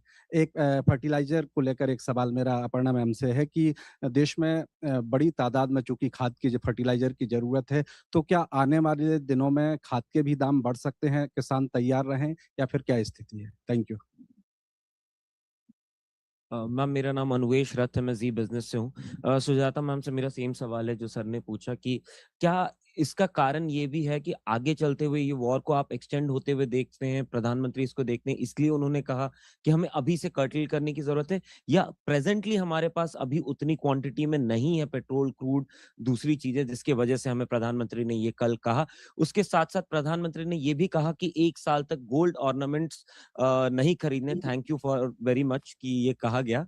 बट ऑन अदर हैंड, क्या हम लोग गोल्ड और सिल्वर के इंपोर्ट पे भी क्या कोई ड्यूटी या फिर कोई चार्जेस इसमें लगाने वाले हैं? क्या कोई कुछ कर्टेल करने वाले हैं? रणधीर सर से मेरा ये सवाल है, सर क्या ईरान के एफएम इंडिया आने वाले हैं ब्रिक्स समिट के लिए? अगर उसके लिए अगर आप थोड़ा दिस इज वेरी क्लैरिटी दे दें। Important as well. और वहीं ईरान पे में पेट्रोलियम फॉरेन मिनिस्टर इंडिया आ रहे हैं। से मेरा सर आपसे ये सवाल है, सर अभी भी हमारे कई शिप्स वहां पे अटके हुए हैं, वहां पे ये कहा जा रहा है कि टैक्सेस ईरान वहां पे लगा सकता है, इस तरीके की बातें कही जा रही हैं। उन शिप्स के क्या हालात हैं, उनके किस तरीके से एग्जिट प्लान कर रही है इंडिया इस वक्त, क्योंकि काफी लंबा समय हो चुका है उनको वहां रहते हुए? Good afternoon. My name is Saptaparna Ghosh. I'm from the Hindu. Question to Sujata, ma'am. OEMs, our oil marketing companies have been shielding us for long now. I mean, considering the escalation that has been happening with respect to crude prices. But Petroleum Minister Hardeep Singh Puri the other day tweeted that we are staring at under recoveries of about 2 lakh crores for this quarter. So in that light, until now, I mean, the fact that OMCs have been shielding us against retail fuel prices, is there a proposal now that we could actually look at a price escalation? And in order to avert that, just wanted to get some perspective if there's, I mean, if we are open to the idea, if there's any consideration for excise duty alterations, and also if we are also looking at a potential bailout package so that the shielding paradigm that has been, I mean, there since the war started, that continues to exist. If we could please get some perspective. Thank you. Yes, I'm Amya Kumar from Telegraph newspaper. I just add the question of Brahmeswar Armusa. I want to know the current stock of energy left with India right now, and also with the ministry, sir. So I want to know how many ships are in transit from other countries apart from Middle East.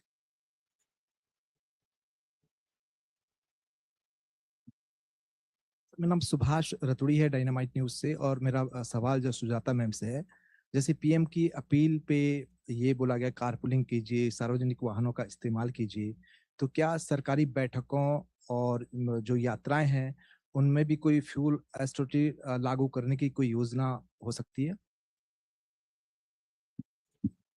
Hi, ma'am. This is Shrimi Chaudhary from NDTV Profit. I have two questions. One for Aparna, ma'am. Just wanted to understand, ma'am, that PM said that you should, reduce the chemical fertilizer by at least half. So any roadmap there, how you're going to achieve that and to move towards natural farming and the impact of that? The second question for Sujata, ma'am, on, as you rightly pointed out, all those conservation of fuel measure, which was reflected in the PM speech. Any assessment on the fact that how much that will reduce the overall fuel consumption if people come forward and volunteer for that?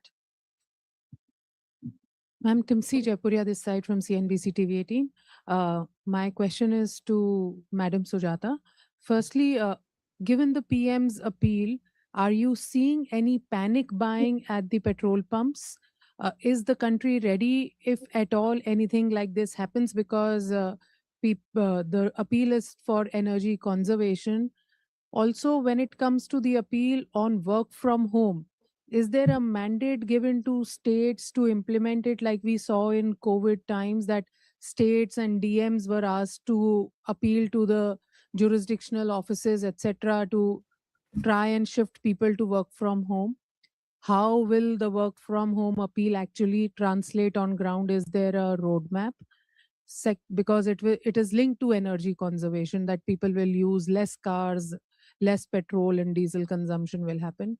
Also, any impact that you've seen on the transportation, as PM said, that use railways as the preferred mode of transporting goods instead of road. Is there any impact that are you speaking to the trade associations, to truckers, to transport associations, to how will they be insulated because their business gets impacted directly? Also on the fertilizer side, ma'am, how much is our import bill for the fiscal on the fertilizer side till date?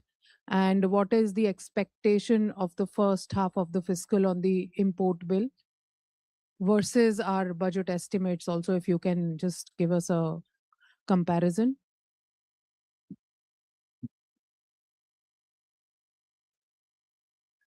Hello, मैं Lakshman CNBC आवाज से। मेरा एक सवाल Sujata ma'am से, दूसरा Aparna ma'am आपसे है। मैम, जिस तरीके से oil marketing company under recovery कर रही हैं, तो इमीडिएट ऑयल परचेज के लिए उनको किसी भी तरह का क्रेडिट या फिर फंड मुहैया कराने पर सरकार विचार कर रही है या फिर उसकी जरूरत नहीं है? दूसरा, पीएम ने जब अपील की कि आप पेट्रोल डीजल का इस्तेमाल कम करिए, गाड़ी का इस्तेमाल कम करिए, तो ये सिर्फ अपील तक रहेगा या फिर इसको एनफोर्स कराने के लिए कोई मेजर सरकार उठा रही है? अपर्णा, सेम सवाल फर्टिलाइजर कंपनियों के लिए भी है, क्योंकि फर्टिलाइजर कॉस्ट काफी ज्यादा बढ़ गया है, दोगुना के लगभग पहुंचने की बात की जा रही है। फर्टिलाइजर कंपनियों को इमीडिएट फाइनेंशियल रिलीफ पहुंचाने के लिए कुछ किया जा रहा है क्या? और एक लास्ट सवाल रणधीर सर आपके लिए कि चूंकि पाकिस्तान मेडिएशन में बहुत सफल हो नहीं पाया, कई दौर के मेडिएशन ही टॉक्स हुए, इंडिया अपने वहां पे कोई भूमिका देख रहा है क्या ऐसे हालात में?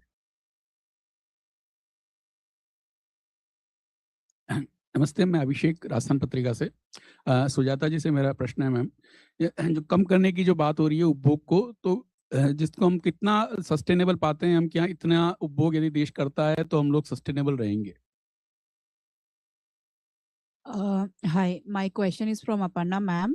There have been media reports suggesting that India's latest tender for ammonia, urea and phosphate-based fertilizer have received elevated price quotation. So can you give us some detail over on this, and like regarding from where they have been sourced and what their shipment when can be expected to arrive?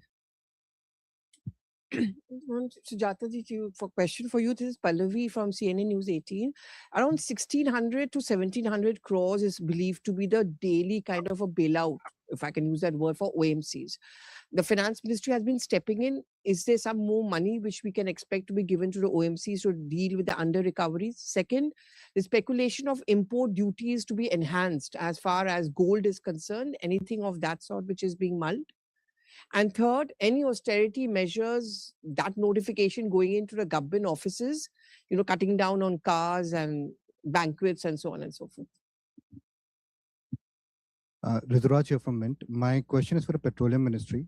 Since the advisory has now come from both the Prime Minister and the Ministry, how concerning is the situation? And as my fellow journalist colleagues have asked, what's the stock in terms of petrol and diesel in the country right now? Has it depleted since the war started, or it has in fact increased? And is the ministry considering any further demand management measures? Thank you. मेरा नाम जावेद है, news 18 India से। कल PM ने appeal की थी कि ईंधन की बचत करना है, तो क्या सरकार वर्क फ्रॉम होम पर भी विचार कर रही है अपने डिपार्टमेंट में कुछ? My question is to Randir sir. Hello sir, Dave from Times Now. Sir, there have been media reports, including in a leading daily in today's front page. They've reported about how India and UAE are closely working to evacuate Indians out of Fujairah port in UAE. And also it further states that once the PM will be visiting earlier in 15th May this year, that time a deal is expected to be signed. So if this is true, then what kind of details can be shared regarding this?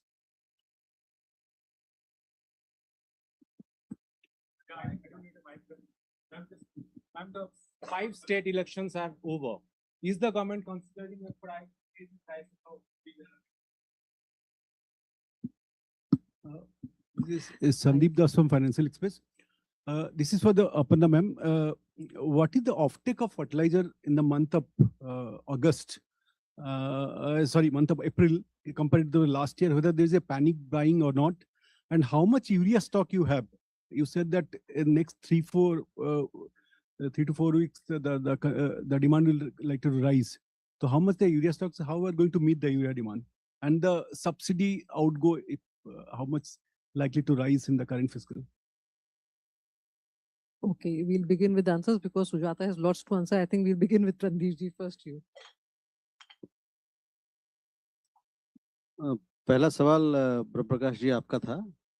देखिए, जहाँ तक ऊर्जा सुरक्षा की बात है, इसको मद्देनजर रखते हुए हम लोग की कोशिश है कि कई एक देशों से अपनी ऊर्जा आपूर्ति का काम हम आगे ले जाते रहें। यही हमारा अभी तक का रुझान और अप्रोच है। कई एक देशों से हम खरीद रहे हैं। आपका सवाल था ईरान के विदेश मंत्री को लेके। देखिए, we have the BRICS foreign ministers meeting to be held in New Delhi. For this, we expect foreign ministers from member countries of BRICS as also partner countries of BRICS to join us. We shall keep you updated with as to who are the leaders who will be here. आपने अंग्रेजी में सवाल पूछा था तो मैंने अंग्रेजी में जवाब दे दिया। आपने हिंदी में पूछा था तो हिंदी में। देखिए, ब्रिक्स फॉरेन मिनिस्टर विदेश मंत्री की मुलाकात यहाँ होनी है दिल्ली में। जैसा कि आप जानते हैं, ब्रिक्स के हम इस बार अध्यक्षता कर रहे हैं। कई एक देशों से जो ब्रिक्स के मेंबरान हैं वहाँ से, और साथ ही साथ जो पार्टनर कंट्रीज हैं उनसे विदेश मंत्री और अन्य लोग यहाँ आने वाले हैं। और इनमें कौन कौन से नेता, कौन कौन से विदेश मंत्री आएंगे, उसके बारे में आपको इनके बारे में कुछ जानकारी बाद में दी जाएगी। लक्ष्मण, आपने कहा कि हमारी क्या भूमिका। देखिए, शुरू से ही हम लोग शांति के पक्ष में रहे हैं और जो भी पहल शांति के दिशा में होता है उसका हम लोगों ने शुरू से स्वागत किया है। हम तो, हमारा ये पहले भी कहना था और अभी भी कहना है कि हम संवाद का रास्ता और कूटनीति का रास्ता अपनाएं ताकि जल्द से जल्द खाड़ी के क्षेत्र में वहां पर शांति फिर से और स्थिरता फिर से बहाल हो। Dev, you talked about a particular news item. I would also request you to look at MEA fact check because we already issued a clarification on this account. There is no basis in fact for such a story, and there is no plan to evacuate Indian nationals from Fujairah or from the UAE. So also please do look at the clarification that we've issued. Thank you. Thank you, Upesh ji. You will have some. So there were two questions. Primarily, अगर मैं बोलूं तो सवाल एक जैसा ही है, जिसमें पहला पार्ट था कि क्या कोई टैक्सेस, ये सवाल पहले भी पूछा गया है और इसका जवाब वही रहेगा। जैसे आपको पता है, अबाउट 10 इंडियन फ्लैग वेसल्स, और मैंने पहले बताया 1 foreign flag vessel carrying Indian cargo has safely come out of straight of Hormuz. All of them have safely reached India, and the government has not paid any tax. This movement has been facilitated with close coordination with our stakeholders, Ministry of External Affairs, our embassies, and other stakeholders. With respect to the Indian flagships, जैसे आपको बताया गया है, about 13 flagships, Indian flagships are there in the region, and all efforts are being made to get them out safely. And every day, their welfare requirement of crew is being ensured. Thank you. Thank you, Aparna ji.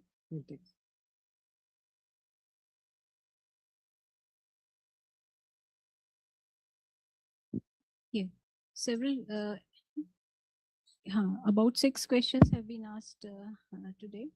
So first is about the price of fertilizer in the longer run. So the price of fertilizer is as per our policy.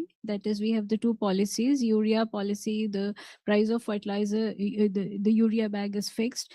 And in the NPK fertilizer, it is as per the policy. That is, the price of DAP right now is at 1350 per 50 kg bag, and other complexes are, the MRP is free. So about the use of fertilizer, I think the government has been promoting balanced use of fertilizer across the country, and towards this end, several steps have been taken at the state level. The state level interventions have been there to check diversion and hoarding, and there has been some panic buying initially. That also, our appeal is that ample stock is available. As I already informed you, about 51% of the stock for the season is available, and the more imports and the production, more imports are in pipeline, and the production is as per the normal schedule. About 98% is the gas availability, and the urea plants are running in full steam. Likewise, the PNK fertilizer is also being produced in the country. regarding the availability of ammonia and sulfur that was asked. So the government is doing its best to ensure the management of surplus ammonia. In the production of urea, this surplus ammonia is generated. So all the PNK fertilizer companies, the companies have been asked to manage it between themselves, so that the excess ammonia that is technically produced by the urea companies is taken by the PNK companies, and they are suitably used. And likewise for the oil marketing companies, the oil which are refining, so they also produce sulfur. They have been tying up with the PNK fertilizer companies have been tying up with them to ensure that they get the sulfur from that account, from those sources. Regarding the financial relief, as I've already informed, this is dictated as per our policy, and 2,21,152 crore was our budget in the last financial year. This year also we have about 1,77,000 crore, and right now the trend show, the price of some of the fertilizer like urea have close to doubled in the market. So as we work out the concession or the subsidy, we'll be paying them, the companies, in the due course, so that their liquidity is maintained. Regarding the demand management measures, the state level already efforts are being made, and we have the state level interventions to ensure that the fertilizers are not misused or hoarded, or they are not black marketed. Besides, the use of alternate fertilizer is already has been promoted through our agriculture universities, ICR and KVK. So the efforts are being made at the state level to ensure that balanced use of fertilizer is done, and the excessive use is curtailed. Thank you.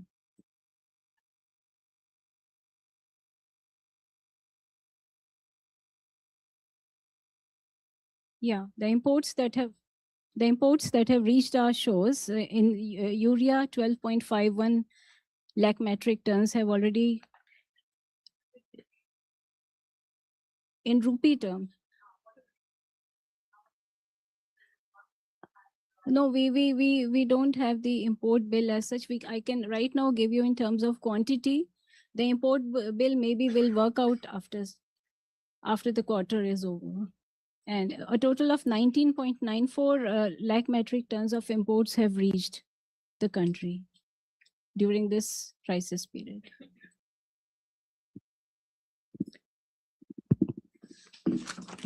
So, सभी के सवाल लगभग एक जैसे थे।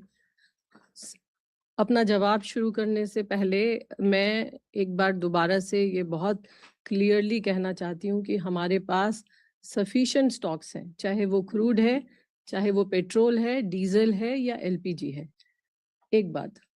दूसरी बात, हमको ये समझना होगा कि हॉर्मुज का जो बंद होना है वो मुझे लगता है वैश्विक बाजार के इतिहास की भी सबसे बड़ी सप्लाई डिसरप्शन है। वो एक वहां से दुनिया का लगभग 20% ऊर्जा जाता था। हॉर्मुज बंद होने से सभी बहुत सारे देश, और हम भी उससे अफेक्ट हुए हैं, हम भी उससे अछूते नहीं हैं, लेकिन भारत सरकार ने कई सारे इफेक्टिव स्टेप्स लिए और ये इंश्योर किया कि जो हमारा घरेलू उपभोक्ता है उसको कम से कम असुविधा के अंदर एनर्जी की सप्लाई सुनिश्चित की जा सके।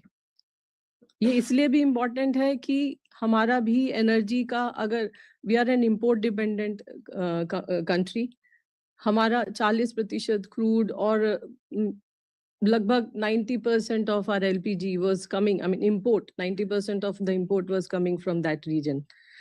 So जैसे ही ये क्राइसिस शुरू हुआ, भारत सरकार ने कई इम्पोर्टेंट स्टेप लिए। तुरंत ही LPG रिफाइनरीज को आदेश जारी किया गया कि आप अपना LPG प्रोडक्शन मैक्सिमाइज करें। घरेलू खाना पकाने के लिए LPG को प्रायोरिटाइज किया गया। इसी तरह नेचुरल PNG को भी घरेलू उपयोग के लिए प्रायोरिटाइज किया गया। ऑनलाइन बुकिंग को बढ़ावा दिया गया। इसके अलावा जो डीएसी आधारित डिस्ट्रीब्यूशन है एलपीजी सिलेंडर का, उसको भी बढ़ाने की कोशिश की गई ताकि डाइवर्जन को कंट्रोल किया जा सके। इसके अलावा उपभोक्ताओं को कैरोसिन और कोल जैसे जो अदर ऑप्शंस थे वो भी अवेलेबल कराए गए। लेकिन ये भी सच है कि हमारी जो कंपनियां हैं बाजार से महंगा कच्चा तेल खरीद रही हैं और घरेलू मार्केट में उसको सस्ता बेच रही हैं, जिसके चलते उनके फाइनेंसेस जो हैं वो दबाव में है, जैसा आप सब लोग भी कह रहे हैं। प्रधानमंत्री जी ने जो कल आग्रह किया, हमें उसे इसी सापेक्ष में देखना चाहिए कि हम कैसे एनर्जी कंजर्व करते हुए एक सही तरीके से जो भी हमारा यूज है, पेट्रोल है या डीजल है, उसको करते हुए कैसे हम जो देश पर आर्थिक भार पड़ रहा है उसको हम कैसे कम कर सकते हैं। ये तो बात हुई यहाँ। दूसरी बात, आपने कहा बहुत सारे ऑस्टेरिटी मेजर्स वगैरह, उसके बारे में मैं यही कहूंगी कि ministries will work on it and will come back to you in due course. इसके अलावा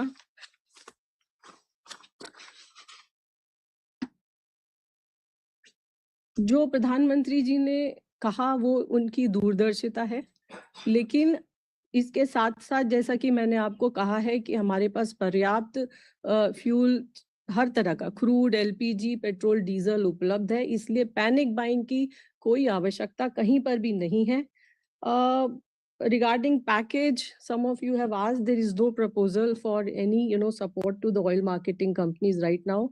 और इसके अलावा अभी भी पेट्रोल पंप पे जो प्राइस है पेट्रोल और डीजल का वो स्टेबल है। Thank you. क्या जरूरी चीजों की प्राइसेस कोविड की तरह हो सकती है? क्या केंद्र सरकार ऐसे राज्यों में कोई जाकर? So, yeah, Senator, you can take the mic. See, we request all channels. You have been very supportive so far as to how we have been addressing this issue, and we should look at the spirit in which the Prime Minister has made this appeal. Prime Minister, in his speech in Hyderabad, has called for a collective participation to help India face global economic disruptions, supply chain challenges, and rising prices caused by international conflicts. He has emphasized the need for citizens to live responsibly and fulfilling duties towards the country during difficult times. The idea is for optimum and efficient utilization of the available resources. And we request all of you to kindly report the spirit in which he has made this appeal. It is not that there is shortage, there is adequate stocks, adequate resources. I mean, arrangements have been made by all the ministries, and that is being informed to the public every day through these meetings. The Prime Minister has made this appeal in the spirit that we actually take steps to efficiently utilize whatever is available. Just to repeat again what he said, he has appealed to citizens to help conserve foreign exchange reserves by avoiding unnecessary foreign travel, overseas vacations, and foreign weddings, choosing domestic tourism and celebrations within India. He has requested people to avoid, again I repeat, requested people to avoid non-essential gold purchases for 1 year in order to reduce pressure on foreign exchange inflows. So every appeal that he has made has been made in the context of actually efficiently utilizing our resources and minimizing any economic impact on the people here. So that is why this appeal has to be again repeated. The channels have to report it in the spirit in which he has made this appeal. Kindly, it is for the public also that there is no need for any panic buying. There is no need for any cause of concern. The government has taken into account all the steps that need to be taken, and we are taking adequate measures to address anything that is expected in the anvil also. And as far as the Prime Minister's appeal is concerned, he's calling upon every citizen to be part of this process in minimizing the impact that these economic disruptions and uncertainties have caused. So ਆ ਜਿਹੜੀ information PIB ਦੇ ਵੱਲੋਂ ਜਿਹੜੀ press conference ਕੀਤੀ ਗਈ ਹੈ ਇੱਥੇ ਸਮਾਪਤ ਹੁੰਦੀ ਹੈ, ਲੇਕਿਨ ਇਹ ਬਹੁਤ ਇੰਪੋਰਟੈਂਟ ਹੈ ਕਿ ਇਹਨੂੰ ਕਿਸ ਤਰੀਕੇ ਨਾਲ ਦੇਖਿਆ ਜਾਏ। ਜਿਸ ਤਰੀਕੇ ਨਾਲ ਭਾਰਤ ਦੇ ਵੱਲੋਂ ਦੀਆਂ ਸਾਰੀਆਂ ਜਿਹੜੀਆਂ ਇੰਟਰ ਮਿਨਿਸਟਰੀਜ਼ ਦੇ ਡਾਇਰੈਕਟਰ, ਜੁਆਇੰਟ ਸੈਕਟਰੀਜ਼, ਰਿਪਰੈਜ਼ੈਂਟੇਟਿਵਸ ਆਪਾਂ ਕਹੀਏ ਸਾਰੀਆਂ ਮਿਨਿਸਟਰੀਜ਼ ਦੇ, ਸ਼ਿਪਿੰਗ ਦੇ ਜਾਂ ਹੋਰ, ਉਹਨਾਂ ਦੇ ਵੱਲੋਂ ਜਿਸ ਤਰੀਕੇ ਨਾਲ ਦੱਸਿਆ ਗਿਆ ਕਿ ਅਜੇ ਵੀ 13 ਫਲੈਗਸ਼ਿਪਸ ਜਿਹੜੇ ਆ ਉਹ ਕਹਿੰਦੇ are in the region. Foreign ministry Iran ਦੀ ਉਹ ਕਹਿੰਦੇ ਕਿ ਉਹ ਨਿਊ ਦਿੱਲੀ ਦੇ ਵਿੱਚ ਜਿਹੜਾ G20 ਦੇ ਫੋਰਨ ਮਿਨਿਸਟਰਸ ਦੀ ਮੀਟਿੰਗ ਹੋਣੀ ਉਹਦੇ ਵਿੱਚ ਉਹ ਸ਼ਾਇਦ ਆਉਣਗੇ। ਸੋ ਕਈ ਚੀਜ਼ਾਂ ਇਸ ਤਰੀਕੇ ਦੀਆਂ ਚੱਲ ਰਹੀਆਂ, ਬਟ ਇੰਟਰਸਟਿੰਗਲੀ ਇਹਦੇ 'ਚ ਕਈ ਚੀਜ਼ਾਂ ਜਿਹੜੀਆਂ ਆਉਣ ਵਾਲੇ ਸਮੇਂ 'ਚ ਵੀ ਪਤਾ ਲੱਗਣਗੀਆਂ। ਲੇਕਿਨ ਜਿਹੜੀ ਪ੍ਰਾਈਮ ਮਿਨਿਸਟਰ ਭਾਰਤ ਦੇ ਉਹਨਾਂ ਦੇ ਵੱਲੋਂ ਜਿਹੜੀ ਇਹ ਗੱਲ ਕਹੀ ਗਈ ਸੀ ਕਿ ਭਾਈ ਤੁਸੀਂ ਸੋਨਾ ਨਾ ਖਰੀਦੋ, ਬਾਹਰਲੇ ਮੁਲਕਾਂ 'ਚ ਟਰੈਵਲ ਜਿਹੜਾ ਉਹ ਥੋੜਾ ਜਿਹਾ ਘੱਟ ਕਰ ਦਿਓ, ਬਾਹਰੋਂ ਜਿਹੜਾ ਪੈਸਾ ਜਿਹੜਾ ਤੁਸੀਂ ਖਰਚ ਰਹੇ ਹੋ ਫੋਰਨ ਇਨਵੈਸਟਮੈਂਟ ਦੇ ਰੂਪ ਦੇ ਵਿੱਚ, ਜਾਂ ਜਦੋਂ ਤੁਸੀਂ ਬਾਹਰਲੇ ਮੁਲਕ ਦੇ ਵਿੱਚ ਪੈਸਾ ਭੇਜਦੇ ਹੋ ਆਪਣਾ, ਤਾਂ ਉਹ ਜਿਹੜਾ ਕਿਸੇ ਨਾ ਕਿਸੇ ਤਰੀਕੇ ਨਾਲ ਉਹਨੂੰ ਰੋਕਿਆ ਜਾਏ, ਇਸ ਤਰੀਕੇ ਦੀ ਕੋਸ਼ਿਸ਼ ਕਰਨ ਦੀ ਗੱਲ ਜਿਹੜੀ ਉਹਨਾਂ ਵੱਲੋਂ ਕੀਤੀ ਜਾ ਰਹੀ ਹੈ। ਸੋ ਇਹਨੂੰ ਕਿਸ ਤਰੀਕੇ ਨਾਲ ਦੇਖਿਆ ਜਾਏ। ਮੇਰੀ ਕੋਸ਼ਿਸ਼ ਇਹ ਸੀ ਕਿ ਕੀ ਕਿਸੇ ਕਿਸਮ ਦੀ ਕੋਈ ਆਹਟ, ਕੋਈ ਦਸਤਕ ਆਪਾਂ ਨੂੰ ਮਹਿਸੂਸ ਹੋ ਰਹੀ ਹੈ ਕਿ ਕੋਈ ਆਉਣ ਵਾਲੇ ਸਮੇਂ ਦੇ ਵਿੱਚ ਔਖਾ ਸਮਾਂ ਜਿਹੜਾ ਸਭ ਦੇ ਵਾਸਤੇ ਉਹ ਆਉਣ ਵਾਲਾ। ਆਈ ਕਾਂਟ ਸੇ ਕਿ ਕਿੱਦਾਂ ਦਾ ਹੋਏਗਾ ਕਿੱਦਾਂ ਦਾ ਨਹੀਂ, ਕਿਉਂਕਿ ਇਹਦੇ 'ਚ ਬਹੁਤ ਸਾਰੇ ਜੀਓ ਪੋਲੀਟੀਕਲ ਐਕਸਪਰਟ ਆ, ਆਪੋ ਆਪਣੀ ਰਾਏ ਜਿਹੜੀ ਹੈ ਉਹ ਨਾਲ ਦੇ ਨਾਲ ਦਿੰਦੇ ਆ, ਔਰ ਆਪਾਂ ਕੋਸ਼ਿਸ਼ ਕਰਾਂਗੇ ਕਿ ਉਹਦੇ ਤੇ ਵੀ ਕੁਝ ਨਾ ਕੁਝ ਜਿਹੜੀ ਹੈ ਜਾਣਕਾਰੀ ਉਹ ਸਾਂਝੀ ਰੱਖੀਏ। ਨਾਲ ਚੈੱਕ ਕਰ ਲੈਣਾ ਕਿ ਆਡੀਓ ਜਿਹੜੀ ਹੈ ਉਹ ਠੀਕ ਹੈ ਜਾਂ ਨਹੀਂ, ਬਿਕੋਜ਼ ਇਨਫੋਰਮੇਸ਼ਨ ਬਹੁਤ ਜ਼ਰੂਰੀ ਤੁਹਾਡੇ ਨਾਲ ਸਾਂਝੀ ਕਰਨੀ, ਜਿਹੜੀ ਅੱਗੋਂ ਵੀ ਕਰਨ ਵਾਲੇ ਆ। ਜਿਹੜੀ ਆਪਾਂ ਪਹਿਲਾਂ ਪ੍ਰੈਸ ਕਾਨਫਰੰਸ ਸੁਣੀ ਹੈ US ਦੇ ਪ੍ਰੈਜ਼ੀਡੈਂਟ ਡੋਨਲਡ ਟਰੰਪ ਦੀ, ਉਹ ਕਹਿੰਦੇ ਕਿ ਜੀ ਜਿਹੜਾ ਸੀਜ਼ ਫਾਇਰ ਹੈ ਉਹ ਕਹਿੰਦੇ ਜੀ ਉਹ ਹੁਣ ਇਸ ਵੇਲੇ ਇੱਕ ਕਿਸਮ ਦਾ ਵੈਂਟੀਲੇਟਰ ਤੇ ਹੈ। ਵੈਂਟੀਲੇਟਰ ਕਿਹਾ ਸੀ, ਇੱਕ ਹੁਣ ਹੋਰ ਜਿਹੜਾ ਸ਼ਬਦ ਉਹਨਾਂ ਦੇ ਵੱਲੋਂ ਕਿਹਾ ਗਿਆ ਸੀ, ਉਹ ਕਹਿੰਦੇ ਕਿ ਤਾਂ ਹੁਣ ਆਖਰੀ ਸਾਹਾਂ ਦੇ ਉੱਤੇ ਆ, ਜਿਹੜਾ ਲਾਈਫ ਸਪੋਰਟ ਦੇ ਉੱਤੇ, ਆਈ ਸ਼ੁੱਡ ਸੇ, ਕਹਿੰਦੇ ਲਾਈਫ ਸਪੋਰਟ ਦੇ ਉੱਤੇ ਆ ਜਿਹੜਾ ਸੀਜ਼ ਫਾਇਰ ਚੱਲ ਰਿਹਾ। ਔਰ ਸਾਰੇ ਉਹਨਾਂ ਦੇ ਲੀਡਰਸ ਦਾ ਉਹਨਾਂ ਨੇ ਵਾਹਵਾ ਬੇਇੱਜ਼ਤੀ ਕੀਤੀ, ਲੂਨਾਟਿਕਸ ਤੱਕ ਕਹਿਤਾ। ਔਰ ਦੂਜੇ ਪਾਸੇ ਈਰਾਨ ਦੇ ਵੱਲੋਂ ਜਿਹੜੀ ਗੱਲ ਕਹੀ ਗਈ ਹੈ, ਈਰਾਨ ਦੇ ਵੱਲੋਂ ਸਾਫ਼ ਤੌਰ ਤੇ US ਦੀ ਪ੍ਰਪੋਜ਼ਲ ਜਿਹੜੀ ਉਹ ਮਨਾ ਕਰ ਦਿੱਤੀ ਗਈ। ਈਰਾਨ ਨੇ ਡਿਨਾਈ ਕਰਤਾ US ਦੀ ਪ੍ਰਪੋਜ਼ਲ ਨੂੰ, ਔਰ ਕਿਹਾ ਕਿ ਇਹਨਾਂ ਦੀਆਂ ਐਕਸੈਸਿਵ ਡਿਮਾਂਡਸ ਨੇ, ਐਕਸੈਸਿਵ ਡਿਮਾਂਡਸ, ਇਹ ਕਿਹਾ ਗਿਆ ਈਰਾਨ ਦੇ ਵੱਲੋਂ। ਈਰਾਨ ਦੇ ਫੋਰਨ ਮਿਨਿਸਟਰ ਜਿਹੜੇ ਨੇ ਇਸਮਾਇਲ ਬਘਾਈ, ਉਹਨਾਂ ਨੇ ਕਿਹਾ, ਕਹਿੰਦੇ ਕਿ US ਦੀ ਪ੍ਰਪੋਜ਼ਲ ਜਿਹੜੀ to end the war was not excessive, ਔਰ ਉਹ ਕਹਿੰਦੇ ਕਿ ਇਹਨਾਂ ਦੀਆਂ ਡਿਮਾਂਡਸ ਬਹੁਤ ਜ਼ਿਆਦਾ ਅਨਰੀਜ਼ਨੇਬਲ ਡਿਮਾਂਡਸ ਹੈ। ਕਹਿੰਦੇ ਕਿ US ਜਿਹੜਾ ਉਹ ਅਨਰੀਜ਼ਨੇਬਲ ਡਿਮਾਂਡਸ ਕਰ ਰਿਹਾ। ਸੋ ਇਹ ਜਿਹੜੇ ਹੈ US ਵਾਲੇ, ਇਹ ਕਹਿੰਦੇ ਕਿ ਉਹਦੀਆਂ ਜਿਹੜੀਆਂ ਗੱਲਾਂ ਉਹ ਸਹੀ ਨਹੀਂ ਹੈਗੀਆਂ, ਅਨਅਸੈਪਟੇਬਲ ਹੈ, ਕਿਸੇ ਗੱਲ ਤੇ ਨਹੀਂ ਪਹੁੰਚ ਰਿਹਾ। ਸੋ ਉਹੀ ਜਿਹੜੀ ਸਥਿਤੀ ਪਹਿਲਾਂ ਵਾਲੀ ਸੀ ਨਾ, ਉਹੀ ਬਣਦੀ ਨਜ਼ਰ ਆ ਰਹੀ ਹੈ। ਹੁਣ ਕਹਾਣੀ ਹੈ ਕਿ ਇਹਨਾਂ ਨੇ ਚਾਈਨਾ ਜਾਣਾ, ਜਿਹੜੇ US ਪ੍ਰੈਜ਼ੀਡੈਂਟ ਡੋਨਲਡ ਟਰੰਪ, ਤੁਹਾਨੂੰ ਮੈਂ ਸਵੇਰੇ ਦਿਖਾ ਕੇ ਹਟਿਆ ਕਿ ਇਹਨਾਂ ਦੇ ਵੱਲੋਂ ਚੀਨ ਜਾਇਆ ਜਾਏਗਾ। ਔਰ ਚੀਨ ਦੇ ਵਿੱਚ ਕੀ ਗੱਲਾਂ ਹੋਣੀਆਂ, ਚੀਨ ਦੇ ਵਿੱਚ ਜਿਹੜੀ ਜਾਣਕਾਰੀ ਸਾਹਮਣੇ ਆ ਰਹੀ ਹੈ, ਇੱਕ 4 ਪੁਆਇੰਟ ਪ੍ਰਪੋਜ਼ਲ ਜਿਹੜੀ ਪੀਸ ਦੀ ਰੱਖੀ ਗਈ ਹੈ, 4 ਪੁਆਇੰਟ ਪ੍ਰਪੋਜ਼ਲ। ਈਰਾਨ ਦੇ ਅੰਬੈਸਡਰ ਜਿਹੜੇ ਚਾਈਨਾ ਦੇ ਵਿੱਚ ਹੈ, ਅਬਦੁੱਲਾ ਰੇਜ਼ਾ ਰਹਿਮਾਨੀ ਫਜ਼ਲੀ, ਮੈਂ ਲੈਟ ਮੀ ਜਸਟ ਚੈੱਕ ਇਹਨਾਂ ਦੀ ਇਨਫੋਰਮੇਸ਼ਨ ਮੈਂ ਕਿਤੇ ਇੱਥੇ ਕੱਢ ਸਕਾਂ ਤੁਹਾਨੂੰ ਸੁਣਾਉਣ ਦੇ ਵਾਸਤੇ। ਜਿਹੜੇ ਇਹਨਾਂ ਦੀ information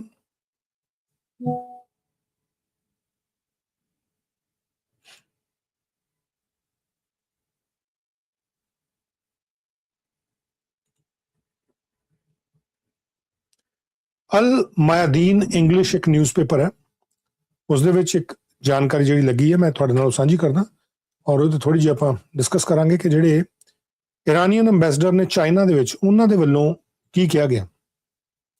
at the same time ਜਿਹੜੇ ਅੰਬੈਸਡਰ ਹੈਗੇ ਆ, ਉਹਨਾਂ ਦੇ ਵੱਲੋਂ ਹੁਣ ਤੋਂ ਥੋੜੀ ਦੇਰ ਪਹਿਲਾਂ ਜਿਹੜੀ ਇਨਫੋਰਮੇਸ਼ਨ ਦਿੱਤੀ ਗਈ ਹੈ, ਉਹ ਕਿਸ ਤਰੀਕੇ ਦੀ, ਉਹਦੇ ਬਾਰੇ ਵੀ ਤੁਹਾਡੇ ਨਾਲ ਮੈਂ ਸਾਂਝ ਪਾਣਾ। ਲੇਕਿਨ ਸਭ ਤੋਂ ਪਹਿਲਾਂ ਤੁਹਾਨੂੰ ਮੈਂ ਦਿਖਾਵਾਂ ਕਿ ਇਹਨਾਂ ਨੇ ਕਿਆ ਕੀ ਹੈ।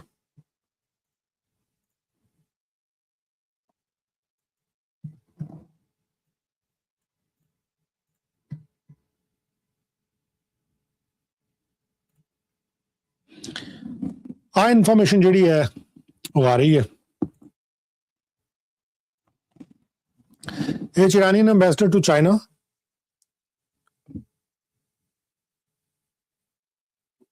ਅਬਦੁਲ ਰੇਜ਼ਾ ਰਹਿਮਾਨੀ ਫਜ਼ਲੀ, ਇਹਨਾਂ ਨੇ ਕੱਲ ਜਿਹੜੇ ਲੰਘੇ ਕੱਲ ਬਿਆਨ ਦਿੱਤੇ, China could serve as a guarantor for any agreement concerning Iran, including a potential deal between Tehran and Washington. Beijing can become a guarantor for any agreement related to Iran. Given China's position towards Iran and the Middle East, it can be a guarantor for any agreement. Tehran has repeatedly stated that any agreement with the US must be accompanied by the guarantor by a guarantee that there will be no new military conflict with Iran in the future. Rahmani Fazil, ਇਹਨਾਂ ਦੇ ਵੱਲੋਂ ਕਿਹਾ ਗਿਆ। ਫਾਰਸ news agency ਦੇ ਹਵਾਲੇ ਤੋਂ ਅਲ ਮਾਇਆਦੀਨ ਨੇ ਖਬਰ ਲਗਾਈ ਹੈ। ਹੁਣ ਤੁਸੀਂ ਬਹੁਤ ਕਲੀਅਰਲੀ ਇਹ ਖਬਰ ਨੂੰ ਤੁਸੀਂ ਪੜ੍ਹਿਆ, ਤੁਸੀਂ ਦੇਖਿਆ, ਸੁਣਿਆ ਕਿ ਜਿਹੜੇ ਈਰਾਨ ਦੇ ਅੰਬੈਸਡਰ ਹੈ ਚਾਈਨਾ ਚ, ਉਹਨਾਂ ਦੇ ਵੱਲੋਂ ਕੀ ਕਿਹਾ ਗਿਆ। ਪਹਿਲੇ ਦਿਨ ਤੋਂ ਹੀ ਜਦੋਂ ਤੋਂ ਇਹ ਝਗੜੇ ਚੱਲ ਰਹੇ, ਮੈਂ ਗੱਲ ਕਰ ਰਿਹਾ, ਔਰ ਜਦੋਂ ਤੋਂ ਕਿਹਾ ਗਿਆ ਕਿ ਪਾਕਿਸਤਾਨ ਜਿਹੜਾ ਮੀਡੀਏਟਰ ਬਣ ਰਿਹਾ, ਮੈਂ ਕਿਹਾ ਮੀਡੀਏਟਰ ਤਾਂ ਬਣ ਰਿਹਾ, ਲੇਕਿਨ ਗਾਰੰਟੀ ਕਿਹਦੀ ਹੈ? ਹੂ will take the guarantee? Guarantee ਕਿਸੇ ਦੀ ਨਹੀਂ ਸੀ, ਪਾਕਿਸਤਾਨ ਗਾਰੰਟੀ ਨਹੀਂ ਸੀ ਲੈ ਸਕਦਾ। ਇਹ ਮੰਨਿਆ ਜਾ ਰਿਹਾ ਸੀ ਕਿ ਹਾਂ ਇਹ ਨਾ ਹੋਵੇ ਕਿ ਪਾਕਿਸਤਾਨ ਇਹ ਕਹਿ ਦੇਵੇ ਕਿ ਅਸੀਂ ਗਾਰੰਟੀ ਦੇਣ ਨੂੰ ਤਿਆਰ ਹਾਂ। ਜਾਂ ਅਸੀਂ ਗਾਰੰਟੀ ਚੱਕਣ ਨੂੰ ਤਿਆਰ ਹਾਂ, ਲੇਕਿਨ ਪਾਕਿਸਤਾਨ ਦੀ ਗਾਰੰਟੀ ਦੀ ਵੈਲਿਊ ਕਿੰਨੀ ਕੁ ਪਏਗੀ ਇੰਟਰਨੈਸ਼ਨਲ ਲੈਵਲ ਤੇ, ਇਹ ਬਹੁਤ ਸਮਝਣ ਵਾਲੀ ਗੱਲ ਸੀ। ਸੋ ਹੋਇਆ ਕੀ ਹੈ ਕਿ ਇਹਨਾਂ ਨੇ ਜਿਹੜੀ ਇਹ ਇਨਫੋਰਮੇਸ਼ਨ ਦਿੱਤੀ ਹੈ, ਇੱਕ ਤਾਂ ਆ ਹੋ ਗਈ, ਇੱਕ ਇਹਨਾਂ ਦੇ ਵੱਲੋਂ ਹੀ ਜਿਹੜੇ ਰਹਿਮਾਨ ਫਜ਼ਲੀ ਨੇ, ਇਹਨਾਂ ਦੇ ਵੱਲੋਂ ਹੀ ਪਿਛਲੇ 2 ਦਿਨ ਦੇ ਵਿੱਚ ਜਿਹੜੇ ਬਿਆਨ ਦਿੱਤੇ ਗਏ ਆ, they are very interesting as well, ਬੜੇ ਇੰਪੋਰਟੈਂਟ ਐਂਡ ਵੈਰੀ ਇੰਟਰਸਟਿੰਗ। ਕਿਸ ਲਿਹਾਜ਼ ਨਾਲ ਇੰਟਰਸਟਿੰਗ ਹੈ, I am going to share it with you. ਆ ਬਿਆਨ back to back, May 9th ਦਾ ਪਹਿਲਾਂ ਸਭ ਤੋਂ ਥੱਲੇ ਵਾਲਾ ਬਿਆਨ ਤੁਸੀਂ ਚੈੱਕ ਕਰੋ ਕਿ China is Iran's strategic partner and close friend, and the relations between Beijing and Tehran will become more extensive, deeper, and multifaceted after the war. The Chinese have been Iran's friend in hard times and came to our aid in difficult conditions and stood by our people. We too will not forget our friends from our hard times. Here, next one, May 10 paya. Any potential agreement must necessarily be accompanied by guarantees from the great powers and raised in the United Nations Security Council as well. China and Russia are 2 major and influential partners, and given the position that China holds for Iran and other countries in the Persian Gulf region, Beijing can serve as the guarantor for any agreement. ਇਹਨਾਂ ਦੇ ਹੀ page ਤੋਂ ਮੈਂ ਚੱਕ ਕੇ ਤੁਹਾਨੂੰ ਜਾਣਕਾਰੀ ਦੇ ਰਿਹਾ। ਫਿਰ ਉਹਨਾਂ ਤੋਂ 7 ਘੰਟੇ ਪਹਿਲਾਂ ਇਹਨਾਂ ਨੇ ਲਾਇਆ, the Islamic Republic of Iran has announced its readiness to support the Chinese president's 4-point plan aimed at establishing lasting security and shared development in the Persian Gulf region, an issue that was also emphasized during the meeting between the foreign ministers of the two countries. ਉਹਨੇ ਕਹਿੰਦੇ 4 ਜਿਹੜਾ point plan ਹੈ, 4-point plan, Chinese president ਦਾ 4-point plan ਹੈ, ਕਹਿੰਦੇ ਉਹਦੇ ਤੇ ਅਸੀਂ ਗੱਲ ਜਿਹੜੀ ਹੈ ਕਰਨ ਨੂੰ ਤਿਆਰ ਆ ਜਾਂ ਅਸੀਂ ਖੜਨ ਨੂੰ ਤਿਆਰ ਆ। ਹੁਣ ਚੀਨ ਦਾ 4-point plan ਜਿਹੜਾ ਉਹ ਕਿਸ ਕਿਸਮ ਦਾ ਹੋਏਗਾ ਜਾਂ ਕੀ ਹੋਏਗਾ, ਵੀ ਕਾਂਟ ਸੇ। ਲੇਕਿਨ ਇਸ ਤੋਂ ਪਹਿਲਾਂ UAE ਦੇ ਪ੍ਰੈਜ਼ੀਡੈਂਟ ਜ਼ਾਇਦ ਅਲ ਨਹਿਯਾਨ ਜਿਹੜੇ ਆ ਉਹ ਬੀਜਿੰਗ ਦੇ ਵਿੱਚ ਉਹਨਾਂ ਨੇ ਇੱਕ ਮੀਟਿੰਗ ਕੀਤੀ। ਪ੍ਰੈਜ਼ੀਡੈਂਟ ਸ਼ੀ ਜਿਨਪਿੰਗ ਨੇ ਉੱਥੇ ਪ੍ਰਪੋਜ਼ ਕੀਤਾ, ਕਹਿੰਦੇ ਪਲਾਨ 4-point plan ਕਿ ਕਿਸ ਤਰੀਕੇ ਦੇ ਨਾਲ ਸਟੇਬਿਲਿਟੀ ਔਰ ਸਾਰੀਆਂ ਚੀਜ਼ਾਂ ਹੋਣਗੀਆਂ। ਸੋ ਹੁਣ ਇਹ ਦੇਖਣਾ ਹੋਏਗਾ ਕਿ ਪਹਿਲਾਂ ਤਾਂ I look into the 4-point plan ਜਿਹੜਾ ਜੇਕਰ ਉਹ ਕਦੇ ਪਬਲਿਕ ਦੇ ਵਿੱਚ ਆਇਆ ਤਾਂ ਉਹ ਪਲਾਨ ਜਿਹੜਾ ਉਹ ਕੀ ਹੈ। ਔਰ ਨਾਲ ਦੇ ਨਾਲ ਹੀ ਇਹਨਾਂ ਨੇ ਡੋਨਲਡ ਟਰੰਪ ਨੇ ਹੁਣ ਜਾਣਾ ਉੱਥੇ ਚਾਈਨਾ। ਸੋ ਉਮੀਦ ਲੱਗ ਰਹੀ ਹੈ ਕਿ ਚਾਈਨਾ ਦੇ ਵਿੱਚ ਜਾ ਕੇ ਕੋਈ ਨਾ ਕੋਈ ਗਾਰੰਟੀ ਇਹਨਾਂ ਨੂੰ ਜੇ ਉੱਥੋਂ ਮਿਲਦੀ ਹੈ, ਤਾਂ ਜੇ ਉੱਥੋਂ ਪਿੱਛੇ ਮੁੜਦੇ ਆ then it is going to be tough. It's going to be tough ਕਿ ਇਹ ਵਾਪਸ ਮੁੜਨ ਔਰ ਇਹ ਕਹਿਣ ਕਿ ਅਸੀਂ ਹੁਣ ਨਹੀਂ ਮੰਨਦੇ। ਹੁਣ ਜਿਹੜੀ ਇਹ ਚਾਈਨਾ ਵਾਲੀ ਵੀ ਗੱਲ ਆ ਕਿ 4-point plan ਜਿਹੜਾ ਉਹ ਬੇਸਿਕਲੀ 4 ਮਈ ਦਾ ਆਇਆ ਹੋਇਆ, 4 ਮਈ ਦਾ। ਜਿਹੜੀ ਕੈਨੇਡਾ ਦੇ ਵਿੱਚ ਐਮਬੈਸੀ ਹੈ ਪੀਪਲਜ਼ ਰਿਪਬਲਿਕ ਆਫ ਚਾਈਨਾ ਦੀ, ਉਹਨਾਂ ਨੇ ਇਹਦੇ ਬਾਰੇ ਜਾਣਕਾਰੀ ਦਿੱਤੀ ਸੀ। ਲੈਟ ਮੀ ਸ਼ੋ ਯੂ, ਜੇ ਇਹੀ ਵਾਲਾ ਪਲਾਨ ਹੈ, if it is this plan, ਤੇ ਕੈਨੇਡਾ ਦੇ ਵਿੱਚ ਜਿਹੜੀ ਚਾਈਨਾ ਦੀ ਐਮਬੈਸੀ ਹੈ ਉਹਨਾਂ ਦੇ ਵੱਲੋਂ ਆਹ ਪਲਾਨ ਦਿੱਤਾ ਗਿਆ ਸੀ। Look at this, this is embassy of People's Republic of China in Canada. Oh, one sec. In Canada, ਇਹਨਾਂ ਦੇ ਵੱਲੋਂ ਕੀ ਕਿਹਾ ਗਿਆ? ਇਹਨਾਂ ਦੇ ਵੱਲੋਂ ਕਿਹਾ ਗਿਆ ਕਿ 4 propositions illuminate the path towards peace and development in the Middle East. 4 propositions. ਹੁਣ ਇਹ 4 ਮਈ 2026 ਨੂੰ 11:47 ਤੇ ਰਿਲੀਜ਼ ਕੀਤਾ ਗਿਆ। ਕਿਹਦੇ ਵੱਲੋਂ? Chinese ambassador in Canada. Since the outbreak of the conflict, as a permanent member of the UNSC and a responsible major country, China has consistently upheld and ਜੋ ਵੀ ਇਹਨਾਂ ਨੇ ਜਾਣਕਾਰੀ ਦਿੱਤੀ। ਅੱਛਾ, ਇਹ ਫਿਰ ਕਹਿੰਦੇ the 5-point initiative jointly proposed by China and Pakistan for restoring peace and stability in the Gulf and attractive blah blah blah. Again, Chinese President Xi Jinping has recently put forward a 4-point proposal. ਇਹ 4-point proposal ਹੈ ਜਿਹੜੀ ਉਹਨਾਂ ਕੋਲ ਰੱਖੀ ਗਈ ਹੈ ਕਿ during his meeting with Sheikh Khalid bin Mohammed bin Zayed Al Nahyan, Abu Dhabi UAE ਦੇ ਜਿਹੜੇ ਕਰਾਊਨ ਪ੍ਰਿੰਸ ਨੇ ਬੀਜਿੰਗ ਦੇ ਵਿੱਚ ਜਦੋਂ ਆਏ ਸੀ, ਉਹ ਕਹਿੰਦੇ ਪਹਿਲੀ, stay committed to the principle of peaceful coexistence. Gulf State and Middle East are interdependent and inseparable neighbors. That's why it's important to support the Gulf States in improving their ties, work to build a common, comprehensive, cooperative and sustainable security architecture of the Middle East and the Gulf region. Duja, stay committed to the principles of national sovereignty. Sovereignty serves as a foundation for all countries. Tija, stay committed to the principle of international rule of law. चौथा, stay committed to balanced approach to development and security. मोटे-मोटे तौर पे, so 4-point proposal fully embodies China's consistent position and active effort to promote peace and hostilities, or ਅੱਗੇ ਇਹਨਾਂ ਨੇ ਕਿਹਾ ਕਿ ਅਖੀਰ ਦੇ ਵਿੱਚ in the face of complex and turbulent international landscape solidarity 5 years ago President Xi Jinping put forward the global development initiative ਸਾਰੀ ਕਹਾਣੀ ਪਾ ਕੇ ਉਹਨਾਂ ਨੇ ਸਾਰੀ ਜਾਣਕਾਰੀ ਦਿੱਤੀ ਹੈ। ਇਹ ਅੰਬੈਸੀ ਜਿਹੜੀ people's Republic of China the Canada ਦੇ ਵਿੱਚ ਉਹਨਾਂ ਦੇ ਵੱਲੋਂ ਇਹ 4 ਤਰੀਕ ਨੂੰ ਪ੍ਰਪੋਜ਼ ਕੀਤੀ ਗਈ ਸੀ, ਜਿਹਦੇ ਤੇ ਅੱਜ ਕੋਈ ਸਮਾਂ ਪਹਿਲਾਂ ਜਿਹੜੇ ਈਰਾਨ ਦੇ ਅੰਬੈਸਡਰ ਨੇ ਚਾਈਨਾ ਦੇ ਵਿੱਚ ਉਹਨਾਂ ਵੱਲੋਂ ਇਹ ਕਿਹਾ ਜਾ ਰਿਹਾ ਕਿ ਭਾਈ ਇਹਦੇ ਤੇ ਜਿਹੜਾ ਈਰਾਨ ਹੈ ਉਹ ਗੱਲ ਕਰਨ ਨੂੰ ਤਿਆਰ ਹੈ। ਸੋ ਕੀ ਚਾਈਨਾ ਦੀ ਗੱਲ ਜਿਹੜੀ ਹੈ ਉਹ ਯੂਐਸ ਦੇ ਵੱਲੋਂ ਮੰਨੀ ਜਾਏਗੀ? That is going to be the next question ਕਿ ਯੂਐਸ ਚਾਈਨਾ ਦੀ ਗੱਲ ਨਹੀਂ ਮੰਨ ਲੇਗਾ। ਔਰ ਉਧਰੋਂ ਜਿਸ ਤਰੀਕੇ ਦੇ ਸੰਕੇਤ ਨਰਿੰਦਰ ਮੋਦੀ ਦੇ ਵੱਲੋਂ ਦਿੱਤੇ ਗਏ ਭਾਰਤ ਦੇ ਵਿੱਚ ਕਿ ਭਾਈ ਬੀ ਰੈਡੀ, ਥੋੜਾ ਜਿਹਾ ਖਰਚੇ ਆਪਣੇ ਉਸ ਤਰੀਕੇ ਦੇ ਰੱਖ ਲਓ, ਸਾਰਾ ਕੁਝ ਦੱਸਤਾ ਉਹਨਾਂ ਨੇ ਕਿ ਕਿੰਨਾ ਤੇਲ ਪਿਆ, ਕਿੰਨਾ ਤੇਲ ਕਿੱਥੋਂ ਆ ਰਿਹਾ, ਕਿਵੇਂ ਆ ਰਿਹਾ, ਕੀ ਆ ਰਿਹਾ, ਸਾਰੀ ਇਨਫੋਰਮੇਸ਼ਨ ਆਪਣੇ ਮੁਲਕ ਦੇ ਲੋਕਾਂ ਨੂੰ ਜਿਹੜੀ ਉਹ ਦੇ ਦਿੱਤੀ ਗਈ। ਯੂਐਸ ਦੇ ਪ੍ਰੈਜ਼ੀਡੈਂਟ ਦੀ ਆਪਾਂ ਹੁਣੇ ਗੱਲ ਸੁਣ ਕੇ ਹਟੇ ਹਾਂ, ਉਹ ਕਹਿੰਦੇ ਜੀ ਲਾਈਫ ਸਪੋਰਟ ਤੇ ਚੱਲ ਰਿਹਾ ਜਿਹੜਾ ਇਹ ਉੱਥੇ ਸਾਡਾ ਸੀਜ਼ ਫਾਇਰ ਹੈ।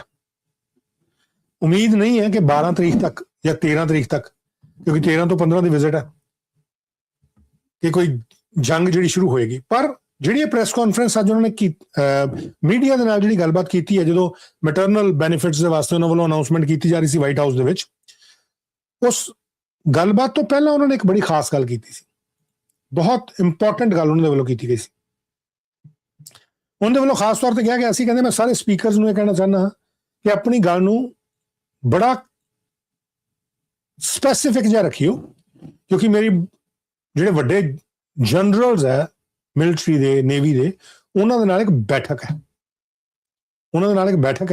ਔਰ ਉਹ ਬੈਠਕ ਦੇ ਵਿੱਚ ਮੈਂ ਚਾਹੁੰਦਾ ਕਿ ਪਹਿਲਾਂ ਜਾ ਕੇ ਉੱਥੇ ਵੀ ਗੱਲਬਾਤ ਜਿਹੜੀ ਆ ਉਹ ਕਰ ਲਵਾਂ। ਦਿਸ ਵਾਟ ਹੀ ਹੈਜ਼ ਸੈਡ ਉਸ ਪ੍ਰੈਸ ਕਾਨਫਰੰਸ ਦੇ ਵਿੱਚ। ਉਸ ਗੱਲ ਤੋਂ ਪਹਿਲਾਂ ਉਹਨਾਂ ਦੇ ਵੱਲੋਂ ਇਹ ਗੱਲ ਕਹੀ ਗਈ।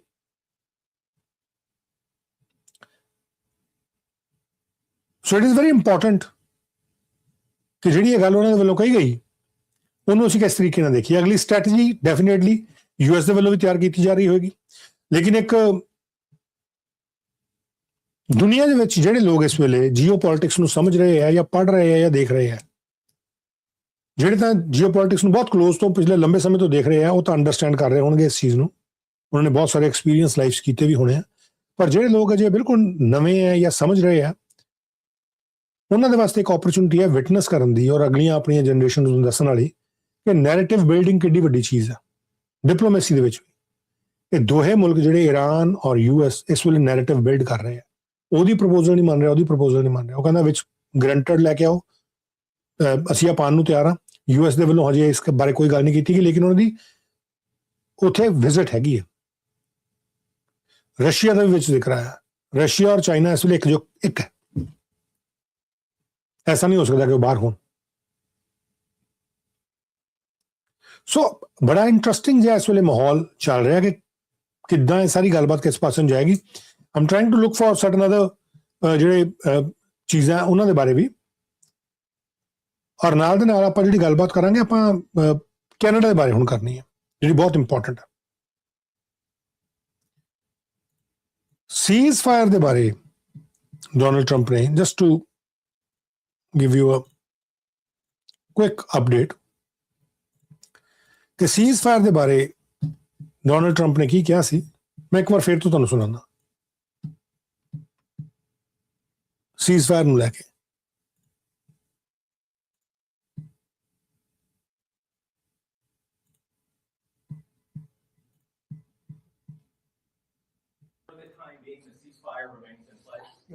it's unbelievably weak. I would say, I would call it the weakest right now. After reading that piece of garbage they sent us, I didn't even finish reading it. They said, I'm going to. Piece of garbage they sent. ਕਹਿੰਦਾ ਜਿਹੜਾ ਉਹਨਾਂ ਨੇ proposal ਭੇਜਿਆ piece of garbage ਸੀ, ਕੂੜੇ ਵਰਗਾ ਸੀ। ਕਹਿੰਦਾ ਮੈਂ sentence ਨਹੀਂ ਪੜਿਆ, ਮੈਂ ਪੜਿਆ ਹੀ ਨਹੀਂ, ਉਹਨੂੰ ਪਰੇ ਕਰ ਦਿੱਤਾ। ਔਰ ਬਹੁਤ ਵੀਕ ਕਹਿੰਦਾ ਚੱਲ ਰਿਹਾ ਜਿਹੜਾ ਇਸ ਵੇਲੇ ਸੀਜ਼ ਫਾਇਰ ਚੱਲ ਰਿਹਾ, ਬਹੁਤ ਕਮਜ਼ੋਰ ਚੱਲ ਰਿਹਾ। I would say, unbelievably weak. I would say, I would call it the weakest right now.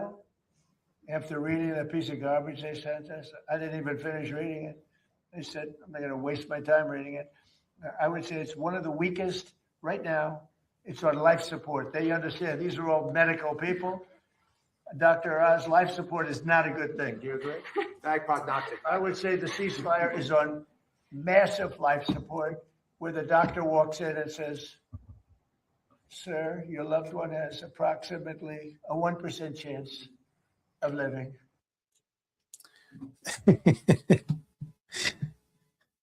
So, ਬਹੁਤ ਕਲੀਅਰ ਜੀ ਗੱਲ ਇਹਦੇ ਵੱਲੋਂ ਕੀਤੀ ਗਈ, ਕਹਿੰਦਾ ਪੀਸ ਆਫ ਗਾਰਬੇਜ। ਬਟ ਜਿਹੜੀ ਮੈਂ ਤੁਹਾਨੂੰ ਦੱਸਣ ਦੀ ਕੋਸ਼ਿਸ਼ ਕਰ ਰਿਹਾ ਉਹ ਇਹ ਕਿ ਉਹਦੇ ਵੱਲੋਂ ਕੋਈ ਮਿੰਸ ਨਹੀਂ ਕੀਤੇ ਗਏ ਵਰਡ, ਨੈਰੇਟਿਵ ਫੁੱਲ ਫਲੈਜ ਬਣਾਇਆ ਜਾ ਰਿਹਾ। ਉਧਰੋਂ ਉਹਨਾਂ ਦੇ ਵੱਲੋਂ, ਈਰਾਨ ਦੇ ਵੱਲੋਂ ਵੀ ਕੋਈ ਵਰਡ ਮਿੰਸ ਨਹੀਂ ਕੀਤੇ ਜਾ ਰਹੇ। ਪੂਰਾ ਪ੍ਰੈਸ਼ਰ ਜਿਹੜਾ ਬਣਾਇਆ ਜਾ ਰਿਹਾ, ਫੁੱਲ ਪ੍ਰੈਸ਼ਰ, ਫੁੱਲ ਪ੍ਰੈਸ਼ਰ। ਔਰ ਉੱਥੇ ਦੀ ਜਿਹੜੀ ਉਹਨਾਂ ਦੀ ਲੀਡਰਸ਼ਿਪ ਹੈ ਉਹਨੂੰ ਗਾਲਾਂ ਕੱਢੀਆਂ, ਗਾਲਾਂ ਇਨ ਦਾ ਸੈਂਸ ਬੁਰਾ ਭਲਾ ਬੋਲਿਆ। ਔਰ ਜਿਸ ਤਰੀਕੇ ਦੀ ਗੱਲਬਾਤ ਜਿਹੜੀ ਕੀਤੀ ਗਈ ਹੈ ਉਹਨਾਂ ਨੂੰ ਕੀ ਕਿਹਾ, let's listen to that as well. Look, I've had to deal with them 4 or 5 times. They change their mind. They're very dishonorable people. The leaders. Dishonorable people. Don't forget it's the third level. Dishonorable people ਕਿ honor ਨਹੀਂ ਕਰਦੇ ਆਪਣੀ ਗੱਲ ਨੂੰ, ਜਿਹੜੀ ਗੱਲ ਕਹਿੰਦੇ ਆ ਉੱਥੇ ਖੜਦੇ ਨਹੀਂ ਹੈ। They're very dishonorable people. The leadership. Don't forget Leadership. the third level. The first level is gone. They were unreasonable. The second level is more reasonable. The third level, nobody wants to be president, you know. They say, who wants to be president? There's no.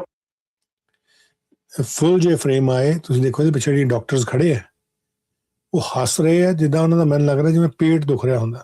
ਪਿੱਛੇ ਤੁਸੀਂ ਆਵਾਜ਼ਾਂ ਸੁਣੀਆਂ ਹਲਕੀਆਂ ਹਲਕੀਆਂ ਉਹਨਾਂ ਦੇ ਗਿਗਲ ਕਰਨ ਦੀਆਂ, ਜਦੋਂ ਕਿਉਂਕਿ ਇਹਦੀਆਂ ਗੱਲਾਂ ਕਾਫੀ ਐਸੀਆਂ ਜਿਹੜੀਆਂ ਬੜੀਆਂ ਹਿਊਮਰ ਬਹੁਤ ਟੱਚ ਹੁੰਦਾ ਉਹਦੇ 'ਚ। ਕਹਿੰਦਾ ਕਿ ਜਿਹੜੀ ਪਹਿਲੀ ਲੀਡਰਸ਼ਿਪ ਸੀ ਉਹ ਸਾਰੀ ਖਤਮ ਹੋ ਚੁੱਕੀ ਹੈ। ਦੂਜੀ ਕਹਿੰਦੇ ਪਹਿਲਾਂ ਅਨਰੀਜ਼ਨੇਬਲ ਸੀਗੇ, ਦੂਜੇ ਥੋੜੇ ਜਿਹੇ ਰੀਜ਼ਨੇਬਲ ਸੀ, ਤੀਜੇ ਕਹਿੰਦਾ ਰੀਜ਼ਨੇਬਲ ਹੈਗੇ ਆ, ਲੇਕਿਨ ਉਹ ਕਹਿੰਦਾ ਲੂਨੇਟਿਕਸ ਕੋਲ ਫਸੇ ਹੋਏ। ਅੱਗੇ ਦੱਸੂਗਾ ਇਹ। They were unreasonable. The second level is more reasonable. The third level, nobody wants to be president, you know. Nobody wants to be president. You say, who wants to be president? There's nobody raises their hand. You know? But they change their mind. I've had that in business many times. You know, the mind changes, you go. These people that you make a deal and then the next day they send you a document that takes 5 days to get there when it should have been there in 20 minutes. You know, it's a pretty simple document. They will never have a nuclear weapon, yeah? They will never have a nuclear weapon. ਹੁਣ ਉਹਦੇ 'ਚ ਕੀ guarantee ਜਿਹੜੀ ਆ ਉਹ China ਚੱਕ ਲੇਗਾ ਕਿ ਭਾਈ ਇਹਨਾਂ ਇਹ ਨਿਊਕਲੀਅਰ ਵੈਪਨ ਨਹੀਂ ਲੈਣਗੇ? ਚਾਈਨਾ ਦੀ ਗਾਰੰਟੀ ਜਿਹੜੀ ਆ ਉਹ ਤੇ ਕਿੰਨਾ ਜਿਹੜਾ ਉਹ ਖੜਿਆ ਜਾ ਸਕੇਗਾ? That is again one of the big question ਕਿ ਕਿਵੇਂ ਖੜਿਆ ਜਾਏਗਾ। ਖੈਰ ਇਹ ਜਿਹੜੇ ਸਾਰੇ ਵਿਸ਼ੇ ਨਾਲ ਦੇ ਨਾਲ ਚੱਲੀ ਜਾਣੇ ਆ, ਇਹਨਾਂ ਦੇ ਬਾਰੇ ਆਪਾਂ ਗੱਲਬਾਤ ਜਿਹੜੀ ਹੈ ਜੇਕਰ ਕੋਈ ਹੋਰ ਇਨਫੋਰਮੇਸ਼ਨ ਵੀ ਆਉਂਦੀ ਹੈ। 4 ਪੁਆਇੰਟ ਪਲਾਨ ਦੀ ਆਪਾਂ ਗੱਲ ਕਰ ਲਈ ਹੈ ਕਿ ਭਾਈ ਜਿਹੜਾ 4 ਪੁਆਇੰਟ ਪਲਾਨ ਆ ਉਹਨੂੰ ਕਿਸ ਤਰੀਕੇ ਨਾਲ ਦੇਖਿਆ ਜਾ ਸਕਦਾ ਜਾਂ ਦੇਖਿਆ ਜਾ ਰਿਹਾ ਜਾਂ ਕੀ ਕੀਤਾ ਜਾ ਸਕਦਾ। ਲੇਕਿਨ ਮੰਨਿਆ ਜਾ ਰਿਹਾ ਇਸ ਵੇਲੇ ਕਿ ਦੁਬਾਰਾ ਤੋਂ ਜਿਹੜੀ ਸਿਚੁਏਸ਼ਨ ਉਹ ਖਰਾਬ ਹੋ ਸਕਦੀ ਆ। ਅੱਜ ਤੇਲ ਦੇ ਭਾਅ ਫੇਰ ਵੱਧ ਗਏ ਸੀ, ਜਿੱਦਾਂ ਹੀ ਇਹਨੇ ਉਹਦੇ ਪ੍ਰਪੋਜ਼ਲ ਨੂੰ ਨਾ ਕੀਤੀ ਡੋਨਲਡ ਟਰੰਪ ਨੇ, ਔਰ ਹੁਣ ਜਿੱਦਾਂ ਕਿਹਾ ਕਿ ਮੈਸਿਵ ਲਾਈਫ ਸਪੋਰਟ, ਹੁਣ ਤੁਸੀਂ ਦੇਖਿਓ ਕਿ ਪ੍ਰਾਈਸ ਜਿਹੜੇ ਅਪ ਡਾਊਨ ਹੋਣੇ ਸ਼ੁਰੂ ਹੋ ਜਾਣੇ ਆ ਮਾਰਕੀਟ ਦੇ ਵਿੱਚ ਇੱਕ ਵਾਰ ਫਿਰ ਤੋਂ। ਕਾਫੀ ਜ਼ਿਆਦਾ ਅਨਸਰਟਨਿਟੀ ਵਾਲਾ ਮਾਹੌਲ ਜਿਹੜਾ ਉਹ ਬਣਨਾ ਸ਼ੁਰੂ ਹੋ ਜਾਣਾ। We have seen this earlier as well. Strait of Hormuz ਦਾ ਕੀ ਹਾਲ ਹੈ ਇਸ ਵੇਲੇ? Let me just show you that. ਫਿਰ that's Strait of Hormuz right now.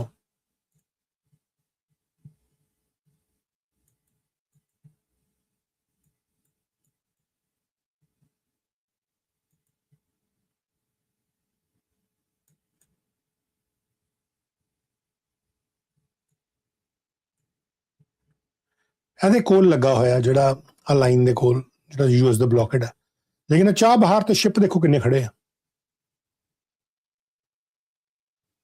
ਚਾਹ ਬਹਾਰ ਦੇ ਉੱਤੇ ਕਿੰਨੇ ਸ਼ਿਪ ਜਿਹੜੇ ਖੜੇ ਆ।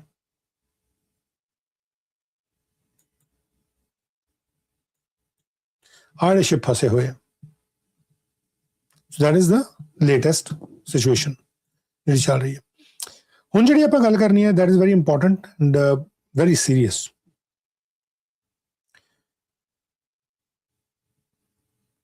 ਜਿਹੜੀ ਅਸੀਂ ਗੱਲ ਕਰਨੀ ਹੁਣ ਤਹੱਵੁਰ ਹੁਸੈਨ ਰਾਣਾ ਦੇ ਬਾਰੇ ਗੱਲ ਕਰਨੀ ਹੈ। ਤਹੱਵੁਰ ਹੁਸੈਨ ਰਾਣਾ ਇੱਕ ਅੱਤਵਾਦੀ ਜਿਹਦੇ ਵੱਲੋਂ ਮੁੰਬਈ ਦੇ ਵਿੱਚ ਟੈਰਰ ਅਟੈਕ ਦੀ ਸਾਰੀ ਕਹਾਣੀ ਉਹਦੇ ਵੱਲੋਂ ਰਚੀ ਗਈ। ਉਹ ਮਾਸਟਰਮਾਈਂਡ ਸੀ, ਔਰ ਇਹ ਜਿਹੜਾ ਅਟੈਕ ਹੋਇਆ ਭਾਰਤ ਦੇ ਉੱਤੇ, ਇਹਨੂੰ ਇਸੇ ਤਰੀਕੇ ਨਾਲ ਲਿਆ ਜਾਂਦਾ ਜਿਸ ਤਰੀਕੇ ਨਾਲ ਜਿਹੜਾ US ਹੈ ਉਹ ਕਹਿੰਦਾ ਜੀ ਕਿ ਮੇਰੀ ਧਰਤੀ ਤੇ ਆ ਕੇ ਜਿਹੜਾ 9/11 ਕੀਤਾ ਗਿਆ। ਇੰਡੀਆ ਬਹੁਤ ਸਟਰੋਂਗਲੀ ਇਸ ਮਾਮਲੇ ਦੇ ਵਿੱਚ ਭਾਰਤ ਦੇ ਵੱਲੋਂ ਕਦਮ ਜਿਹੜੇ ਚੁੱਕੇ ਗਏ ਔਰ ਤਹੱਵੁਰ ਰਾਣਾ ਨੂੰ US ਤੋਂ ਐਕਸਟ੍ਰੈਡਿਟ ਕਰਾਇਆ ਗਿਆ। ਲੇਕਿਨ ਇਹ ਤਹੱਵੁਰ ਰਾਣਾ ਜਾਂ ਤਹੱਵੁਰ ਹੁਸੈਨ ਰਾਣਾ ਹੈ ਕੌਣ? Let me just show you side by side ਤਾਂ ਕਿ ਤੁਹਾਨੂੰ ਇਨਫੋਰਮੇਸ਼ਨ ਜਿਹੜੀ ਹੈ ਉਹ ਮਿਲਦੀ ਰਹੇ। ਕੁਝ ਆਪਾਂ ਗੱਲਬਾਤ ਹੁਣ ਇਸ ਦੇ ਬਾਰੇ ਕਰਨੀ ਹੈ and it is very important for India, very important for Canada as well, for Canada as well ਕਿ ਤਹੱਵੁਰ ਰਾਣਾ ਹੈ ਕੌਣ ਹੈ। ਦਿਸ ਗਾਇ ਇਜ਼ ਤਹੱਵੁਰ ਰਾਣਾ। ਜਿਹੜੀ ਇਹਦੀ ਲੇਟੈਸਟ ਫੋਟੋ ਸਾਹਮਣੇ ਆਉਂਦੀ ਹੈ,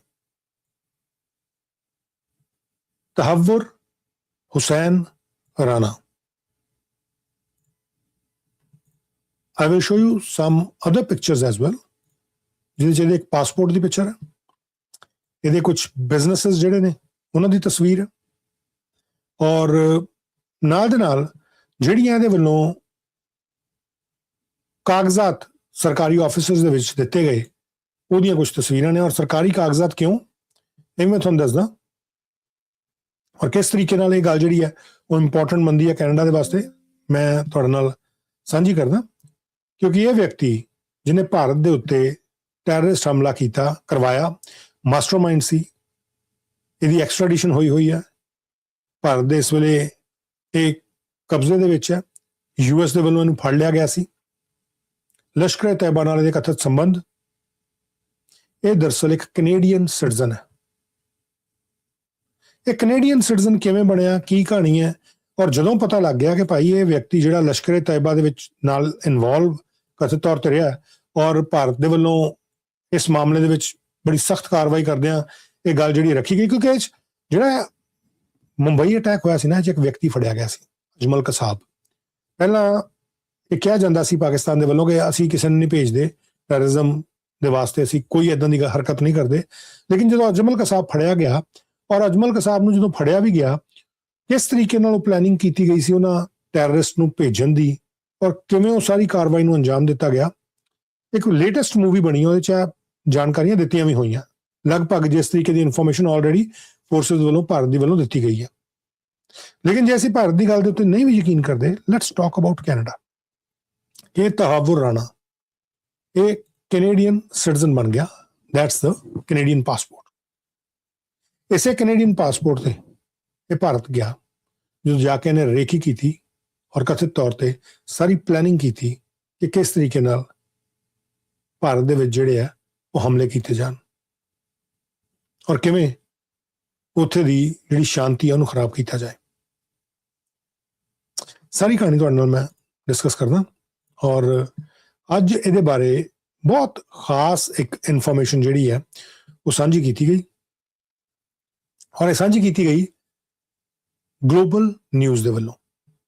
ਗਲੋਬਲ ਨਿਊਜ਼ ਇੱਕ ਨਿਊਜ਼ ਅਦਾਰਾ, ਹਾਲਾਂਕਿ ਮੇਰੀ ਹਮੇਸ਼ਾ ਕੋਸ਼ਿਸ਼ ਰਹਿੰਦੀ ਹੈ ਕਿ ਜਾਣਕਾਰੀ ਉਹ ਦਈਏ ਜਿਹੜੀ ਕਿਸੇ ਹੱਦ ਤੱਕ ਅਜਿਹੀ ਹੋਏ ਜਿਹੜੀ ਐਵੀਡੈਂਸ ਬੇਸਡ ਹੋਏ, ਐਵੀਡੈਂਸ ਬੇਸਡ, ਐਲੀਗੇਸ਼ਨ ਬੇਸਡ ਨਹੀਂ, ਹੀ ਸੇ ਸ਼ੀ ਸੇਜ਼ ਨਹੀਂ, evidence based with record. Otherwise ਮੈਨੂੰ ਸੋਰਸਿਸ ਨੇ ਦੱਸਿਆ, ਮੈਨੂੰ ਫਲਾਣੇ ਨੇ ਦੱਸਿਆ, ਮੈਨੂੰ ਢਿਮਕੇ ਨੇ ਦੱਸਿਆ, ਉਹ 'ਚ ਕਈ ਵਾਰ ਨੈਰੇਟਿਵ ਜਿਹੜੇ ਬਿਲਡ ਕਰਨ ਦੀ ਕੋਸ਼ਿਸ਼ ਹੁੰਦੀ ਹੈ। ਬਹੁਤ ਸਾਰੀਆਂ ਜਿਹੜੀਆਂ ਗਤੀਵਿਧੀਆਂ ਉਹ ਇਸ ਤਰੀਕੇ ਨਾਲ ਬਣਾਈਆਂ ਜਾਂਦੀਆਂ ਔਰ ਨੈਰੇਟਿਵ ਦੀ ਜਿਹੜੀ ਗੇਮ ਹੈ ਨਾ ਉਹਦੇ 'ਚ ਬੜਾ ਵੱਡਾ ਹੱਥ ਅੱਜ ਦੀ ਡੇਟ ਦੇ ਵਿੱਚ ਬਹੁਤ ਸਾਰੇ ਲੋਕਾਂ ਦਾ, ਜਿਹਦੇ 'ਚ ਮੀਡੀਆ ਦਾ ਵੀ ਇੱਕ ਵੱਡਾ ਹੱਥ ਹੈ, ਬਹੁਤ ਵੱਡਾ ਹੱਥ ਹੈ। We're going to talk about Tahawwur Hussain Rana. That's the guy. Global news ਦੇ ਵੱਲੋਂ ਇਹ ਖਬਰ ਜਿਹੜੀ ਅੱਜ ਬੜੀ ਪ੍ਰਮੁਖਤਾ ਦੇ ਨਾਲ ਲਗਾਈ ਗਈ ਹੈ ਕਿ ਕੈਨੇਡਾ ਨੇ ਇੱਕ ਟੈਰਰਿਸਟ ਨੂੰ ਸਿਟੀਜ਼ਨਸ਼ਿਪ ਦਿੱਤੀ ਔਰ ਇਹ ਜਿਹੜਾ ਕੇਸ ਹੈ ਇਹ ਤਾਂ ਉਹ ਕੇਸ ਹੈ ਜਿਹੜਾ ਬਾਹਰ ਆ ਗਿਆ।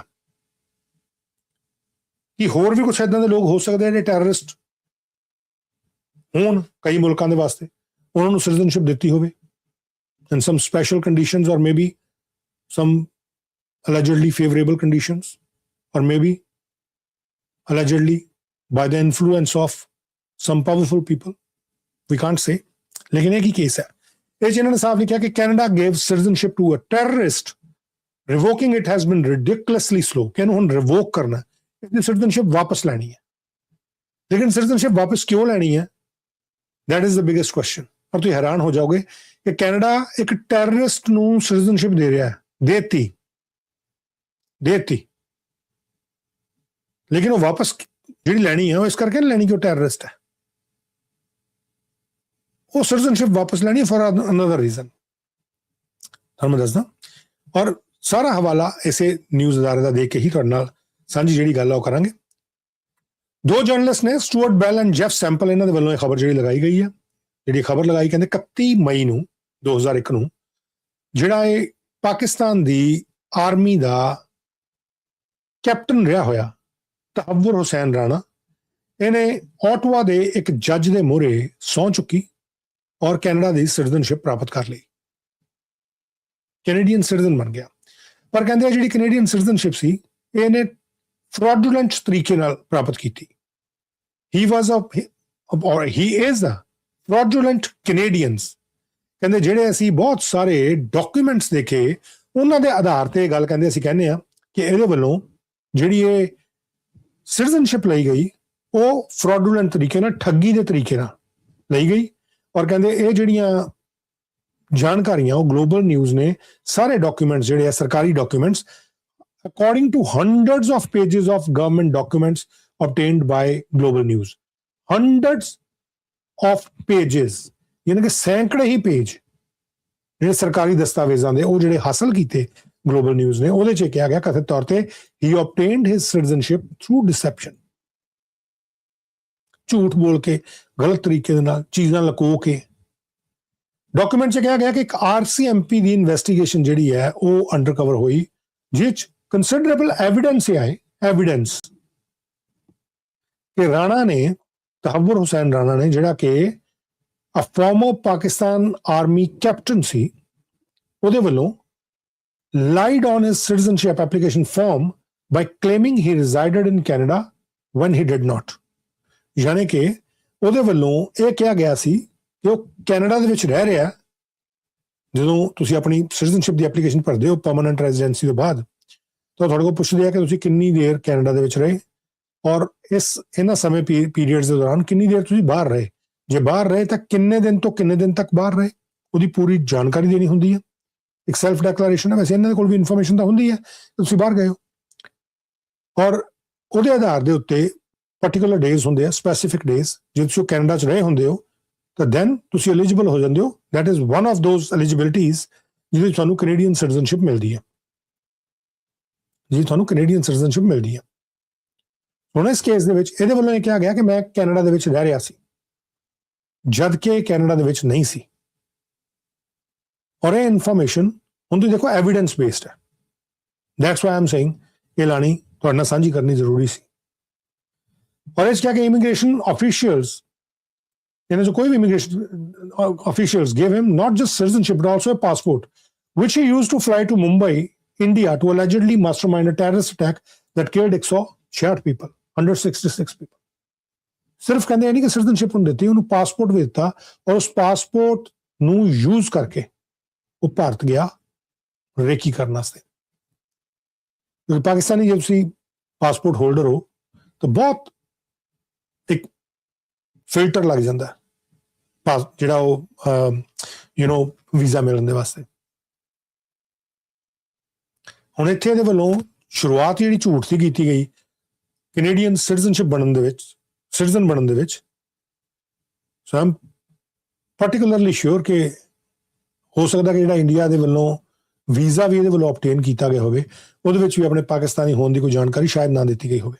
ਐਂਡ ਮੇ ਬੀ ਇੰਡੀਅਨ ਜਿਹੜੀਆਂ ਏਜੰਸੀਜ਼ ਨੇ ਉਹਨਾਂ ਨੇ ਚੈੱਕ ਵੀ ਕੀਤਾ ਹੋਣਾ, ਕੁਛ ਨਾ ਕੁਛ ਸ਼ਾਇਦ ਕਿਤੇ ਕੋਈ ਜਾਣਕਾਰੀ ਕਲਾਸੀਫਾਈਡ ਰੂਪ ਦੇ ਵਿੱਚ ਕਿਤੇ ਪਈ ਹੋਣੀ ਹੈ। ਲੇਕਿਨ ਇਹ ਜਿਹੜੀ ਇਨਫੋਰਮੇਸ਼ਨ ਹੈ ਕਿ ਇਹਨੂੰ ਪਾਸਪੋਰਟ ਕੈਨੇਡੀਅਨ ਅਧਿਕਾਰੀਆਂ ਨੇ ਦਿੱਤਾ ਔਰ ਉਸੇ ਕੈਨੇਡੀਅਨ ਪਾਸਪੋਰਟ ਦੇ ਉੱਤੇ ਐਜ਼ ਕੈਨੇਡੀਅਨ ਬਣ ਕੇ, ਯਾਨੀ ਕਿ ਕੈਨੇਡੀਅਨ ਵਿਅਕਤੀ ਉਹ ਭਾਰਤ ਦੇ ਵਿੱਚ ਜਿਹੜਾ ਮੁੰਬਈ ਦੇ ਵਿੱਚ ਟੈਰਰਿਸਟ ਅਟੈਕ ਹੋਇਆ ਸੀ, ਉਹ 'ਚ ਇੱਕ ਕੈਨੇਡੀਅਨ ਵਿਅਕਤੀ ਮਾਸਟਰਮਾਈਂਡ ਸੀ। ਔਰ ਇਹ ਜ਼ਿੰਮਾ ਇੱਥੋਂ ਦੀਆਂ ਉਹਨਾਂ ਅਥਾਰਟੀਜ਼ ਦਾ ਜਿਨ੍ਹਾਂ ਨੇ ਇਹਨੂੰ ਪਾਸਪੋਰਟ ਦੇ ਦਿੱਤਾ, ਇਹਦਾ ਪਿਛੋਕੜ ਚੈੱਕ ਕੀਤੇ ਬਗੈਰ ਔਰ ਇਹਦੇ ਵੱਲੋਂ ਜਿਹੜੇ ਦਿੱਤੇ ਗਏ ਸੀ ਸਟੇਟਮੈਂਟਸ ਜਾਂ ਵੈਰੀਫਿਕੇਸ਼ਨ ਜਿਹੜੀਆਂ ਸੈਲਫ ਡੈਕਲੇਰੇਸ਼ਨ ਦਿੱਤੀਆਂ ਗਈਆਂ ਸੀ ਉਹਦੇ ਆਧਾਰ ਦੇ ਉੱਤੇ 25 ਸਾਲ ਹੋ ਗਏ ਕਹਿੰਦੇ ਇਹਨੂੰ ਰਾਣੇ ਨੂੰ ਸਹੁੰ ਚੁੱਕਿਆ ਹੋਇਆ ਸਿਟੀਜ਼ਨਸ਼ਿਪ ਦੀ, ਜਿਹਦੇ 'ਚ ਇਹਨੇ ਕਿਹਾ ਸੀ ਕਿ ਆਈ ਫੁਲਫਿਲ ਮਾਈ ਡਿਊਟੀਜ਼ ਐਜ਼ ਕੈਨੇਡੀਅਨ। ਕਹਿੰਦੇ ਪਰ ਗਵਰਨਮੈਂਟ ਜਿਹੜੀ ਉਹ ਅਜੇ ਵੀ ਇਹ ਕੋਸ਼ਿਸ਼ ਕਰ ਰਹੀ ਹੈ ਕਿ ਕਿਵੇਂ ਜਿਹੜੀਆਂ ਆਪਣੀਆਂ ਗਲਤੀਆਂ ਕੀਤੀਆਂ ਉਹਨੂੰ ਸੁਧਾਰਿਆ ਜਾਵੇ। ਇਹ 'ਚ ਜਾਣਕਾਰੀ ਦਿੱਤੀ ਹੈ। ਹੁਣ ਗਲਤੀਆਂ ਹੈ ਕੀ ਹੈ? That's his passport. That's his recent picture. That's his passport. ਇਹਦਾ ਐਪਲੀਕੇਸ਼ਨ ਹੈ ਸਿਟੀਜ਼ਨਸ਼ਿਪ ਵਾਸਤੇ ਜਿਹੜੀ ਤਹੱਵੁਰ ਰਾਣਾ ਵੱਲੋਂ ਦਿੱਤੀ ਗਈ ਸੀ। Application for Canadian citizen.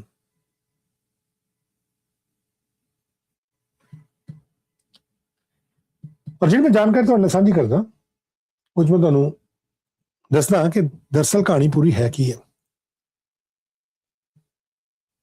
RCMP ਦੇ ਅਧਿਕਾਰੀਆਂ ਵੱਲੋਂ ਲਿਖੀ ਗਈ ਚਿੱਠੀ ਹੈ। ਆਹ ਇਨਫੋਰਮੇਸ਼ਨ ਜਿਹੜੀ ਸਿਟੀਜ਼ਨਸ਼ਿਪ ਇਨਵੈਸਟੀਗੇਸ਼ਨ ਐਂਡ ਰੈਵੋਕੇਸ਼ਨ ਉਹਨਾਂ ਦੇ ਜਿਹੜੇ ਕੇਸ ਰਿਵਿਊ ਆਫਿਸਰ ਨੇ ਉਹਨਾਂ ਦੀ ਲਿਖੀ ਹੋਈ ਇਹ ਲੈਟਰ ਹੈ 2009 ਦੀ।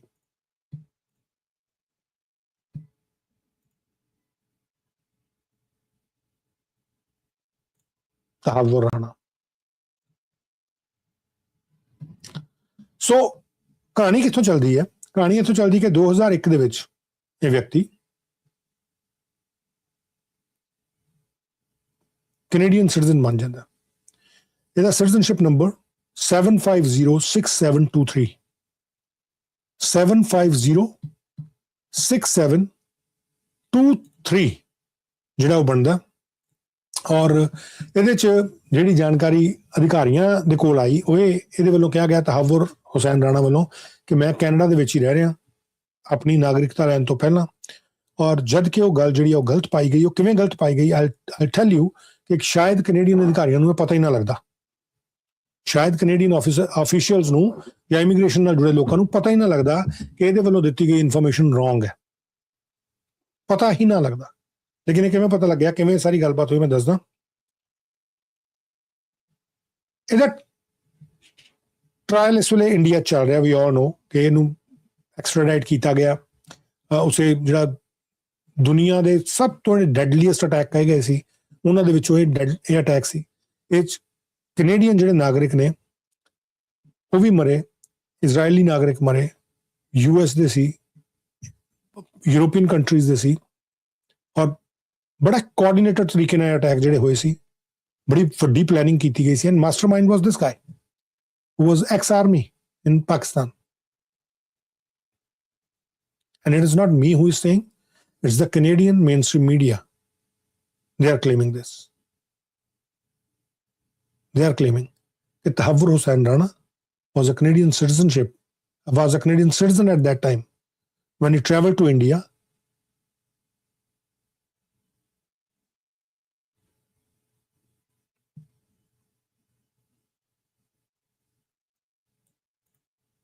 To plan a terrorist attack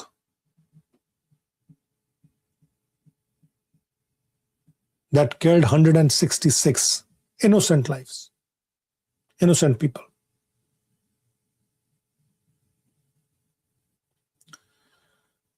ਜਿਹੜੇ ਡਾਕੂਮੈਂਟ ਹੁਣ ਗਲੋਬਲ ਨਿਊਜ਼ ਦੇ ਵੱਲੋਂ ਇਕੱਠੇ ਕੀਤੇ ਗਏ ਜਾਂ ਮੰਗੇ ਗਏ, ਲਏ ਗਏ, ਕਿਉਂਕਿ ਵੱਡੇ news organisation they have an number of resources. ਇਹਦੇ 'ਚ ਇਹਨਾਂ ਨੇ ਕਿਹਾ, ਕਹਿੰਦੇ ਕਿ ਜਿਹੜੀਆਂ ਨਵੀਆਂ ਡਿਟੇਲਸ ਆਈਆਂ ਤਹੱਵੁਰ ਰਾਣਾ ਦੇ ਕੇਸ 'ਚ ਉਹ ਸੀ RCMP ਦੀਆਂ ਇਨਵੈਸਟੀਗੇਸ਼ਨਸ। RCMP ਦੀ ਇਨਵੈਸਟੀਗੇਸ਼ਨ ਇਸ ਕਰਕੇ ਆਈਆਂ ਕਿ ਜਦੋਂ ਇਹ ਅਟੈਕ ਹੋਇਆ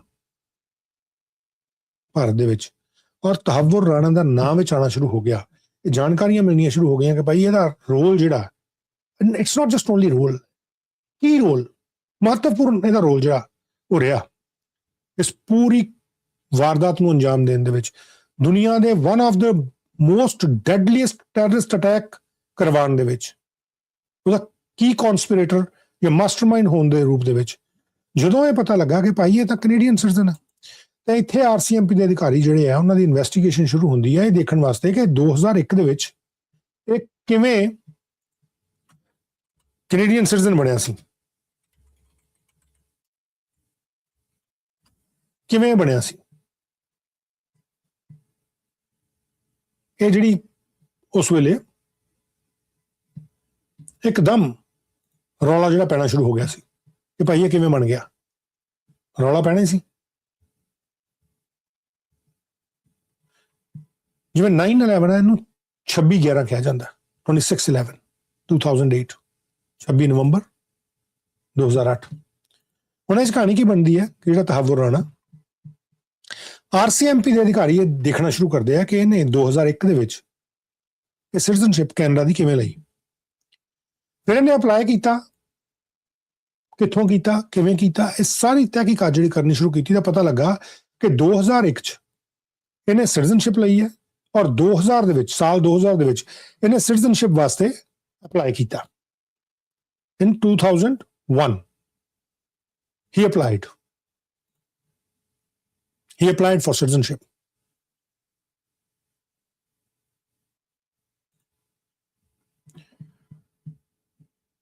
ਔਰ ਜਦੋਂ ਦੇਖੋ ਹੈਰਾਨਗੀ ਦੀ ਗੱਲ ਕੀ ਹੈ,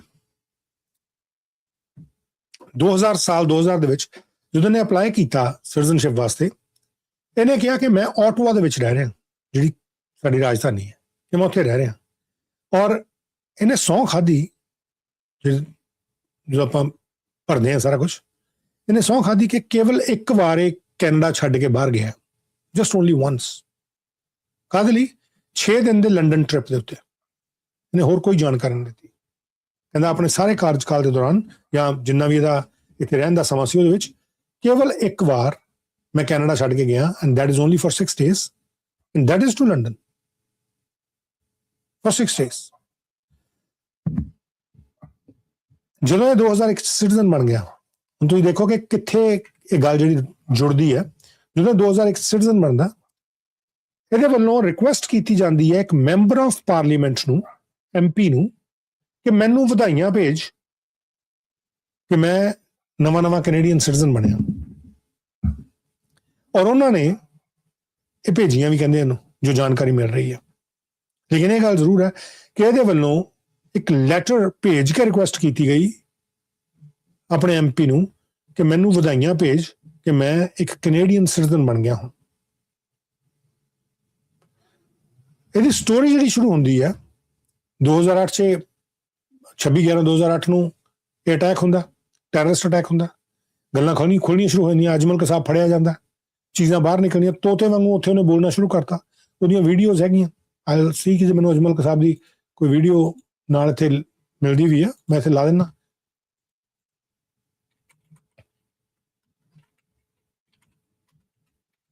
ਕਿਉਂਕਿ ਅਜਮਲ ਕਸਾਬ ਦੇ ਲਾਈ ਡਿਟੈਕਟਰ ਟੈਸਟ ਜਿਹੜੇ ਹੋਏ ਸੀ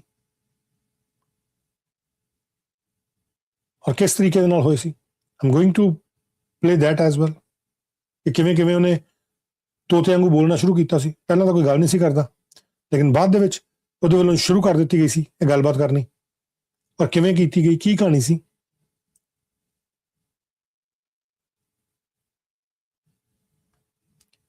ਜਿਹੜੇ ਉਸ ਵੇਲੇ ਦੇ ਅਧਿਕਾਰੀ ਸੀ ਉਹਨਾਂ ਨੇ ਕੀ ਜਾਣਕਾਰੀਆਂ ਦਿੱਤੀਆਂ, ਸਾਰਾ ਕੁਝ, ਐਵਰੀਥਿੰਗ ਇਜ਼ ਔਨ ਰੈਕਰਡ। ਲੈਟਸ ਪੁੱਟ ਦਿਸ ਗਾਈ ਵਾਂਸ ਅਗੇਨ, ਅਜਮਲ ਕਸਾਬ।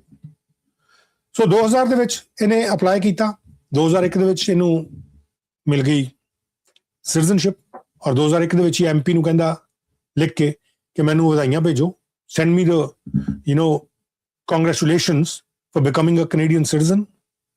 ਔਰ 2008 ਦੇ ਵਿੱਚ, ਉਸ ਤੋਂ ਪਹਿਲਾਂ ਜਿੱਦਾਂ ਇਹਨੂੰ ਪਾਸਪੋਰਟ ਮਿਲਦਾ ਹੈ, ਭਾਰਤ ਜਾਂਦਾ, ਭਾਰਤ ਜਾ ਕੇ ਇਹ ਰੇਕੀ ਕਰਦਾ, ਪਲੈਨਿੰਗ ਕਰਦਾ, ਯੋਜਨਾ ਬਣਾਉਂਦਾ। ਆਈ ਡੋਂਟ ਨੋ ਕਿਸ ਕਿਸਮ ਦੀ ਪਲੈਨਿੰਗ ਇਹਦੀ ਉੱਥੇ ਹੋਈ, ਜਾਂ ਕੁਝ ਲੋਕਾਂ ਨੂੰ ਮਿਲਿਆ ਹੋਏਗਾ, ਉੱਥੇ ਦੇ ਕਿਹੜੇ ਲੋਕ ਹੋਣਗੇ, ਕਿਵੇਂ ਮਿਲਿਆ ਹੋਏਗਾ।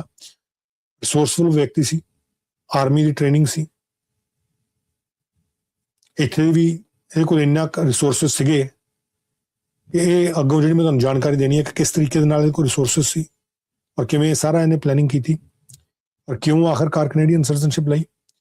ਸੋ 2008 ਦੇ ਵਿੱਚ ਜਦੋਂ ਅਟੈਕ ਹੋ ਗਿਆ, ਉਸ ਤੋਂ ਬਾਅਦ 2009 ਦੇ ਵਿੱਚ ਸਟੋਰੀ ਖੁੱਲਣੀ ਸ਼ੁਰੂ ਹੋਈ, ਜਦੋਂ ਪਤਾ ਲੱਗਾ ਕਿ ਇਹ ਤਾਂ ਭਾਈ ਸਸਪੈਕਟ ਆ, ਇਹ ਤਾਂ ਸ਼ੱਕੀ ਵਿਅਕਤੀ ਹੈ ਮੁੰਬਈ ਦੇ ਵਿੱਚ ਜਿਹੜੇ ਅਟੈਕ ਹੋਏ ਆ ਉਹਦੇ ਵਾਸਤੇ। ਔਰ ਇਹ ਵੀ ਜਾਣਕਾਰੀ ਮਿਲੀ ਕਿ ਭਾਈ ਇਹਦਾ ਸੰਬੰਧ ਕਥਿਤ ਤੌਰ ਦੇ ਉੱਤੇ ਲਸ਼ਕਰ-ਏ-ਤੈਯਬਾ ਦੇ ਨਾਲ ਹੈ। ਲਸ਼ਕਰ-ਏ-ਤੈਯਬਾ ਗਰੁੱਪ ਜਿਹਦੇ ਵੱਲੋਂ ਅਟੈਕ ਕਰਾਇਆ ਗਿਆ ਸੀ। ਹੁਣ ਮੈਂ ਤੁਹਾਨੂੰ ਇੱਕ ਫਿਲਮ ਦਾ ਜ਼ਿਕਰ ਕੀਤਾ, ਧੁਰੰਧਰ ਦਾ, ਜਿਹੜੀ ਪਿੱਛੇ ਜਿਹੀ ਬਣੀ ਆ ਜੀ, ਔਰ ਦਾ ਸੈਕੰਡ ਪਾਰਟ ਫਸਟ ਪਾਰਟ ਉਹਦੇ ਵਿੱਚ ਬੜਾ ਕਲੀਅਰਲੀ ਉਹ ਵਿਜ਼ੂਅਲ ਜਿਹੜੇ ਇੱਕ ਕਿਸਮ ਦੇ ਦਿਖਾਏ ਗਏ ਆ, ਹਾਲਾਂਕਿ ਉਹ ਇੱਕ ਫਿਕਟੀਸ਼ਨਲ ਆਪਣੀ ਮੂਵੀ ਦੀ ਗੱਲ ਕਰਦੇ ਆ, ਲੇਕਿਨ ਉਹ ਇਨਸਪਾਇਰਡ ਰੀਅਲ ਇਵੈਂਟਸ ਤੋਂ ਆ। ਸੋ ਜੋ 26/11 ਵਾਲੇ ਅਟੈਕ ਨੂੰ ਕਿਵੇਂ ਕੰਸਪਾਇਰ ਕੀਤਾ ਗਿਆ ਸੀ ਉਹ ਪੂਰੀ ਜਾਣਕਾਰੀ ਦਿੱਤੀ ਹੋਈ। ਡੇਵਿਡ ਕੋਲਮੈਨ ਹੈਡਲੀ ਦਾ ਵੀ ਜ਼ਿਕਰ ਆਉਂਦਾ, ਇਹਦੇ ਵਿੱਚ ਵੀ ਆਊਗਾ ਜ਼ਿਕਰ ਕਿ ਉਹ ਕੌਣ ਸੀ, ਇਹਦੇ ਵਿੱਚ ਵੀ ਜ਼ਿਕਰ ਆਊਗਾ। ਜਿਹੜੀ ਇਹ ਸਟੋਰੀ ਤੁਹਾਡੇ ਨਾਲ ਮੈਂ ਡਿਸਕਸ ਕਰਨੀ ਹੈ ਉਹਦੇ ਵਿੱਚ ਵੀ ਜ਼ਿਕਰ ਆਉਂਦਾ। ਔਰ ਇਹ ਜਿਹੜਾ ਸ਼ਖਸ ਹੈ ਤਹੱਵੁਰ ਹੁਸੈਨ ਰਾਣਾ, ਜਿਹੜਾ ਇਸ ਵੇਲੇ ਭਾਰਤੀ ਸਰਕਾਰ ਦੀ ਹਿਰਾਸਤ ਦੇ ਵਿੱਚ ਹੈ, ਉੱਥੋਂ ਦੀ ਏਜੰਸੀਜ਼ ਦੀ ਹਿਰਾਸਤ ਦੇ ਵਿੱਚ। ਸੋ 2009 ਦੇ ਵਿੱਚ ਅਥਾਰਟੀਜ਼ ਇੱਕਦਮ ਜਦੋਂ ਹਿੱਲੀਆਂ ਕਿ ਪਤਾ ਲੱਗਾ ਅੱਛਾ ਜੀ ਇਹ ਤਾਂ ਕੈਨੇਡੀਅਨ ਸਿਟੀਜ਼ਨ ਹੈ, ਲਸ਼ਕਰ ਤੈਅਬਾ ਨਾਲ ਵੀ ਇਹਦਾ ਸੰਬੰਧ ਹੈ, ਇਹ ਗੱਲਾਂ ਹੋਈਆਂ। ਫਿਰ ਉਸ ਤੋਂ ਕਹਾਣੀ ਕੀ ਹੋਈ ਕਿ ਦੁਨੀਆ ਭਰ ਦੇ ਵਿੱਚ ਇਹ ਰੌਲਾ ਪੈ ਗਿਆ ਕਿ ਭਾਈ 2008 ਦਾ ਅਟੈਕ ਹੈ ਉਹ ਬੜਾ ਬੁਰਾ ਅਟੈਕ ਹੈ, one of the deadliest attack in the world. 9/11 ਦਾ ਜਿਹੜਾ ਅਟੈਕ ਸੀ, ਜਿੱਦਾਂ ਉਹਦੇ ਚ ਲੋਕ ਦੁਨੀਆ ਭਰ ਦੇ ਮੁਲਕਾਂ ਦੇ ਮਰੇ ਸੀ, ਇਹਦੇ ਵਿੱਚ ਵੀ 26/11 ਦੇ ਵਿੱਚ ਵੀ ਦੁਨੀਆ ਭਰ ਦੇ ਲੋਕ ਮਰੇ ਸੀ। ਕੈਨੇਡੀਅਨ 2 ਵਿਅਕਤੀ ਮਰੇ, 2 ਜ਼ਖਮੀ ਵੀ ਹੋਏ। ਜਿਹੜੇ 2 ਮਰੇ ਸੀ, ਇੱਕ ਮੌਂਟਰੀਅਲ ਦੀ ਨਰਸ ਸੀ ਐਲਿਜ਼ਾਬੈਥ ਰਸਲ, ਇਹਦੇ ਵਿੱਚ ਹੀ ਦੱਸਿਆ ਗਿਆ, ਔਰ ਉਹਨਾਂ ਦੇ ਟਰੈਵਲਿੰਗ ਕੰਪੈਨੀਅਨ ਸੀ ਮੌਂਟਰੀਅਲ ਦੇ ਫਿਜ਼ੀਸ਼ੀਅਨ ਮਾਈਕਲ ਮੌਸ ਤੇ ਐਲਿਜ਼ਾਬੈਥ ਰਸਲ। ਇਹ 2 ਕੈਨੇਡੀਅਨ ਸੀ ਜਿਨ੍ਹਾਂ ਦੀ ਮੌਤ ਹੋ ਗਈ ਸੀ, ਔਰ 2 ਹੋਰ ਸੀ ਜਿਹੜੇ ਜ਼ਖਮੀ ਹੋਏ ਸੀ, ਜਿਨ੍ਹਾਂ ਵਿੱਚ ਮਾਈਕਲ ਰਡਲ ਇੱਕ ਮੌਂਟਰੀਅਲ ਦੇ ਐਕਟਰ ਸੀ, ਜਿਹੜੇ ਉਸ ਵੇਲੇ ਓਬਰਾਏ ਹੋਟਲ ਦੇ ਵਿੱਚ ਡਿਨਰ ਕਰ ਰਹੇ ਸੀ, ਜਿਹਦੇ ਚ ਅਜਮਲ ਕਸਾਬ ਵੜ ਗਿਆ ਸੀ ਤੇ ਗੋਲੀਆਂ ਚਲਾਤੀਆਂ ਸੀ, ਇਹ ਚੋਂ ਬਚ ਗਏ ਸੀ।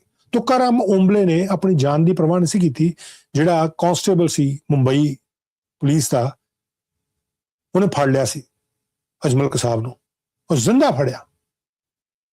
ਉਹਦੇ ਕੋਲ ਉਸ ਵੇਲੇ ਹਥਿਆਰ ਸੀ AK-47 ਤੇ ਹੋਰ ਜਿਹੜੀਆਂ ਕਾਰਬਾਈਨਾਂ, ਲੇਕਿਨ ਉਹਨੇ ਤੁਕਾਰਾਮ ਓਂਬਲੇ ਨੇ ਉਹਨੂੰ ਫੜ ਲਿਆ ਸੀ। ਖੈਰ ਇਹ ਮੌਂਟਰੀਅਲ ਦਾ ਜਿਹੜਾ ਐਕਟਰ ਸੀ ਕੈਨੇਡੀਅਨ, ਇਹਦੇ ਵੀ ਗੋਲੀਆਂ ਵੱਜੀਆਂ, ਇਹ ਵੀ ਜ਼ਖਮੀ ਹੋਇਆ। ਇਹ ਕਹਿੰਦੇ ਕਿ ਮਿਸਟਰ ਰਡਰ ਨੇ ਕਿਹਾ, ਕਹਿੰਦੇ ਕਿ 4 ਗੋਲੀਆਂ ਵੱਜੀਆਂ ਸੀ ਇਹਨਾਂ ਦੇ, ਔਰ ਕਹਿੰਦੇ ਮੇਰੇ 2 ਜਿਹੜੇ ਦੋਸਤ ਨੇ ਉੱਥੇ ਮਾਰੇ ਗਏ ਸੀ, ਜਿਨ੍ਹਾਂ ਦੀ ਮੈਂ ਗੱਲ ਕੀਤੀ ਹੈ, ਐਲਿਜ਼ਾਬੈਥ ਰਜ਼ਲ ਤੇ ਮਾਈਕਲ ਮੌਸ। ਇਹ ਜਿਹੜੀ ਜਾਣਕਾਰੀ ਹੈ ਇਹ ਮਿਸਟਰ ਮਾਈਕਲ ਰਡਰ ਦੇ ਵੱਲੋਂ ਦਿੱਤੀ ਗਈ ਹੈ। ਉਹ ਕਹਿੰਦੇ ਕਿ ਬਚ ਤਾਂ ਮੈਂ ਗਿਆ ਇਹਨਾਂ ਗੋਲੀਆਂ ਤੋਂ, ਲੇਕਿਨ ਮੇਰਾ ਕਰੀਅਰ ਖਤਮ ਹੋ ਗਿਆ। ਔਰ ਇਹਨਾਂ ਕੈਨੇਡੀਅਨਸ ਦੀ ਮੌਤ ਦਾ ਜ਼ਿੰਮੇਵਾਰ ਵੀ ਕਿਤੇ ਨਾ ਕਿਤੇ ਇਹੀ ਵਿਅਕਤੀ ਸੀ, ਤਹੱਵੁਰ ਹੁਸੈਨ ਰਾਣਾ, ਜਿਹੜਾ ਕਿ ਮਾਸਟਰਮਾਈਂਡ ਸੀ ਭਾਰਤ ਦੇ ਵਿੱਚ ਹੋਏ ਅੱਤਵਾਦੀ ਹਮਲੇ ਦਾ। ਹੁਣ ਜਿਹੜੀ ਕਹਾਣੀ ਆਂਦੀ ਹੈ ਇਹਦੇ ਚ 10 ਟੈਰਰਿਸਟ ਸੀ, 10 ਦੇ ਵਿੱਚੋਂ 9 ਜਿਹੜੇ ਉਹ ਮਾਰੇ ਗਏ ਸੀ, ਉੱਥੇ ਮਾਰ ਦਿੱਤੇ ਸੀ। ਔਰ ਇਹਨੂੰ ਲੈ ਕੇ ਮੈਂ ਕਈ ਇੰਟਰਵਿਊਜ਼ ਜਿਹੜੀਆਂ ਕੀਤੀਆਂ, ਇੱਕ ਮਾਰਕੋਸ ਦੇ ਕਮਾਂਡੋ ਰਹੇ, ਉਹਨਾਂ ਦੀ ਇੰਟਰਵਿਊ ਮੈਂ ਕੁਝ ਵੱਖਰੇ ਰੇਡੀਓ ਸਟੇਸ਼ਨਸ ਵਾਸਤੇ ਕੀਤੀ, ਔਰ ਹੋਰ ਜਿਹੜੇ ਉਸ ਵੇਲੇ 에ਅਰਫੋਰਸ ਦੇ ਵਿੱਚ ਸੀ, ਚੌਪਰਸ ਦੇ ਨਾਲ ਜਿਹੜੀਆਂ ਸਰਵਿਸਿਜ਼ ਜੁੜੀਆਂ ਹੋਈਆਂ, ਉਹਨਾਂ ਦੇ ਜਿਹੜੇ ਆਫਿਸਰ ਸੀ, ਉਹਨਾਂ ਦੀ ਵੀ ਇੰਟਰਵਿਊ ਮੈਂ ਕੁਝ ਰੇਡੀਓ ਸਟੇਸ਼ਨ ਵਾਸਤੇ ਕੈਨੇਡਾ ਦੇ ਵਿੱਚ ਹੀ ਕੀਤੀ ਹੋਈ ਹੈ ਕਿ ਉਸ ਵੇਲੇ ਕੀ ਮਾਹੌਲ ਸੀ। 26/11 ਤੇ ਅਕਸਰ ਐਜ਼ ਇੱਕ ਟ੍ਰਿਬਿਊਟ ਅਸੀਂ ਜਿਹੜੀ ਹੈ ਜ਼ਰੂਰ ਦਿੰਦੇ ਹਾਂ। ਲੇਕਿਨ ਇਹ ਜਿਹੜੇ ਤਹੱਵੁਰ ਰਾਣਾ ਹੁਸੈਨ ਹੈ, ਜੋ 2008 ਚ ਅਟੈਕ ਹੁੰਦਾ, 2009 ਦੇ ਵਿੱਚ FBI ਰਾਣੇ ਨੂੰ ਅਰੈਸਟ ਕਰ ਲੈਂਦੀ ਹੈ ਸ਼ਿਕਾਗੋ ਦੇ ਵਿੱਚ। ਕਾਹਦੇ ਲਈ ਹੁਣ FBI ਕਾਹਦੇ ਲਈ ਅਰੈਸਟ ਕਰਦੀ ਹੈ ਕਿ ਇਹਦੇ ਵੱਲੋਂ ਜਿਹੜੀ ਸਪੋਰਟ ਲਸ਼ਕਰ ਤੈਅਬਾ ਨੂੰ ਦਿੱਤੀ ਗਈ ਹੈ ਇਸੇ ਅਟੈਕ ਦੇ ਕਰਕੇ। FBI ਇਹਨੂੰ ਇਸ ਕਰਕੇ ਅਰੈਸਟ ਕਰਦੀ ਹੈ। ਔਰ ਇਹ ਆਪਣੇ ਕੈਨੇਡੀਅਨ ਪਾਸਪੋਰਟ ਦੇ ਉੱਤੇ ਮੁੰਬਈ ਗਿਆ ਅਟੈਕ ਤੋਂ ਪਹਿਲਾਂ, ਇਹਨੇ ਉੱਥੇ ਜਿਹੜੇ ਟਾਰਗੇਟ ਸੀ ਉਹਨਾਂ ਦੀ ਇਨਫੋਰਮੇਸ਼ਨ ਜਿਹੜੀ ਕਲੈਕਟ ਕੀਤੀ ਕਿ ਕਿੱਥੇ ਕਿੱਥੇ ਕਿਵੇਂ ਕਿਵੇਂ ਕੀ ਕਰਨਾ, ਇਹਨੇ ਪੂਰੀ ਪਲੈਨਿੰਗ ਜਿਹੜੀ ਕੀਤੀ। ਔਰ ਇਹਦੇ ਤੇ ਵੀ ਜਿਹੜੇ ਇਹਨੂੰ ਇਹਦੇ ਦੋਸ਼ ਲੱਗਦੇ ਰਹੇ, ਇਹਨੇ ਇੱਕ ਡੈਨਿਸ਼ ਨਿਊਜ਼ਪੇਪਰ, ਜਿਹਨੇ ਮੁਸਲਮਾਨਾਂ ਦੇ ਜਿਹੜੇ ਪ੍ਰੋਫਿਟ ਨੇ ਉਹਨਾਂ ਦਾ ਇੱਕ ਕਾਰਟੂਨ ਛਾਪਿਆ ਸੀ ਡੈਨਿਸ਼ ਨਿਊਜ਼ਪੇਪਰ ਦੇ ਵਿੱਚ, ਇਹਨੇ ਉਹਨਾਂ ਦੇ ਉੱਤੇ ਵੀ ਉਹਨਾਂ ਦੇ ਸਟਾਫ ਮੈਂਬਰਸ ਨੂੰ ਮਾਰਨ ਦੀ ਜਿਹੜੀ ਪਲੋਟਿੰਗ ਸੀ ਸਾਰੀ, ਉਹਦੇ ਦੋਸ਼ ਵੀ ਇਹਦੇ ਉੱਤੇ ਲੱਗਦੇ ਰਹੇ। That was a separate case. ਫਿਰ ਹੁਣ ਜਿਹੜੀ ਇੱਕ ਜਾਣਕਾਰੀ ਆ ਰਹੀ ਹੈ, ਇੱਕ ਇਮੀਗ੍ਰੇਸ਼ਨ ਆਫੀਸ਼ੀਅਲ ਨੇ 2009 ਦੇ ਵਿੱਚ ਹੀ, ਜਦੋਂ ਇਹ ਸਾਰਾ ਵਾਕਿਆ ਹੋ ਰਿਹਾ ਸੀ ਔਰ ਇਹਨੂੰ FBI ਦੇ ਵੱਲੋਂ ਗ੍ਰਿਫਤਾਰ ਕੀਤਾ ਗਿਆ, ਕੀਤਾ ਕਾਹਦੇ ਲਈ ਗਿਆ ਕਿ ਲਸ਼ਕਰ ਤੈਅਬਾ ਦੀ ਮਦਦ ਕਰ ਰਿਹਾ ਸੀ। ਈਮੇਲ ਜਿਹੜੀ ਇੱਕ ਇਮੀਗ੍ਰੇਸ਼ਨ ਆਫੀਸ਼ੀਅਲ ਵੱਲੋਂ ਲਿਖੀ ਗਈ 29 ਅਕਤੂਬਰ 2009 ਨੂੰ, ਉਹ ਵਿੱਚ ਕਿਹਾ ਗਿਆ ਕਿ may be a possible revocation case, ਕਿ ਇਹਦੀ ਜਿਹੜੀ ਰਿਵੋਕ ਕੀਤੀ ਜਾ ਸਕਦੀ ਹੈ ਇਹਦੀ ਜਿਹੜੀ ਸਿਟੀਜ਼ਨਸ਼ਿਪ ਹੈ। लेकिन किस केस ਤੁਹਾਨੂੰ ਮੈਂ ਦੱਸਦਾ ਕਿਉਂਕਿ ਇਹ ਕਿਹਾ ਗਿਆ ਕਿ ਇੱਕ ਜਿਹੜੀ ਕੈਲਕੂਲੇਸ਼ਨ ਕੀਤੀ ਗਈ ਹੈ ਜਿਹੜੀਆਂ ਕੋਈ ਜਾਣਕਾਰੀਆਂ ਹਾਸਲ ਕੀਤੀਆਂ ਗਈਆਂ ਜਦੋਂ ਹੱਥਾਂ ਪੈਰਾਂ ਦੀਆਂ ਪੈ ਗਈਆਂ ਕਿ ਇਹ ਤਾਂ ਭਾਈ ਕੈਨੇਡੀਅਨ ਵਿਅਕਤੀ ਹੈ ਇਹਨੂੰ ਕੈਨੇਡੀਅਨ ਸਿਟੀਜ਼ਨਸ਼ਿਪ ਕਿਵੇਂ ਮਿਲੀ ਜਦੋਂ ਸਾਰਾ ਇਹਦਾ ਖਾਕਾ ਤਿਆਰ ਕੀਤਾ ਲੇਖਾ ਜੋਖਾ ਚੈੱਕ ਕੀਤਾ ਤਾਂ ਪਤਾ ਲੱਗਾ ਕਿ ਇਹ ਤਾਂ ਕੈਨੇਡਾ ਦੇ ਵਿੱਚ ਰਿਹਾ ਹੀ ਬਹੁਤ ਘੱਟ ਹੈ ਜਿੰਨੀ ਇਹਨੇ ਗੱਲ ਕੀਤੀ ਜਿੰਨਾ ਇਹ ਦਾਅਵਾ ਕੀਤਾ ਉਹ ਤਾਂ ਝੂਠ ਬੋਲਦਾ ਰਿਹਾ ਹੁਣ ਜੇ ਕੈਨੇਡਾ 'ਚ ਘੱਟ ਰਿਹਾ ਤਾਂ ਰਿਹਾ ਕਿੱਥੇ ਕੈਨੇਡੀਅਨ ਅਫੀਸ਼ੀਅਲਸ ਨੇ ਯੂਐਸ ਦੇ department of homeland security DHS ਜਿਹਨੂੰ ਕਿਹਾ ਜਾਂਦਾ ਡਿਪਾਰਟਮੈਂਟ ਆਫ ਹੋਮਲੈਂਡ ਸਿਕਿਉਰਿਟੀ ਉਹਨੂੰ ਲਿਖਤੀ ਰਿਕੁਐਸਟ ਭੇਜੀ ਕਿ ਸਾਨੂੰ ਜਾਣਕਾਰੀ ਦਿਓ ਕਿ ਜਿਹੜਾ ਇਹ ਰਾਣਾ ਹੈ ਇਹਦੀ ਇਮੀਗ੍ਰੇਸ਼ਨ ਤੇ ਟਰੈਵਲ ਹਿਸਟਰੀ ਕਿੱਥੇ ਕਿੱਥੇ ਰਹੀ ਹੈ ਅਮਰੀਕਾ ਦੇ ਵਿੱਚ ਜਿਹੜੇ ਡਾਕੂਮੈਂਟ ਯੂਐਸ ਦੇ ਵੱਲੋਂ ਸ਼ੇਅਰ ਕੀਤੇ ਗਏ ਉਹਨਾਂ ਨੇ ਹਿਲਾ ਕੇ ਰੱਖ ਦਿੱਤਾ ਉਹ ਕਹਿੰਦੇ ਕਿ ਇਹ ਤਾਂ ਬੜੇ ਲੰਬੇ ਸਮੇਂ ਤੋਂ ਸ਼ਿਕਾਗੋ ਦੇ ਵਿੱਚ ਰਹਿ ਰਿਹਾ ਬੜੇ ਲੰਬੇ ਸਮੇਂ ਤੋਂ ਉਹ ਕਹਿੰਦੇ ਇਹ ਤਾਂ ਤਹੱਵੁਰ ਰਾਣਾ ਹੁਸੈਨ ਰਾਣਾ ਇਹ ਤਾਂ ਸ਼ਿਕਾਗੋ ਦੇ ਵਿੱਚ ਰਹਿ ਰਿਹਾ ਸੀ ਇਹ ਤਾਂ ਕਿਤੇ ਹੋਰ ਰਹਿ ਨਹੀਂ ਸੀ ਰਿਹਾ ਲੰਬੇ ਸਮੇਂ ਤੋਂ ਸ਼ਿਕਾਗੋ ਦੇ ਵਿੱਚ ਰਹਿ ਰਿਹਾ ਸੀ ਔਰ ਨਾ ਕੇਵਲ ਰਹਿ ਰਿਹਾ ਸੀ ਇੱਥੇ ਬਿਜ਼ਨਸਮੈਨ ਬਣਿਆ ਹੋਇਆ ਸੀ ਤੇ ਬਿਜ਼ਨਸ ਕਰ ਰਿਹਾ ਸੀ ਕਈ ਤਰੀਕੇ ਦੇ ਬਿਜ਼ਨਸ ਕਰ ਰਿਹਾ ਸੀ ਫਿਰ ਉੱਥੋਂ ਛਾਨਬੀਨ ਜਿਹੜੀ ਸ਼ੁਰੂ ਹੋਈ ਉਸ ਅਫੀਸ਼ੀਅਲ ਨੇ ਕੀ ਲਿਖਿਆ ਕੋਟ ਅਨਕੋਟ ਜਿਹੜੇ Canadian immigration officials ਕਹਿੰਦੇ US immigration documents show that Mr. Hussain was in US before he immigrated to Canada and after he became a Canadian citizen. So Canada immigrate ਹੋਣ ਤੋਂ ਪਹਿਲਾਂ ਵੀ US ਦੇ ਵਿੱਚ ਸੀ ਔਰ ਸਿਟੀਜ਼ਨਸ਼ਿਪ ਲੈਣ ਤੋਂ ਬਾਅਦ ਵੀ ਇਹ US ਦੇ ਵਿੱਚ ਸੀ ਸੋ US ਦੇ ਵਿੱਚ ਅਜੇ ਵੀ ਕੁਝ ਲੋਕ ਹੋ ਸਕਦੇ ਆ ਜਿਹੜੇ ਇਸ ਤਰੀਕੇ ਦੀਆਂ ਕਾਰਵਾਈਆਂ ਨੂੰ ਅੰਜਾਮ ਦੇ ਰਹੇ ਹੁਣ ਆਈ ਡੋਂਟ ਨੋ ਕਿ ਉੱਥੋਂ ਦੀਆਂ ਏਜੰਸੀਜ਼ ਜਿਹੜੀਆਂ ਪਕੜਨਗੀਆਂ ਜਾਂ ਵੇਟ ਕਰਨਗੀਆਂ ਇਦਾਂ ਦੀ ਕੋਈ ਅਟੈਕ ਹੋਣ ਕੋਈ ਹਮਲੇ ਹੋਣ ਉਦੋਂ ਹੀ ਕਿਉਂਕਿ ਅਕਸਰ ਇਹ ਕਿਹਾ ਜਾਂਦਾ ਕਿ ਕੈਨੇਡਾ ਦੇ ਵਿੱਚ ਬਹੁਤ ਵੱਡਾ ਲੂਪ ਹੋਲ ਹਮੇਸ਼ਾ ਹੁੰਦਾ ਕਿ ਜੇ ਕਿਸੇ ਇੱਕ ਮੁਲਕ ਵੱਲੋਂ ਕਿਸੇ ਇੱਕ ਵਿਅਕਤੀ ਨੂੰ ਟੈਰਰਿਸਟ ਐਲਾਨ ਕੀਤਾ ਗਿਆ ਕਿ ਭਾਈ ਇਹ ਵਿਅਕਤੀ ਫਲਾਣੇ ਮੁਲਕ 'ਚ ਟੈਰਰਿਸਟ ਹੈ ਔਰ ਕੈਨੇਡਾ 'ਚ ਰਹਿ ਰਿਹਾ ਕੈਨੇਡਾ 'ਚੋਂ ਰਿਫਿਊਜੀ ਕਲੇਮ ਕਰਕੇ ਸਿਟੀਜ਼ਨਸ਼ਿਪ ਲੈ ਲੈਂਦਾ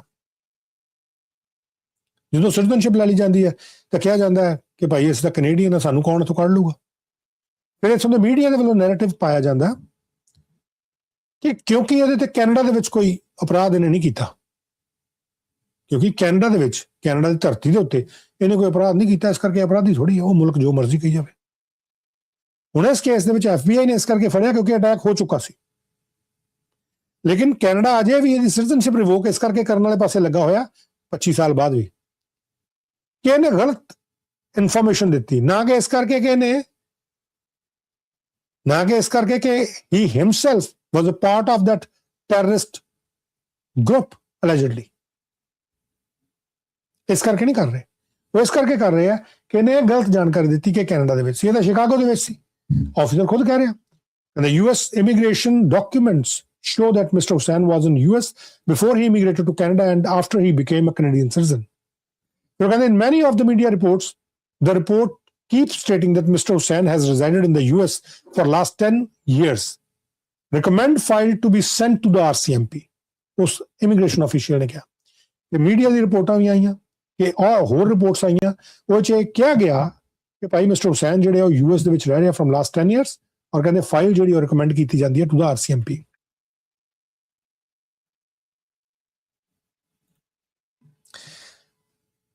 Suzanne Lyle, June 13th, 23.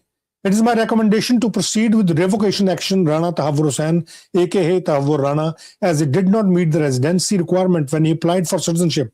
Verifications were made and it was confirmed that Mr. Hussain continually worked and lived in Chicago and consequently misrepresented himself during his citizenship process, which resulted in him fraudulently obtaining Canadian citizenship.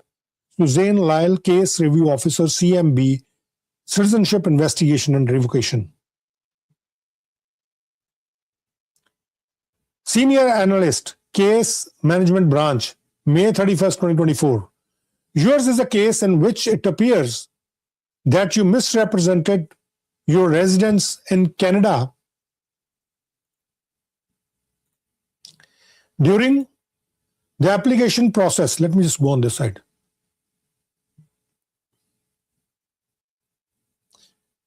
During your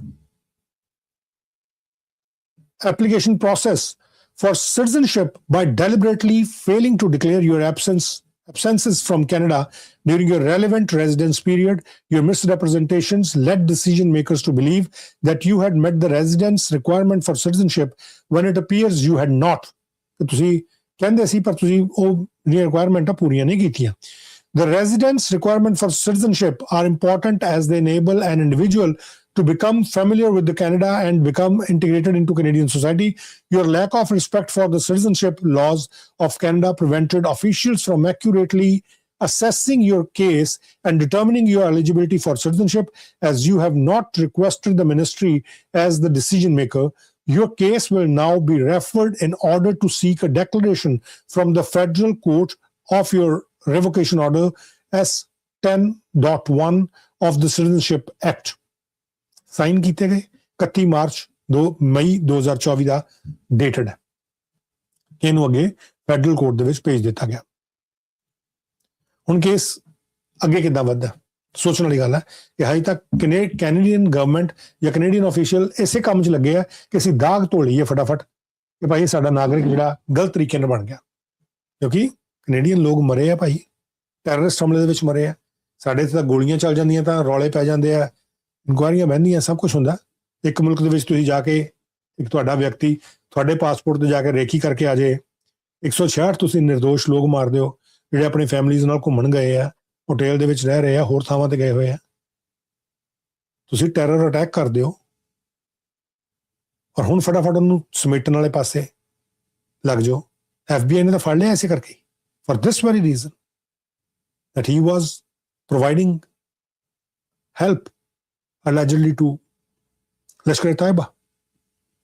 ਹੁਣ ਇਹਦੇ ਚ ਜਿਹੜੀ ਜਾਣਕਾਰੀ ਆਉਂਦੀ ਹੈ, RCMP ਨੇ ਇੱਕ investigation ਜਿਹੜੀ ਆ ਉਹ ਨਾਲ ਦੀ ਫੋਟੋ ਲਾਈ ਹੈ ਤਾਂ ਹੀ ਬਣਦੀ ਗੱਲ.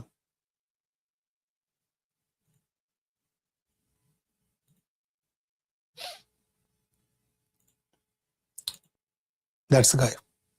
12 जनवरी 1961 ਦਾ ਬਰਥ, ਕੈਨੇਡੀਅਨ ਸਿਟੀਜ਼ਨ.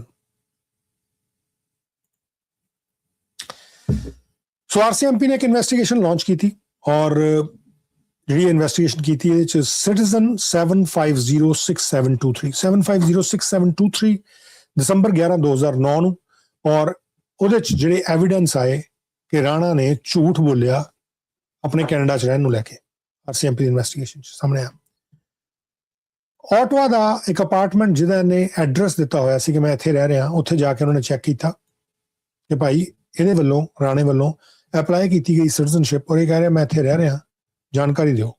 ਉਹ ਪਤਾ ਲੱਗਾ ਕਿ ਇਹਨੇ ਲੀਜ਼ ਕੀਤਾ ਹੋਇਆ ਜਿਹੜਾ ਅਪਾਰਟਮੈਂਟ ਉਹ ਕਿਸੇ ਹੋਰ ਦੇ ਨਾਂ ਦੇ ਉੱਤੇ ਲੀਜ਼ ਕੀਤਾ ਹੋਇਆ ਸੀ, ਔਰ ਦੱਸਿਆ ਗਿਆ ਉੱਥੋਂ ਕਿ ਰਾਣਾ ਇੱਥੇ ਕਦੀ ਰਿਹਾ ਹੀ ਨਹੀਂ.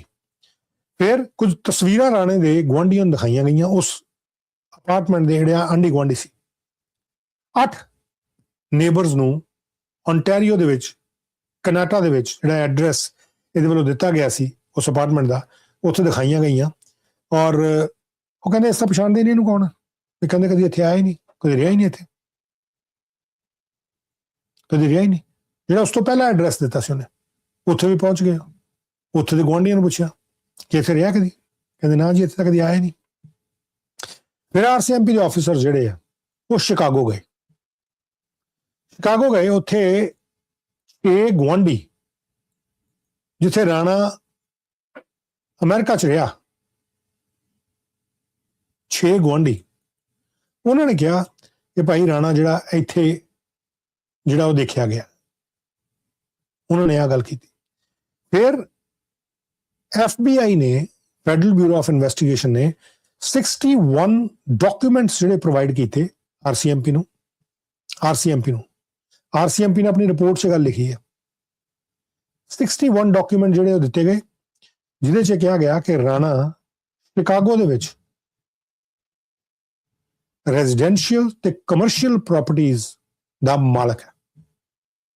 RCMP ਦੀ ਰਿਪੋਰਟ ਦੇ ਵਿੱਚ ਕੀ ਲਿਖਿਆ ਗਿਆ? ਇਨ ਬਿਨ 61 documents provided by the RCMP showed Rana owned both residential and commercial properties in Chicago. ਕਿਹੜੇ businesses ਸੀ, commercial businesses ਜਾਂ properties ਜਿਹੜੀਆਂ ਇਹ ਕਰਦਾ ਸੀ own. ਇਹ 'ਚ ਕਿਹਾ ਗਿਆ ਕਿ ਇਹ ਇਨਵੋਲਵ ਸੀ ਇੱਕ ਗਰੋਸਰੀ ਸਟੋਰ ਦੇ ਵਿੱਚ ਇਨਵੋਲਵ ਸੀ.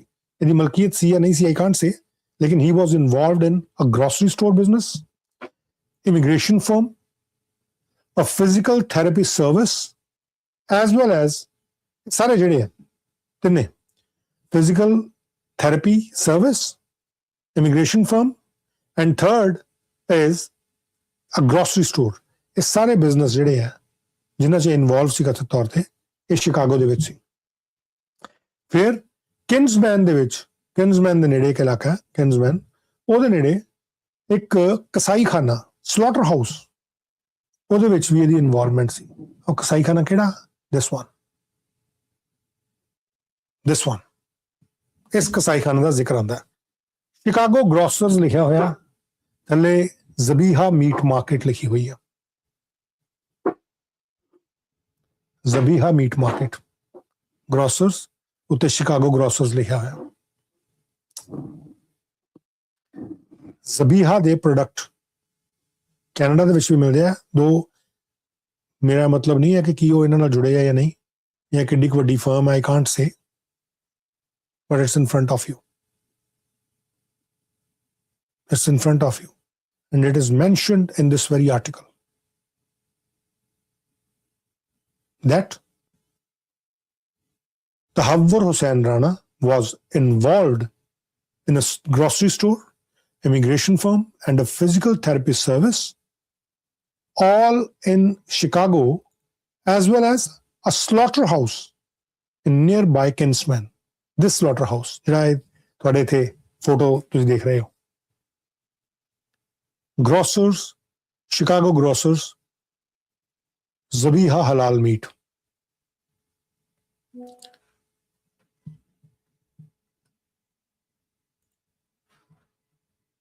ਤਿੰਨ ਮਹੀਨਿਆਂ ਬਾਅਦ ਫਿਰ RCMP ਨੇ ਆਪਣੀ ਇਨਵੈਸਟੀਗੇਸ਼ਨ 2012 ਦੇ ਵਿੱਚ ਖਤਮ ਕੀਤੀ ਔਰ ਰਿਪੋਰਟ ਇਮੀਗ੍ਰੇਸ਼ਨ ਆਫੀਸ਼ੀਅਲਸ ਨੂੰ ਭੇਜਤੀ 2012 ਦੇ ਵਿੱਚ।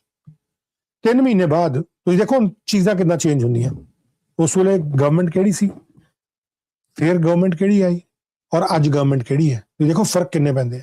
ਕਿੰਨੇ ਪ੍ਰਾਈਮ ਮਿਨਿਸਟਰ ਚੇਂਜ ਹੋਏ, ਕਿੰਨੇ ਇਮੀਗ੍ਰੇਸ਼ਨ ਮਿਨਿਸਟਰ ਚੇਂਜ ਹੋਏ, ਸਾਰੀ ਗੱਲਬਾਤ ਦੇ ਵਿੱਚ ਪੂਰੇ ਵਾਕਿਆ ਦੇ ਵਿੱਚ, ਔਰ ਕਿਵੇਂ ਪੋਲੀਟੀਕਲੀ ਇਹ 'ਚ ਉਲਝਾਇਆ ਗਿਆ ਕੈਨੇਡਾ ਨੂੰ।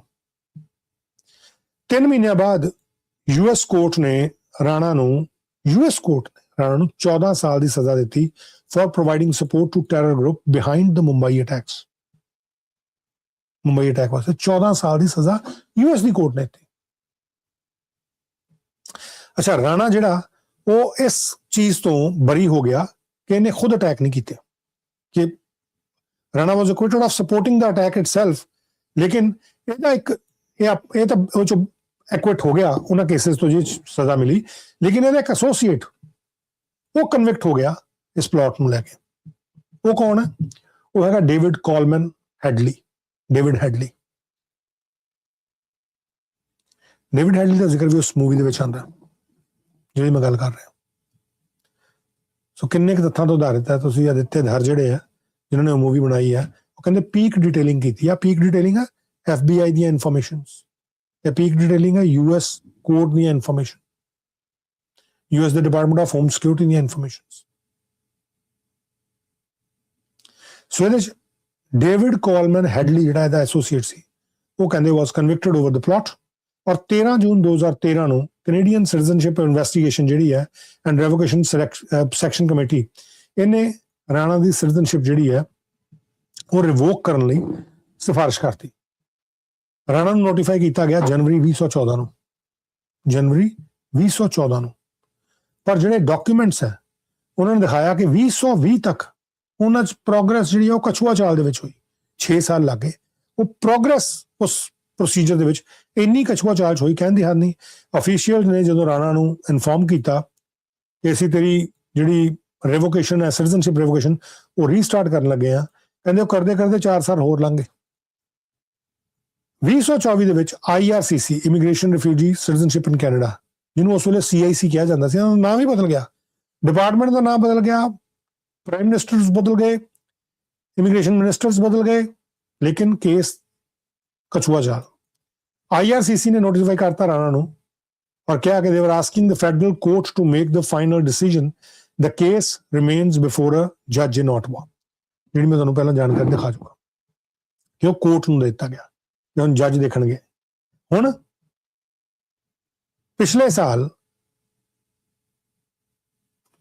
ਤੋਂ ਕੁਝ 13 ਮਹੀਨੇ ਹੋ ਗਏ ਅਪਰੋਕਸੀਮੇਟਲੀ, ਜੇ ਭਲਾਈਏ ਅਪਰੋਕਸੀਮੇਟਲੀ 13 ਮਹੀਨੇ, ਹਾਂ ਐਗਜ਼ੈਕਟ 13 ਮਹੀਨੇ ਟੂ ਬੀ ਐਗਜ਼ੈਕਟ।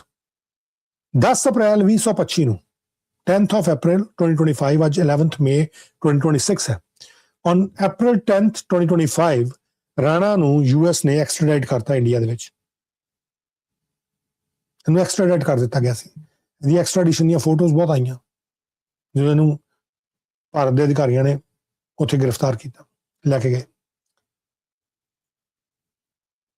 ਹੁਣ ਕਹਾਣੀ ਕੀ ਆਉਂਦੀ ਹੈ ਕਿ ਇਹਦੀ ਜਿਹੜੀ ਇਹ ਰਿਵੋਕੇਸ਼ਨ ਹੈ, ਇਹਦਾ ਮਾਮਲਾ ਅਜੇ ਵੀ ਲਟਕਿਆ ਹੋਇਆ, ਅਜੇ ਵੀ ਕਿਹਾ ਜਾ ਰਿਹਾ ਕਿ ਭਾਈ ਹੋ ਕਿਉਂ ਨਹੀਂ ਰਿਹਾ।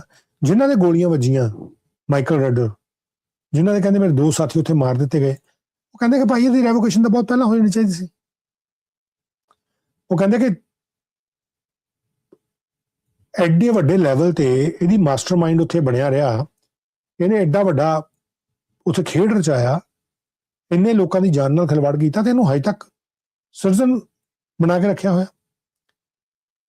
ਔਰ ਵਾਂਸ ਅਗੇਨ ਕੈਨੇਡੀਅਨ ਸਿਟੀਜ਼ਨਸ਼ਿਪ ਜਿਹੜੀ ਹੈ ਉਹ ਇਸ ਕਰਕੇ ਰਿਵੋਕ ਹੋ ਰਹੀ ਹੈ ਕਿਉਂਕਿ ਇਹਨੇ ਇਹ ਝੂਠ ਬੋਲਿਆ ਕਿ ਇੱਥੇ ਰਿਹਾ ਨਹੀਂ। ਇਸ ਕਰਕੇ ਨਹੀਂ ਕਿ ਇਹਦਾ ਲਸ਼ਕਰ ਤੈਯਬਾ ਨਾਲ ਜਾਂ ਉੱਥੇ ਦੀਆਂ ਸਜ਼ਾਵਾਂ ਨਾਲ ਜਾਂ ਐਕਸਟ੍ਰੈਡਾਈਟ ਕੀਤਾ ਗਿਆ ਉਹਨਾਂ ਕੋਈ ਤਾਲੁਕ ਹੈ।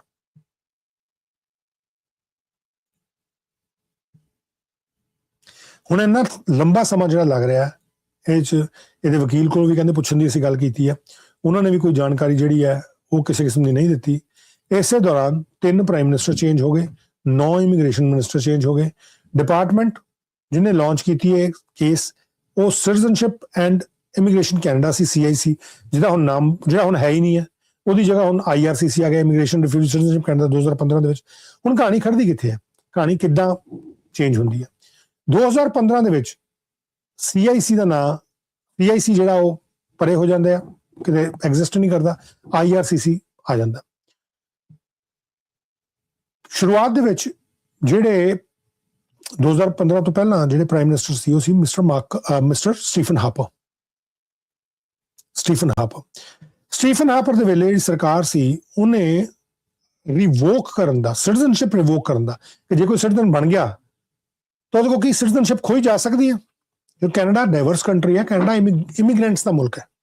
ਜਿਹੜੇ ਇੱਥੋਂ ਦੇ ਮੂਲ ਨਿਵਾਸੀ ਹੈ ਐਕਚੁਅਲੀ ਉਹੀ ਇੱਥੋਂ ਦੇ ਮੂਲ ਨਿਵਾਸੀ ਹੈ, ਬਾਕੀ ਤਾਂ ਕਈ ਬਾਏ ਬਰਥ ਬਣੇ ਆ, ਜਿਹੜੇ ਸਿਟੀਜ਼ਨ ਬਣੇ ਆ, ਬਹੁਤ ਸਾਰੇ ਬੱਚੇ ਜਨਰੇਸ਼ਨ ਵਾਲੇ, ਕਈ ਨਿਊਟਰਲਾਈਜ਼ ਬਣੇ ਆ, ਨੈਚੁਰਲਾਈਜ਼ ਤਰੀਕੇ ਨਾਲ ਬਣੇ ਆ। ਹੁਣ ਉਹ ਜਿਹੜੇ ਨੈਚੁਰਲਾਈਜ਼ ਤਰੀਕੇ ਨਾਲ ਬਣੇ ਆ ਉਹ ਤਾਂ ਭਾਈ ਇੱਥੇ ਉਨੇ ਦਿਨ ਰਹੇ, ਜਿਹੜੀ ਵੀ ਉਹਨਾਂ ਨੇ ਆਪਣੀ ਰਿਕੁਆਇਰਮੈਂਟ ਦਿੱਤੀ ਉਹ ਪੂਰੀ ਕੀਤੀ ਔਰ ਬਣ ਗਏ।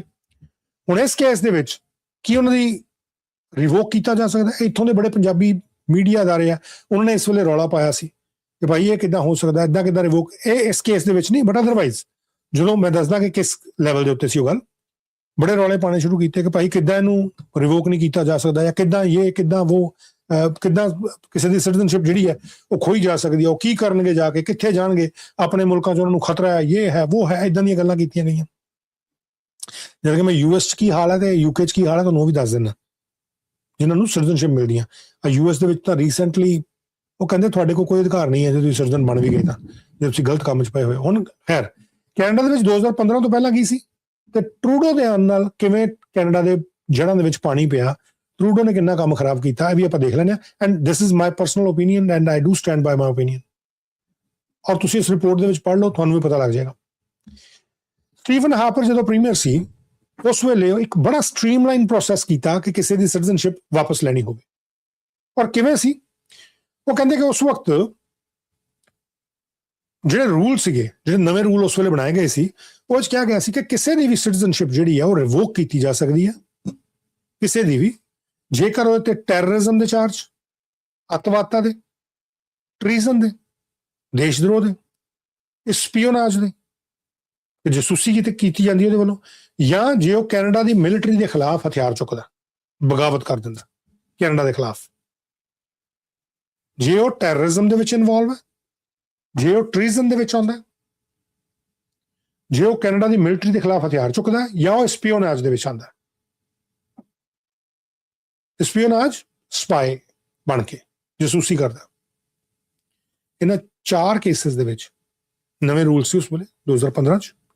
ਸਟੀਫਨ ਹਾਪਰ ਦੀ ਗਵਰਨਮੈਂਟ ਸਟ੍ਰੀਮਲਾਈਨ ਜਿਨ੍ਹਾਂ ਨੇ ਕੀਤਾ ਕਿ ਉਹਨਾਂ ਦੀ ਸਿਟੀਜ਼ਨਸ਼ਿਪ ਰਿਵੋਕ ਕਰ ਲਈ ਜਾਏ।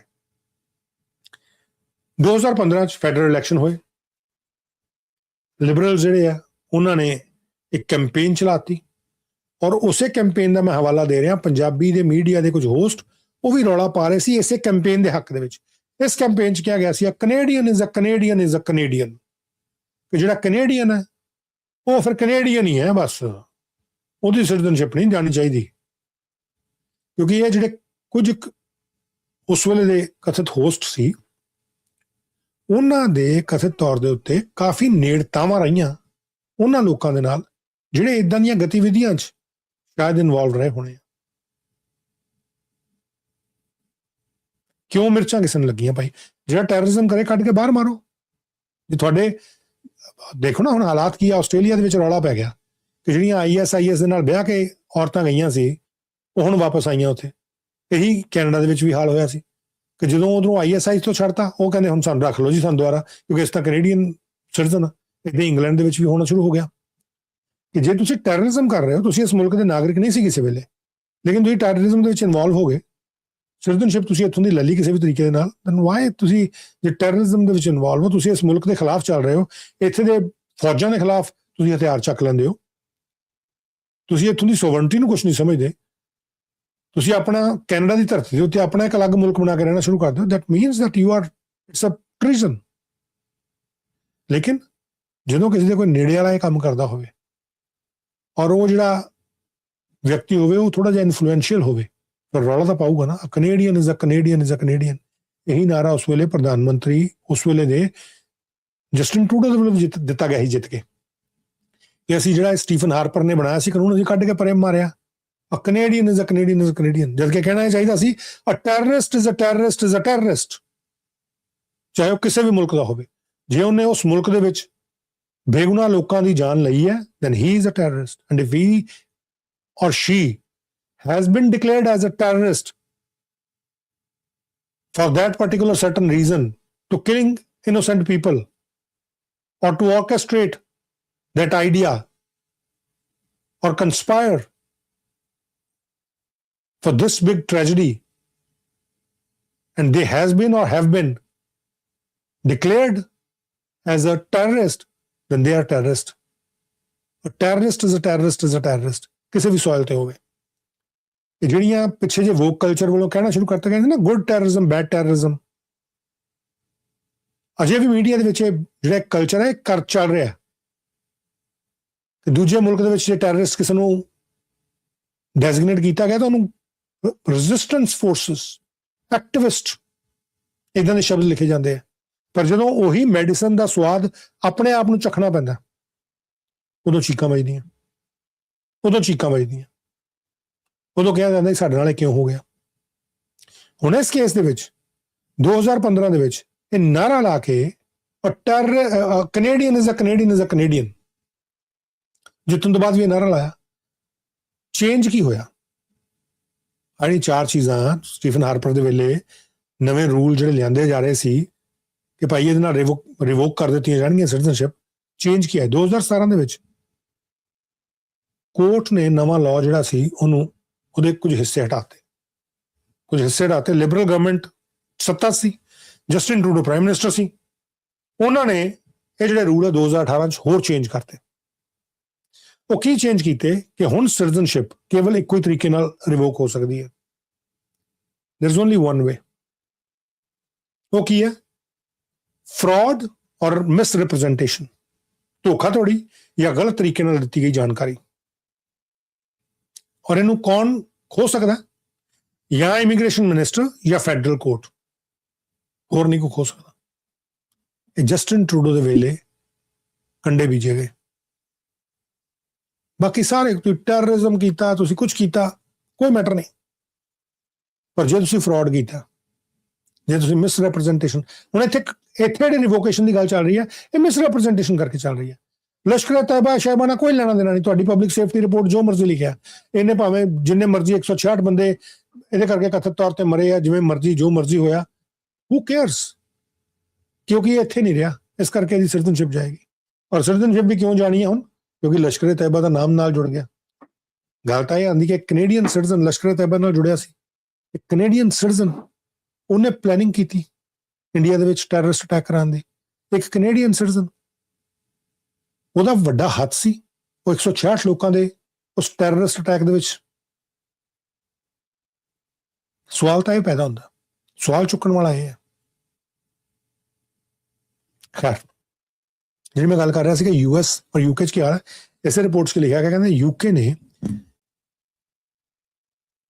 2010 ਤੋਂ ਲੈ ਕੇ ਹੁਣ ਤੱਕ ਟੈਰਰਿਜ਼ਮ ਔਰ ਫਰਾਡ ਦੇ ਕਰਕੇ, mostly for terrorism and for fraud, 1500 ਜਿਹੜੇ ਬ੍ਰਿਟੋਨਸ ਨੇ ਉਹਨਾਂ ਦੀਆਂ ਸਿਟੀਜ਼ਨਸ਼ਿਪ ਖਤਮ ਕੀਤੀਆਂ। More than 1500, more than 1500 citizenship ਜਿਹੜੀਆਂ ਖਤਮ ਕੀਤੀਆਂ ਟੈਰਰਿਜ਼ਮ ਔਰ ਫਰਾਡ ਕਰਕੇ ਸਿੰਸ 2010। यूएस ਦੇ ਵਿੱਚ ਜਿਹੜੀ ਡੀਨੈਚੁਰਲਾਈਜੇਸ਼ਨ ਕੇਸਿਸ ਨੇ ਉਹ ਬੜੇ ਵੱਡੇ ਪੈਮਾਨੇ ਤੇ ਚੱਲ ਰਹੇ ਆ ਉਹਨਾਂ ਲੋਕਾਂ ਦੇ ਖਿਲਾਫ ਜਿਨ੍ਹਾਂ ਨੇ ਇਹ ਜਾਣਕਾਰੀਆਂ ਲੁਕੋਈਆਂ ਕਿ ਉਹ ਕਿਤੇ ਨਾ ਕਿਤੇ ਟੈਰਰਿਜ਼ਮ ਦੇ ਵਿੱਚ ਇਨਵੋਲਵ ਰਹੇ ਕਥਿਤ ਤੌਰ ਤੇ, ਜਾਂ ਹੋਰ ਜਿਹੜੇ ਕ੍ਰਿਮੀਨਲ ਐਂਟੀਟੀਜ਼ ਹੈ ਜਾਂ ਐਕਟਸ ਹੈ ਉਹਨਾਂ ਦੇ ਵਿੱਚੋਂ ਇਨਵੋਲਵ ਰਹੇ ਆ।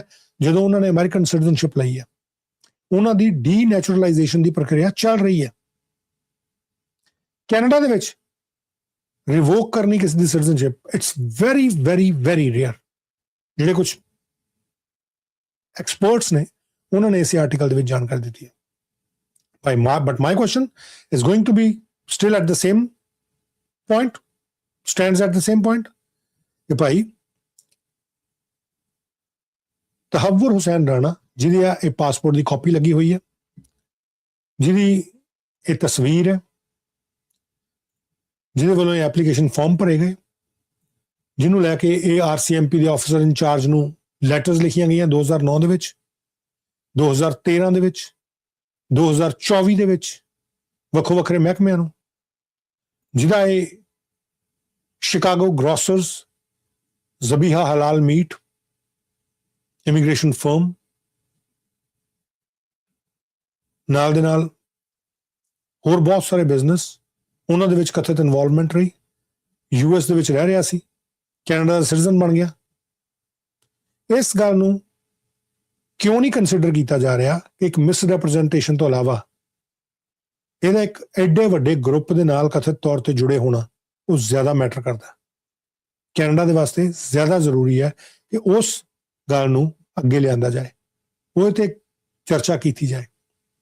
ਕੈਨੇਡੀਅਨ ਮੀਡੀਆ ਇਹ ਤੇ ਕਿੰਨੇ ਕੁ ਦਿਨ ਰੌਲਾ ਪਾਊਗਾ, ਆਈ ਕਾਂਟ ਸੇ।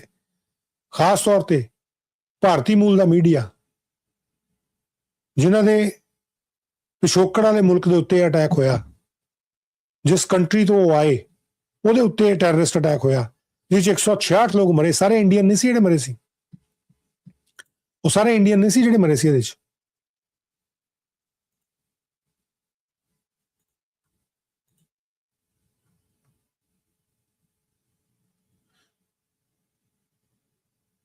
ਸੋ ਕੀ ਸਿੱਖਿਆ ਲਈ ਜਾ ਸਕਦੀ ਹੈ? ਕੀ ਉਹ ਇਹਦੇ ਬਾਰੇ ਗੱਲ ਕਰਨਗੇ ਇੰਨਾ ਖੁੱਲ ਕੇ? ਸੋ ਆਹ ਇੱਕ ਖਬਰ ਜਿਹੜੀ ਅੱਜ ਚਰਚਾ ਦੇ ਵਿੱਚ ਰਹੀ, ਜਿਹੜੀ ਮੈਂ ਤੁਹਾਡੇ ਨਾਲ ਸਾਂਝੀ ਕਰਨੀ ਸੀ। ਤੁਸੀਂ ਸੁਣੀ, ਇਹਦੀਆਂ ਕੁਝ ਕਲਿੱਪਿੰਗਸ ਮੈਂ ਨਾਲ ਦੇ ਨਾਲ ਬਣਾ ਕੇ ਜ਼ਰੂਰ ਪਾਊਂਗਾ, ਸੋ ਦੈਟ ਕਿ ਡਿਫਰੈਂਟ ਜਿਹੜੇ ਪਲੇਟਫਾਰਮਸ ਨੇ, ਹਾਲਾਂਕਿ ਇਹ ਲਾਈਵ ਪ੍ਰੋਗਰਾਮ ਚੱਲ ਰਿਹਾ, ਤੁਹਾਡੇ ਕੋਈ ਕਮੈਂਟਸ ਹੋਣ ਤੁਸੀਂ ਪਲੀਜ਼ ਨਾਲ ਦੇ ਨਾਲ ਪ੍ਰੋਗਰਾਮ ਦੇ ਵਿੱਚ ਜ਼ਰੂਰ ਦੱਸਿਓ। ਔਰ ਕੁਝ ਹੋਰ ਜਿਹੜੀਆਂ ਜਾਣਕਾਰੀਆਂ ਉਹਨਾਂ ਵੱਲ ਆਪਾਂ ਚੱਲਦੇ ਹਾਂ। ਇੱਕ ਛੋਟੇ ਜਿਹੇ ਬ੍ਰੇਕ ਤੋਂ ਬਾਅਦ ਮੈਂ ਵਾਪਸ ਆਉਣਾ ਔਰ ਗੱਲਬਾਤ ਇਸੇ ਤਰੀਕੇ ਨਾਲ ਚੱਲਦੀ ਰਹੇਗੀ। ਇੱਕ ਛੋਟੇ ਜਿਹੇ ਬ੍ਰੇਕ ਤੋਂ ਬਾਅਦ ਵਾਪਸ ਆਉਣਾ।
ਹੁਣ ਜਦੋਂ ਅਸੀਂ ਪ੍ਰੋਗਰਾਮ ਕਰ ਰਹੇ ਹਾਂ ਇਸ ਵੇਲੇ 11:17 ਹੋਏ ਔਰ ਹੁਣ ਤੋਂ ਕੁਝ ਮਿੰਟ ਪਹਿਲਾਂ ਜਿਹੜੇ ਪ੍ਰੋਵਿੰਸ਼ੀਅਲ ਹੈਲਥ ਅਫਸਰ ਨੇ ਡਾਕਟਰ ਬੌਨੀ ਹੈਨਰੀ ਉਹਨਾਂ ਦੇ ਵੱਲੋਂ ਇੱਕ ਮੀਡੀਆ ਅਵੇਲੇਬਿਲਿਟੀ ਜਿਹੜੀ ਕੀਤੀ ਜਾ ਰਹੀ ਹੈ BC ਦੇ ਵਿੱਚ ਔਰ ਇਹਨੂੰ ਲੈ ਕੇ ਜਿਹੜੀ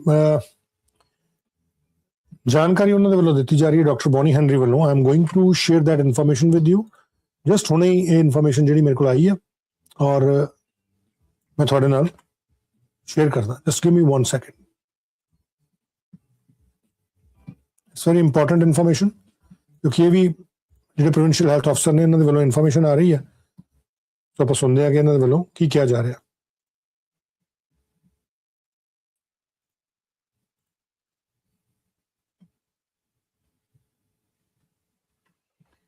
Good morning. Apologies for being a few minutes late.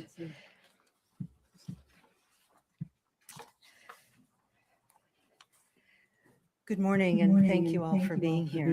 I'm Dr. Bonnie Henry. I serve as BC's Provincial Health Officer, and today I'd like to give an update on what's happened over the last 24 hours with the 4 Canadians who returned here from the MV Honduras. I want to acknowledge that we're joining today from the traditional territories of the Algonquin-speaking peoples, and I'm very grateful to the Songhees and Esquimalt nations for their stewardship of these lands since time immemorial. So yesterday evening, I can confirm that the 4 Canadians who had remained aboard the MV Honduras at the time the WHO recognized that this was an outbreak of hantavirus. They arrived safely at Victoria International Airport last night. Their arrival went very smoothly, and I'm very grateful for all of the support that we had, and they are all now isolating in the Island Health region.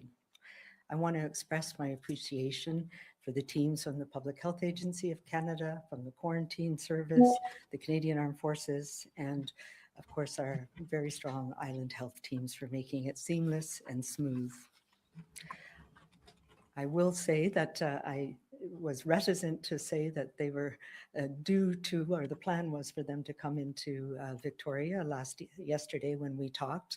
The flight was still en route, as we know, to Quebec, to Bagotville, and we had a number of contingency plans along the place, along the route, just in case something happened. So I'm very grateful nothing did, and it all went very smoothly last evening. On arrival, each individual was screened and thoroughly assessed by the Island Health public health teams. And we were there in a very controlled conditions, wearing appropriate PPE. All 4 were and continue to be well and have no symptoms. This is reassuring, but as we talked about yesterday, we are in a very critical phase of the incubation period. And in keeping with the established protocols that we're following here and around the world, the people who arrived here yesterday were transferred directly from the airport to the secure pre-arranged lodgings where they have begun a minimum of 21-day period of isolation, under direction and with ongoing contact of our Island Health public health team. And I'll get back to why I stress minimum in a minute. After talking to each of the individuals, I can confirm that 2 are a couple in their 70s who live in Yukon Territory. 1 is a person in their 70s who resides here in the Island Health region, and 1 is a person in their 50s from British Columbia who is currently living abroad. We are working closely, as you can imagine, with the Yukon, where the concern was that they do not have the capacity to test or the facilities to care for somebody should they develop the severe symptoms that we're seeing have been associated with this hantavirus outbreak. During this time, each of these individuals will be receiving daily monitoring by our public health teams, including regular symptom checks, wellness assessments, and clear guidance on what to do should their health status change. And again, these Canadians have been through a very difficult number of weeks, and it showed last night. They were tired and I would say exhausted, but very relieved and grateful to be back here in Canada. I want to provide assurance as well that at no point during their arrival or transfer did any of them come in contact with the public, and the healthcare workers that were involved were all wearing appropriate PPE at all times. We now have daily monitoring in place, and they will remain fully isolated for the duration of their monitoring period. In understanding what happened on board that cruise ship and discussions, none of the Canadians had known direct contact with the ill people on board that ship. Having said that, in a closed environment like a cruise ship, it's very difficult to know for certain. We do know that the European Centre for Disease Control had people on board the cruise ship who did an assessment of all passengers who were on board. And we consider globally that all of the people who are on board that cruise ship are what we call higher risk contacts. But within that context, the 4 Canadians were in the lower risk spectrum in terms of where their location of their cabins were and the types of activities that happened on board that cruise ship. So that is, again, something that is reassuring, but doesn't rule out entirely that somebody may have been exposed and may be incubating. As I said, these people are right now not showing any symptoms. They're in appropriate isolation and monitoring measures in place, and we will assure that the situation will be managed carefully every step of the way. We've all seen the news, and we've had some ongoing calls with our colleagues at the Public Health Agency and globally about some of the other passengers developing symptoms and developing testing positive. And particularly, it's very concerning and tragic about a person who returned to France and has tested positive and is quite ill.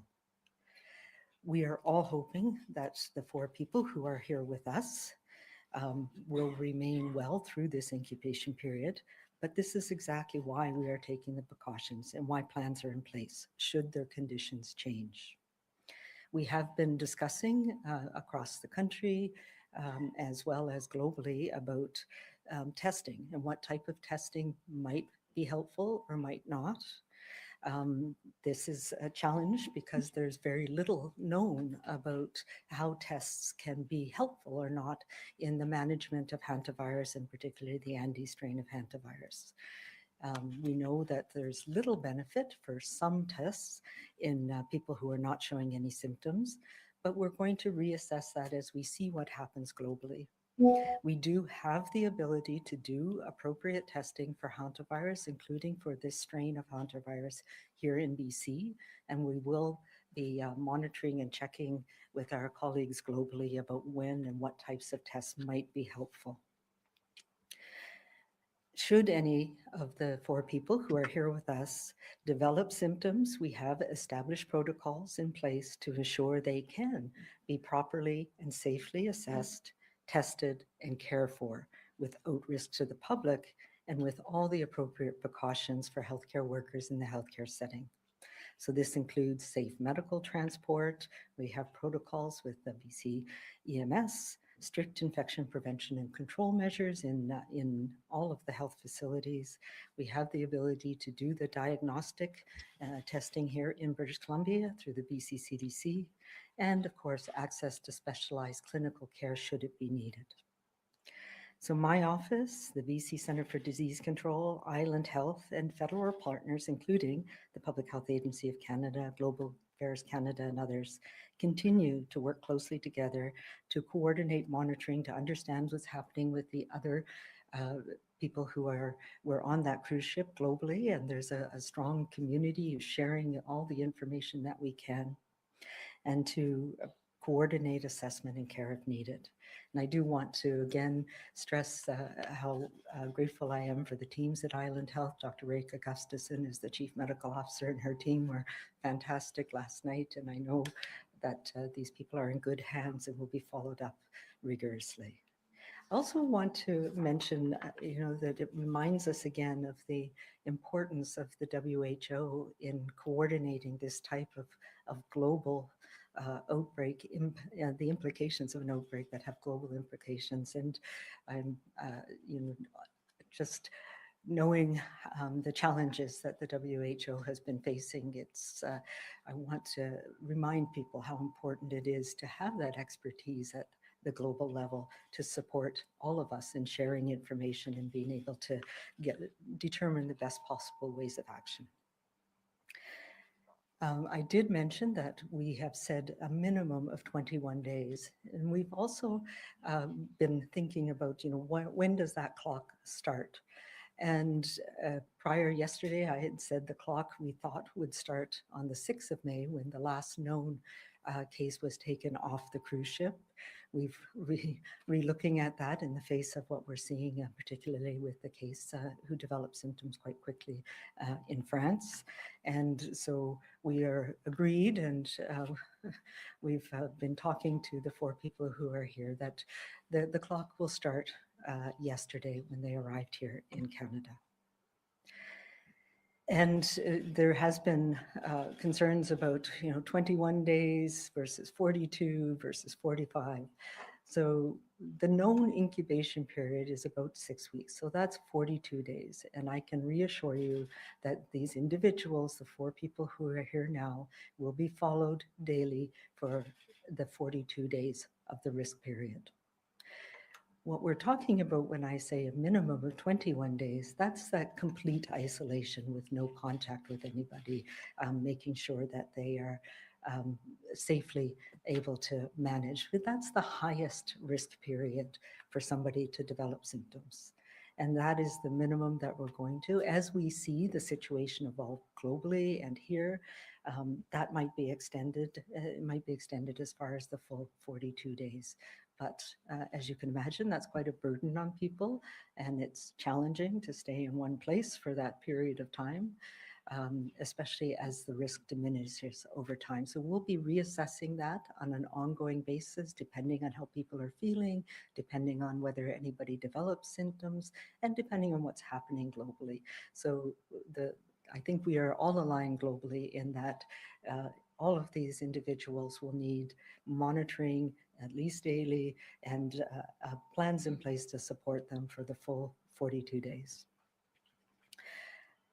I know this news, again, can be unsettling to people in British Columbia, and certainly I also have felt unsettled as we've been watching what's been happening in the last few weeks, especially in the light, of course, of all that we went through due to the COVID-19 pandemic. But I want to again reassure everybody that hantavirus is a very different disease, and it's not spread in the same way that we saw with the coronavirus, with influenza, measles, and other diseases. So we are seeing this in the limited spread so far. This is a virus that we know. We have had cases here in British Columbia. They're rare, and that's why we're learning about the transmission, particularly person-to-person transmission, which is even more rare. It's not highly transmissible, and we know that too. And it's not what we would consider a disease of pandemic potential. It is, however, a very serious illness. So I think of it as a serious and important disease that we need to understand. We need to understand the risk to these individuals, but it's limited in terms of we don't expect to see transmission now that people are safely in isolation and being monitored to people outside of those who were exposed on that cruise ship. If there is a change in the condition of the 4 people that we're monitoring here in BC, we will provide further updates as soon as we know. Our priority, and my priority, continues to be to support the health of these 4 people who are now home while maintaining our strong safeguards for the people of British Columbia. And I want people to be reassured and confident that this response is guided by established public health planning. Our teams have had a lot of experience on case monitoring, managing people, knowing how to support them through these very difficult times, on evidence-based measures that are continuing to evolve, and we will continue in close coordination with our colleagues across the country and globally. And these measures will be applied steadily and carefully as we go through this next few weeks. Thank you very much. I'm happy to take questions. Thank you. Question answer session on. To reporters on the line, if you'd like to ask a question, please make sure you are not on speakerphone or mute and press *1 to enter the queue. Reporters will be limited to one question and one follow-up. And we'll start here in the room with Keith Baldry, Global News. Thanks, Dr. Henry. Just to your last point about this not being like COVID, many people watching this no doubt are going to have flashbacks. You being in this room at that podium against those flags, more than 250 briefings here by you on COVID. Can you again articulate and explain the fundamental differences between what we're experiencing now and what the coronavirus was? Happy to do that. I will note it is a different podium, so, which makes me feel a little better too. You know, coronavirus, the SARS-CoV-2 virus, is one that causes infection in the upper respiratory system first. And so people shed quite a lot of the virus in their secretions when they talk or sneeze or cough, sing, and it's spread through the air. And we know that especially the Omicron strain of the coronavirus, it can last in the air for some time and spread quite rapidly to people, especially in closed environments with poor ventilation. So when we think of coronavirus and we think of the cruise ship that happened in 2020, that virus spread very quickly through the ship. People were affected even if they hadn't been in contact with somebody because it likely spread through the ventilation system and other areas. We're not seeing that pattern of spread with this very serious illness. What we're seeing is people getting very seriously ill, and those who provided care to them, those who lived with them, those were their partners who had that strong, close contact over a period of time were the people who seem to be getting infected now. So that's very different. It's a very different scenario when I look at it from my perspective, knowing how these outbreaks evolve over time. We don't see the same pattern of spread that we would see if it was transmissible in the same way as coronavirus or measles or influenza.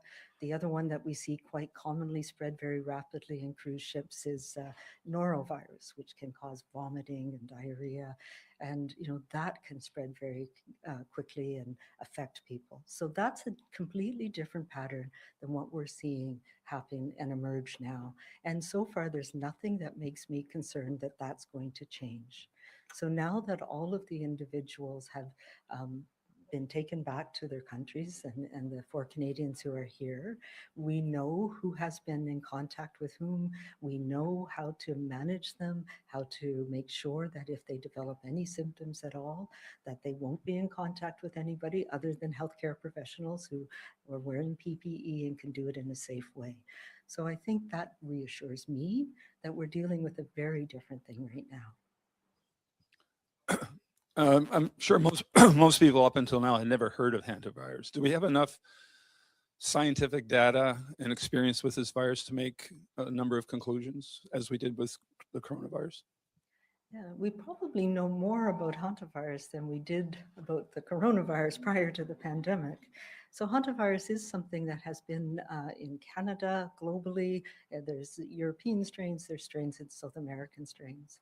I believe our first case was in the early 90s here in the Canadian case here in British Columbia, actually, acquired in a different part of the country. So we do know about hantavirus.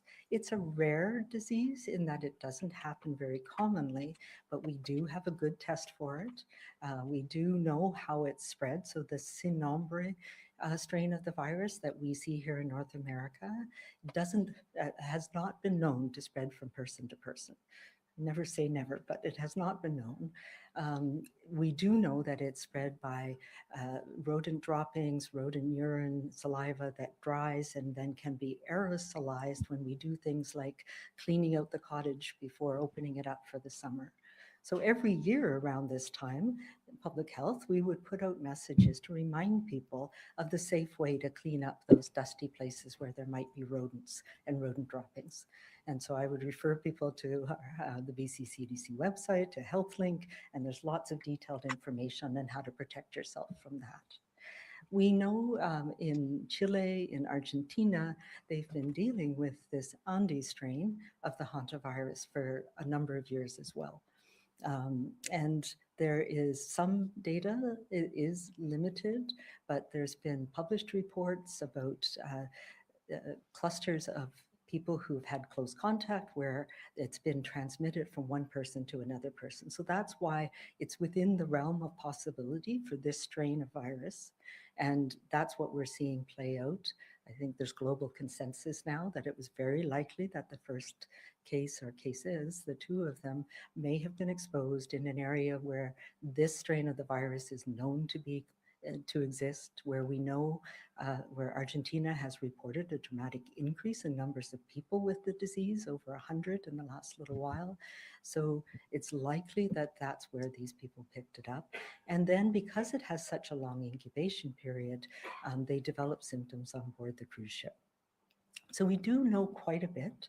I think it's really useful to know we were able to do, globally, they're able to do whole genome sequencing, and that's way we could tell that it was the Andes strain, not the Sonoma strain. It hasn't changed a whole lot, so that's something that is quite different. That's important. That tells us that it's not, the virus isn't mutating and causing different sources becoming more infectious or anything like that. So that's also reassuring. Unlike the coronavirus, as we remember, SARS-CoV-2, it changed quite a lot, very rapidly over time. So those are two things that we know a lot more about, and we're going to learn a lot more with these 160 some people who have been exposed over the next few weeks and months. Our next question comes from Katie DeRosa, CBC. Dr. Henry, when you talked about the individuals isolating at an island health location without, I'm sure you can't say the address, but is it a hospital facility or a clinic, and they're all being held together? I guess, can you give us an idea of where this monitoring and where this isolation is happening? Yes, it's not in a healthcare facility. It's not in a secure facility. They're being monitored in appropriate places separately. So one person lives in this region and they will be monitored at home. They live on their own, which makes it easier and more comfortable for them. The other two are in facilities that Island Health has procured, and that will be monitoring over the next number of weeks, as we know. But the couple are from the Yukon are together, and the other individual is on their own. The difference in terms of the pandemic, is there an overcorrection because of how quickly the pandemic, the coronavirus spread, and that it was too late? Is there a over cautiousness with this, or the right amount of cautiousness? How would you assess how this is being handled both here and globally? I don't know if we can be overcautious given the trauma that we've all been through, but I think it is appropriate. It's appropriate that because it's such a severe illness, that's the thing that worries me. It's rare, but we've now seen 8 people, now 9, if you include the person from France, who have tested positive. 3 people have died. That's a very high case fatality rate. They've become quite ill very quickly. We now have 1 person still in hospital in South Africa, 2 people in hospital in the Netherlands, 1 in Switzerland, 1 in France right now, and a probable case you may have heard of in Tristan da Cunha, which is a remote island. So the impact of it, even though the risk is relatively low, and certainly the risk to anybody outside of those who are on that cruise ship or on one of the flights is infinitesimally low, and we want to keep it that way. But the risk to those individuals is quite high, and because they come from many countries around the world, that means we really needed a strong coordinated response to make sure we weren't exposing anybody else to potential of being exposed to this very serious virus. So as I say, it's serious, but limited. So I think the coordination and the approach that we've had is proportionate to the seriousness of the disease. Our next question comes from Rob Buffum, CTV News.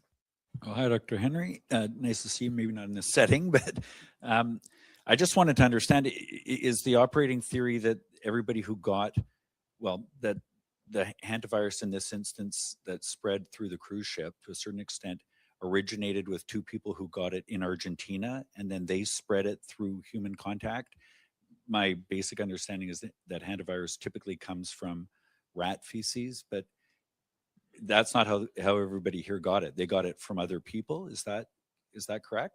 Correct, and that's the global hypothesis that makes the most sense given the investigations. I know many people were thinking, oh, rats on board a cruise ship, but it has been thoroughly inspected and there was no evidence of rodents on board the cruise ship. So that gives us some pieces of information. And if we look at when the initial case, so a gentleman from the Netherlands became ill, it's consistent with an exposure before they joined the cruise ship. And they were known to have gone on into a more remote area where this virus does exist in rats and other rodents. And so it is very likely, I think the global hypothesis is that the infection, the exposure to the rat feces or whatever in the dry area that they were in happened before they arrived on the cruise ship. And that means that it's hard to say because it was a couple from the Netherlands and they both became ill, whether they both had the initial exposure or whether the wife was exposed to her husband once he became ill. But yes, the other people on the cruise ship had direct exposure over a prolonged period, in the most part, with those two individuals when they were sick. So that's important. In the spirit of these pressers, I'm going to try and do a double-barreled question. Just wanted to be clear for myself anyways, how many Canadians currently are impacted by this? I thought I saw something this morning talking about 3 people in Ontario. Is it 3 or 4 in BC? I guess I'm trying to, if you know what the total number of Canadians who are on the cruise ship or who are isolating.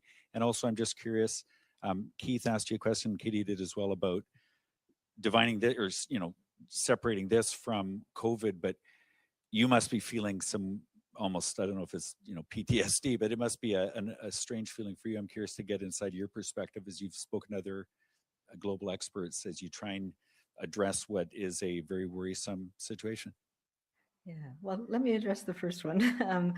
What we know, as of now, there are 6 people who are back in Canada who were on board that cruise ship. So 4 who are now here in British Columbia, 2 in Ontario. There were 2 other events where people were potentially exposed. One of them was the flight from St. Helena to South Africa, to Johannesburg, where the wife of the initial case was on board that flight and was starting to show symptoms. When that flight landed in South Africa, they were boarding a flight from Johannesburg to Amsterdam. And so the wife was notably quite ill and was on that flight for a period of less than an hour. They were medically assessed. The flight was delayed, didn't take off, and they were taken off the flight and taken to hospital and died the next day in South Africa. So incredibly tragic. There are people who in Canada who are on the flight from St. Helena to Johannesburg, and they are being monitored. They're in Ontario, 1 in Quebec. And there are people who are on the flight from Johannesburg to Amsterdam, who were within a very close proximity to the individual who was sick for the short period of time that they were on board that flight, board that airplane. And they are also being monitored in Alberta and Ontario. Next question comes from Wolfgang Deppner. Whoops, sorry. One other group of people that we don't consider to be at risk, and that's people who were the other people who were on that flight from Johannesburg to Amsterdam, who were not in the close proximity of where this individual was sitting. So KLM, I understand, has sent letters to those people. We will follow up with them and make sure that they know what to do should they develop symptoms or if they have any questions.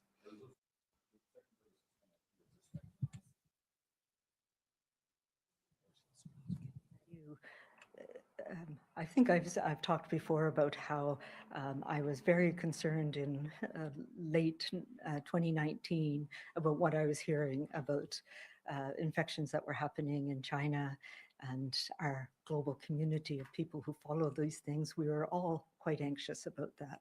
And sadly, it did turn out to be the tremendous impact it had on all of us and people around the world. And yes, I probably have as much traumatic stress from that as anybody else in this province, in this country.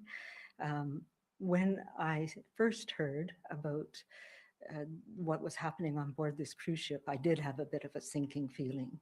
But once it was identified as hantavirus, and once we were very confident that what was causing it, at first, I was a little incredulous because I hadn't heard much about the strain that could pass from person to person. But again, globally with the infectious disease specialist, with public health and ID colleagues around the globe, we all have a very similar approach to this, and we calmed each other down.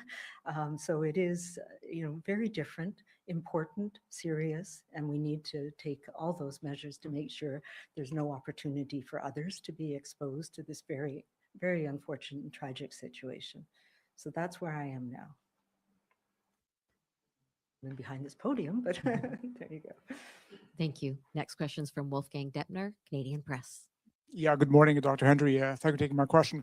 Earlier, you mentioned that health officials are assessing whether there should be testing for hantavirus. What would that testing look like?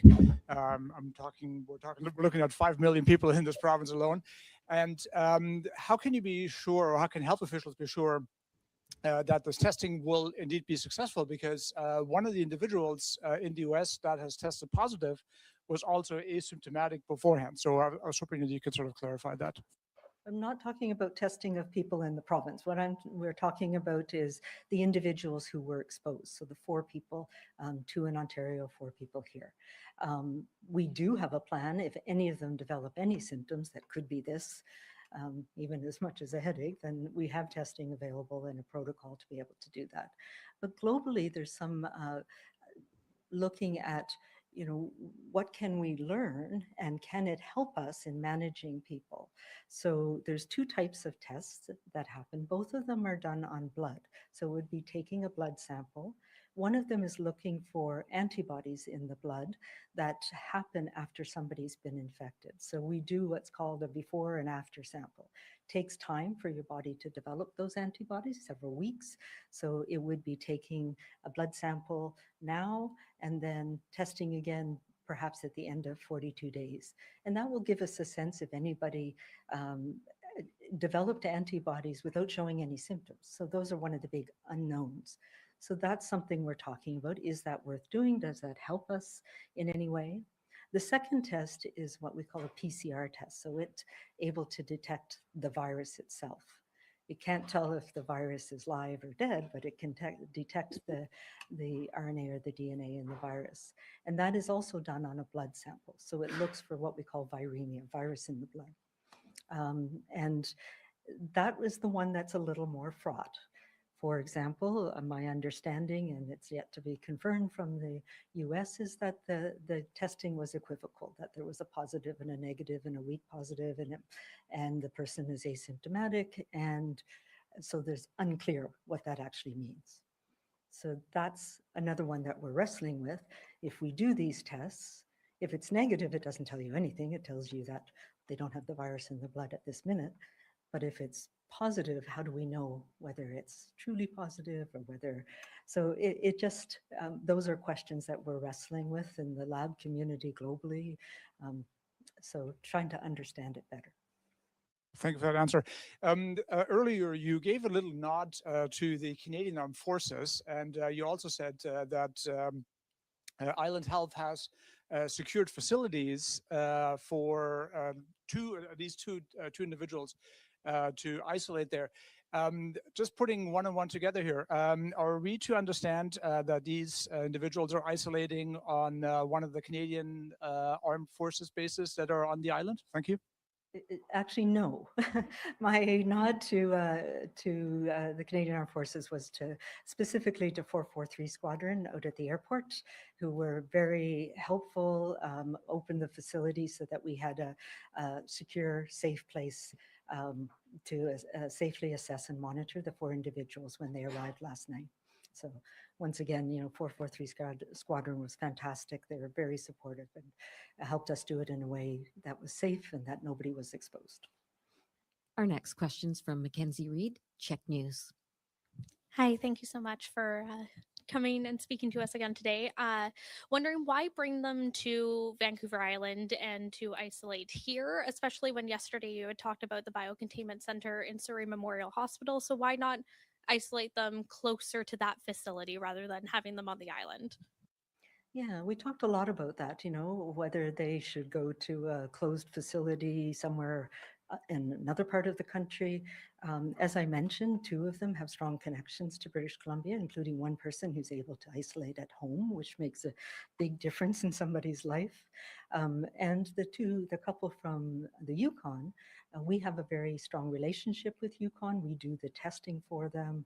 People with very serious illnesses like this often receive treatment here in British Columbia. So it made sense for them to come here. The discussion about Lower Mainland versus here, we just felt we had the capacity and the ability to better manage them in a safer way. Here, we have strong protocols should somebody become ill to be able to test them and care for them here. If they become seriously ill and there's any concerns, we have a protocol to be able to take them through BC Ambulance to BC Emergency Medical Services to Surrey Memorial should it be needed. So they're just on standby. But Surrey, as you know, is a very busy hospital. We don't want to take up extra space if we don't need to. And it was logistically worked better to have people here. And for those people who are isolating together, what are some of those protocols to ensure that if one develops symptoms that they're not then giving it to the other person that they are isolating with? What is some of that risk and what are some of those concerns around that as well? Yeah, so this is a couple and they were together on the cruise ship. They were isolating together on the cruise ship. There makes no sense at this point in time for them to separate them, especially for the length of time that we're talking about. So they are considered as a unit. Should one of them become ill, clearly that means the risk for the other is much higher and that we would need to assess and manage that as well. But we did this in consultation with them and they are very comfortable being together. And really, if you think about 42 days, 6 weeks away from your partner, there's not much logic to that, given that they've been together for the last number of weeks anyway. And now we will go to the phones for questions. And our first one from the phones is from Julie Landry, Radio Canada. Bonjour, Dr. Henry. Thank you for taking my question. Are you looking at how the USA is dealing with their cases and what's your level of confidence there? Should Canadians be worried? Yes, we're in contact with our colleagues, I should say, primarily through the Public Health Agency of Canada, who are meeting regularly with the contacts from the US, from the UK, France. We're sharing what we know globally. I know that I have full confidence in my public health colleagues in the US to understand the risks and to manage them. And I understand that's the protocols that they're using. So I don't have any concerns. I think we're all looking and talking with each other so we understand what everybody's doing and what we can learn from this to best protect those people who've been exposed. Julie, do you have a follow-up? Yeah, second question. If I understood correctly, the people in Ontario it's not a mandatory isolation. They are encouraged to stay isolated. Are you okay with that way to do, or should they be completely isolated? So the people in Ontario, the people here, we don't issue an order to require people to do things unless they're not complying with what we've asked them to do. So it's a last resort. We do have the legal authorities, as they do in Ontario, to require people to isolate in a facility that we deem appropriate. So we have the legal capacity to require people to adhere to the measures that we've recommended because this is a serious infectious disease. I have the authorities, the local MHO has the authorities to do that. But we don't do that unless we absolutely need to. So we know that the quarantine service, for example, has provided the 4 people who arrived with a notice that they are required to report to local public health, and then we take over the management and the support over the period of time. So the legal things are there. We use them if we need to, the legal tools, but for the most part, as long as we tell people what we need them to do and why, and give people the means to do it, people are concerned enough about their own health and safety and work with us to make sure we do it in the best way possible. And our next question comes from Lauren Collins, Black Press Media. Hi, Dr. Henry. Thank you for taking my question. So based on your last response, are the 4 people technically allowed to leave their isolation? No. So we have asked them to remain isolated.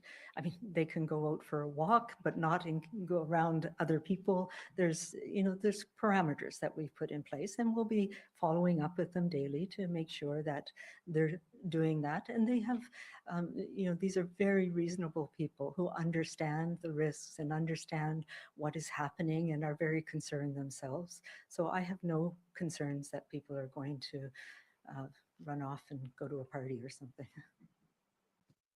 Lauren, do you have a follow-up? Yes. So what are those parameters, if you could explain that, please? Well, it varies by where people are, but what we've asked them to do, at least for the next 21 days, is to be self-isolating at home, which means we will support them to get, or at home or at the place of lodging that they've been provided with.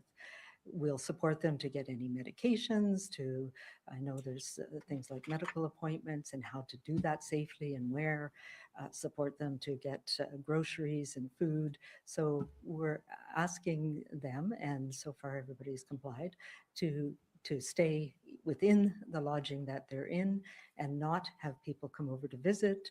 They can certainly talk with people, and I think access to the internet was something people were very happy to have, to be able to call family and friends and let them know that they're okay.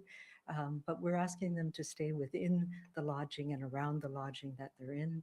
If somebody comes to the door, they need to wear a mask and make sure that they don't have close contact, that nobody else comes into the premise during this period of time. And that's all the time we have for today. Thank you all for joining us. That concludes today's event. Thank you. ਸੋ ਇਹਦੇ ਨਾਲ ਇਹ press conference ਵੀ ਖਤਮ ਹੁੰਦੀ ਹੈ ਔਰ ਲਗਭਗ ਸਾਡਾ programme ਵੀ ਜਿਹੜਾ ਖਤਮ ਹੋਣ ਵਾਲੇ ਪਾਸੇ ਔਰ ਪ੍ਰੋਗਰਾਮ ਵੀ 5 ਘੰਟੇ ਦਾ ਅਪਰੋਕਸੀਮੇਟਲੀ ਹੋ ਗਿਆ। ਤੁਹਾਡੇ ਸਾਰਿਆਂ ਦਾ ਬਹੁਤ ਬਹੁਤ ਸ਼ੁਕਰੀਆ ਜਿਹੜੇ ਪ੍ਰੋਗਰਾਮ ਸ਼ਾਮਿਲ ਹੋਏ ਔਰ ਕੁਝ ਹੋਰ ਜਾਣਕਾਰੀਆਂ ਜਿਹੜੀਆਂ ਸ਼ਾਮ ਦੇ ਪ੍ਰੋਗਰਾਮ ਦੇ ਵਿੱਚ ਆਪਾਂ ਸਾਂਝੀਆਂ ਕਰਾਂਗੇ। ਥੋੜੀ ਦੇਰ ਤੱਕ ਸ਼ਾਮ ਦਾ ਪ੍ਰੋਗਰਾਮ ਕੁਝ ਘੰਟਿਆਂ ਤੱਕ ਆਪਾਂ ਸ਼ੁਰੂ ਕਰ ਦੇਣਾ ਅਪਰੋਕਸੀਮੇਟਲੀ ਇਨ 6 hours ਔਰ ਉਹਦੇ ਵਿੱਚ ਵੀ ਕੁਝ ਜਾਣਕਾਰੀਆਂ ਖਾਸ ਤੌਰ ਦੇ ਉੱਤੇ ਕਿ ਜਿਹੜੀ ਜਾਣਕਾਰੀ ਆ ਰਹੀ ਹੈ ਜਿਹੜੇ ਪੰਜਾਬ ਦੇ ਲੀਡਰ ਨੇ ਇੱਕ ਤਾਂ ਤੁਹਾਨੂੰ ਸਵੇਰੇ ਦੱਸਿਆ ਸੀ ਕਿ ਭਗਵੰਤ ਮਾਨ ਦੇ ਕੋਈ ਕਜ਼ਨ ਨੇ ਉਹ ਸ਼ਾਮਿਲ ਹੋ ਗਏ ਬੀਜੇਪੀ ਦੇ ਵਿੱਚ। ਉਹਦੇ ਬਾਰੇ ਥੋੜੀ ਸ਼ਾਮੀ ਗੱਲ ਕਰਾਂਗੇ ਕਿਉਂਕਿ ਉਹ ਕੋਈ ਐਡੇ ਇੰਪੋਰਟੈਂਟ ਤਾਂ ਮੈਨੂੰ ਲੱਗ ਨਹੀਂ ਰਹੇ ਉਹਦੀ ਪਰਸਨੈਲਿਟੀ। ਪਰ ਬਿਕਰਮ ਸਿੰਘ ਮਜੀਠੀਆ ਨੇ ਇੱਕ ਜਾਣਕਾਰੀ ਦਿੱਤੀ ਹੈ। ਬਿਕਰਮ ਸਿੰਘ ਮਜੀਠੀਆ ਕਹਿੰਦੇ ਹੈ ਕਿ ਜਿਹੜੀ ਸੈਂਟਰਲ ਇੱਕ ਏਜੰਸੀ ਹੈ, ਸੈਂਟਰਲ ਏਜੰਸੀ, ਉਹਦੇ ਵੱਲੋਂ ਪੰਜਾਬ ਵਿਜੀਲੈਂਸ ਡੀਜੀਪੀ ਦਾ ਆਫਿਸ ਜਿਹੜਾ ਉਹਨੂੰ ਸੀਲ ਕੀਤਾ ਗਿਆ। ਦੋ I can not confirm, but ਇਹ ਜਿਹੜੀ ਗੱਲ ਹੈ ਇਹ ਮਿਸਟਰ ਬਿਕਰਮ ਸਿੰਘ ਮਜੀਠੀਆ ਵੱਲੋਂ ਆਪਣੇ ਪੇਜ ਤੇ ਪਾਈ ਗਈ ਹੈ। ਉਹ ਕਹਿੰਦੇ ਕਿ ਸੈਂਟਰਲ ਏਜੰਸੀ ਨੇ ਪੰਜਾਬ ਵਿਜੀਲੈਂਸ ਬਿਊਰੋ ਦਾ ਜਿਹੜਾ ਆਫਿਸ ਹੈ ਉੱਥੇ ਪਹੁੰਚ ਕੀਤੀ ਹੈ। ਕਿਸ ਲਿਹਾਜ਼ ਨਾਲ ਹੈ, ਕਿਵੇਂ ਹੈ, ਇਹਦੇ ਬਾਰੇ ਜਾਣਕਾਰੀ ਨਹੀਂ, ਲੇਕਿਨ ਉੱਥੋਂ ਸੈਂਟਰਲ ਏਜੰਸੀ ਦੀਆਂ ਗੱਡੀਆਂ ਜਾਂਦੇ ਦੀ ਇੱਕ ਵੀਡੀਓ ਜਿਹੜੀ ਹੈ ਉਹ ਮਿਸਟਰ ਬਿਕਰਮ ਸਿੰਘ ਮਜੀਠੀਆ ਨੇ ਸ਼ੇਅਰ ਕੀਤੀ ਹੈ। I am going to share it with you. So Vikram Singh Majithia ਦੇ ਪੇਜ ਤੋਂ ਹੈ, ਲੈਟ ਮੀ ਜਸਟ ਚੈੱਕ।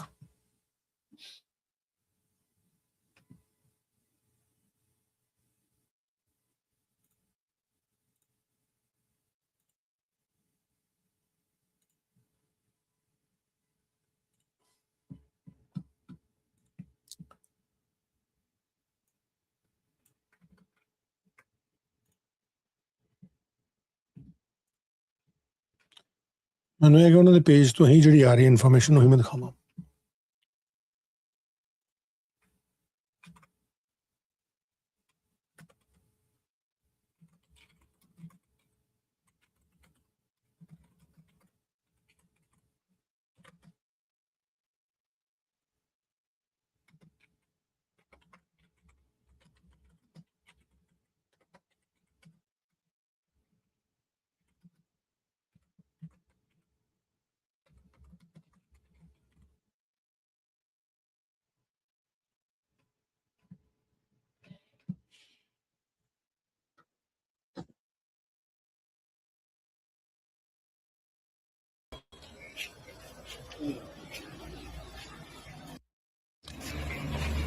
ਇੱਕ ਵੀਡੀਓ ਜਿਹੜੀ ਵਿਕਰਮ ਸਿੰਘ ਮਜੀਠੀਆ ਨੇ ਸ਼ੇਅਰ ਕੀਤੀ ਆ।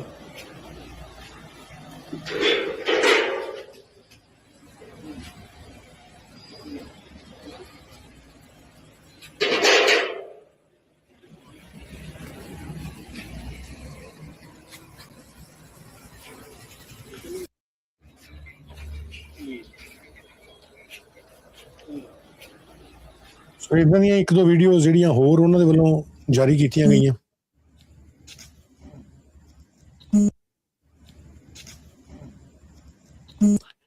ਜਿਹਦੇ ਚ ਇਸੇ ਤਰੀਕੇ ਦੇ ਨਾਲ ਜਿਹੜੀਆਂ ਉਹਨਾਂ ਦੇ ਵੱਲੋਂ ਕਿਹਾ ਜਾ ਰਿਹਾ ਕਿ ਵਿਜੀਲੈਂਸ ਬਿਊਰੋ ਦਾ ਆਫਿਸ ਹੈ ਔਰ ਇਹਦੇ ਅੰਦਰ ਗਤੀਵਿਧੀ ਚੱਲ ਰਹੀ ਹੈ। ਐਜ਼ ਆਈ ਸੈਡ ਥੋੜਾ ਜਿਹਾ ਟਫ ਹੈ ਨੂੰ ਕਨਫਰਮ ਕਰਨਾ, ਪਰ ਕਿਉਂਕਿ ਇੱਕ ਪੰਜਾਬ ਦੇ ਫਾਰਮਰ ਕੈਬਨਿਟ ਮਿਨਿਸਟਰ ਜਿਹੜੇ ਉਹਨਾਂ ਦੇ ਵੱਲੋਂ ਜਾਰੀ ਕੀਤੀ ਗਈ ਹੈ, ਸੋ ਉਹਨਾਂ ਦੇ ਕ੍ਰੈਡਿਟ ਦੇ ਉੱਤੇ ਮੈਂ ਜਾਣਕਾਰੀ ਜ਼ਰੂਰ ਦੇ ਰਿਹਾ। ਇਹ ਜਾਣਕਾਰੀ ਜਿਹੜੀ ਹੈ ਫਿਲਹਾਲ ਆ ਰਹੀ ਹੈ, ਸੋ ਇਹ ਮੈਨੂੰ ਲੱਗਦਾ ਕਿ ਹੋਰ ਕੁਝ ਸਮੇਂ ਤੱਕ ਆਪਣੇ ਕੋਲ ਕਨਫਰਮ ਜਿਹੜੀ ਹੋ ਜਾਏਗੀ ਔਰ ਸ਼ਾਮ ਦੇ ਪ੍ਰੋਗਰਾਮ 'ਚ ਆਪਾਂ ਇਹ ਤੇ ਕੁਝ ਝਾਤ ਜਿਹੜੀ ਹੈ ਮਾਰਾਂਗੇ। ਸੋ ਮੈਨੂੰ ਇੱਥੇ ਤੁਸੀਂ ਇਜਾਜ਼ਤ ਦਿਓ। ਤੁਹਾਡੇ ਸਾਰਿਆਂ ਦਾ ਬਹੁਤ ਬਹੁਤ ਸ਼ੁਕਰੀਆ ਜਿਨ੍ਹਾਂ ਨੇ ਪ੍ਰੋਗਰਾਮ ਦੇਖਿਆ, ਪ੍ਰੋਗਰਾਮ ਨੂੰ ਪਸੰਦ ਕੀਤਾ, ਔਰ ਤੁਹਾਡੇ ਨਾਲ ਫਿਰ ਮੁਲਾਕਾਤ ਹੋਏਗੀ। Thank you so much. 5 ਘੰਟੇ ਦਾ ਪ੍ਰੋਗਰਾਮ ਅੱਜ ਵੀ ਹੋ ਗਿਆ। ਸ਼ੁਕਰੀਆ। ਪ੍ਰੋਗਰਾਮ ਨੂੰ ਲਾਈਕ, ਸ਼ੇਅਰ ਤੇ ਸਬਸਕ੍ਰਾਈਬ ਜ਼ਰੂਰ ਕਰਿਓ। ਮੇਰੇ ਚੈਨਲਸ ਨੂੰ ਵੀ ਸਬਸਕ੍ਰਾਈਬ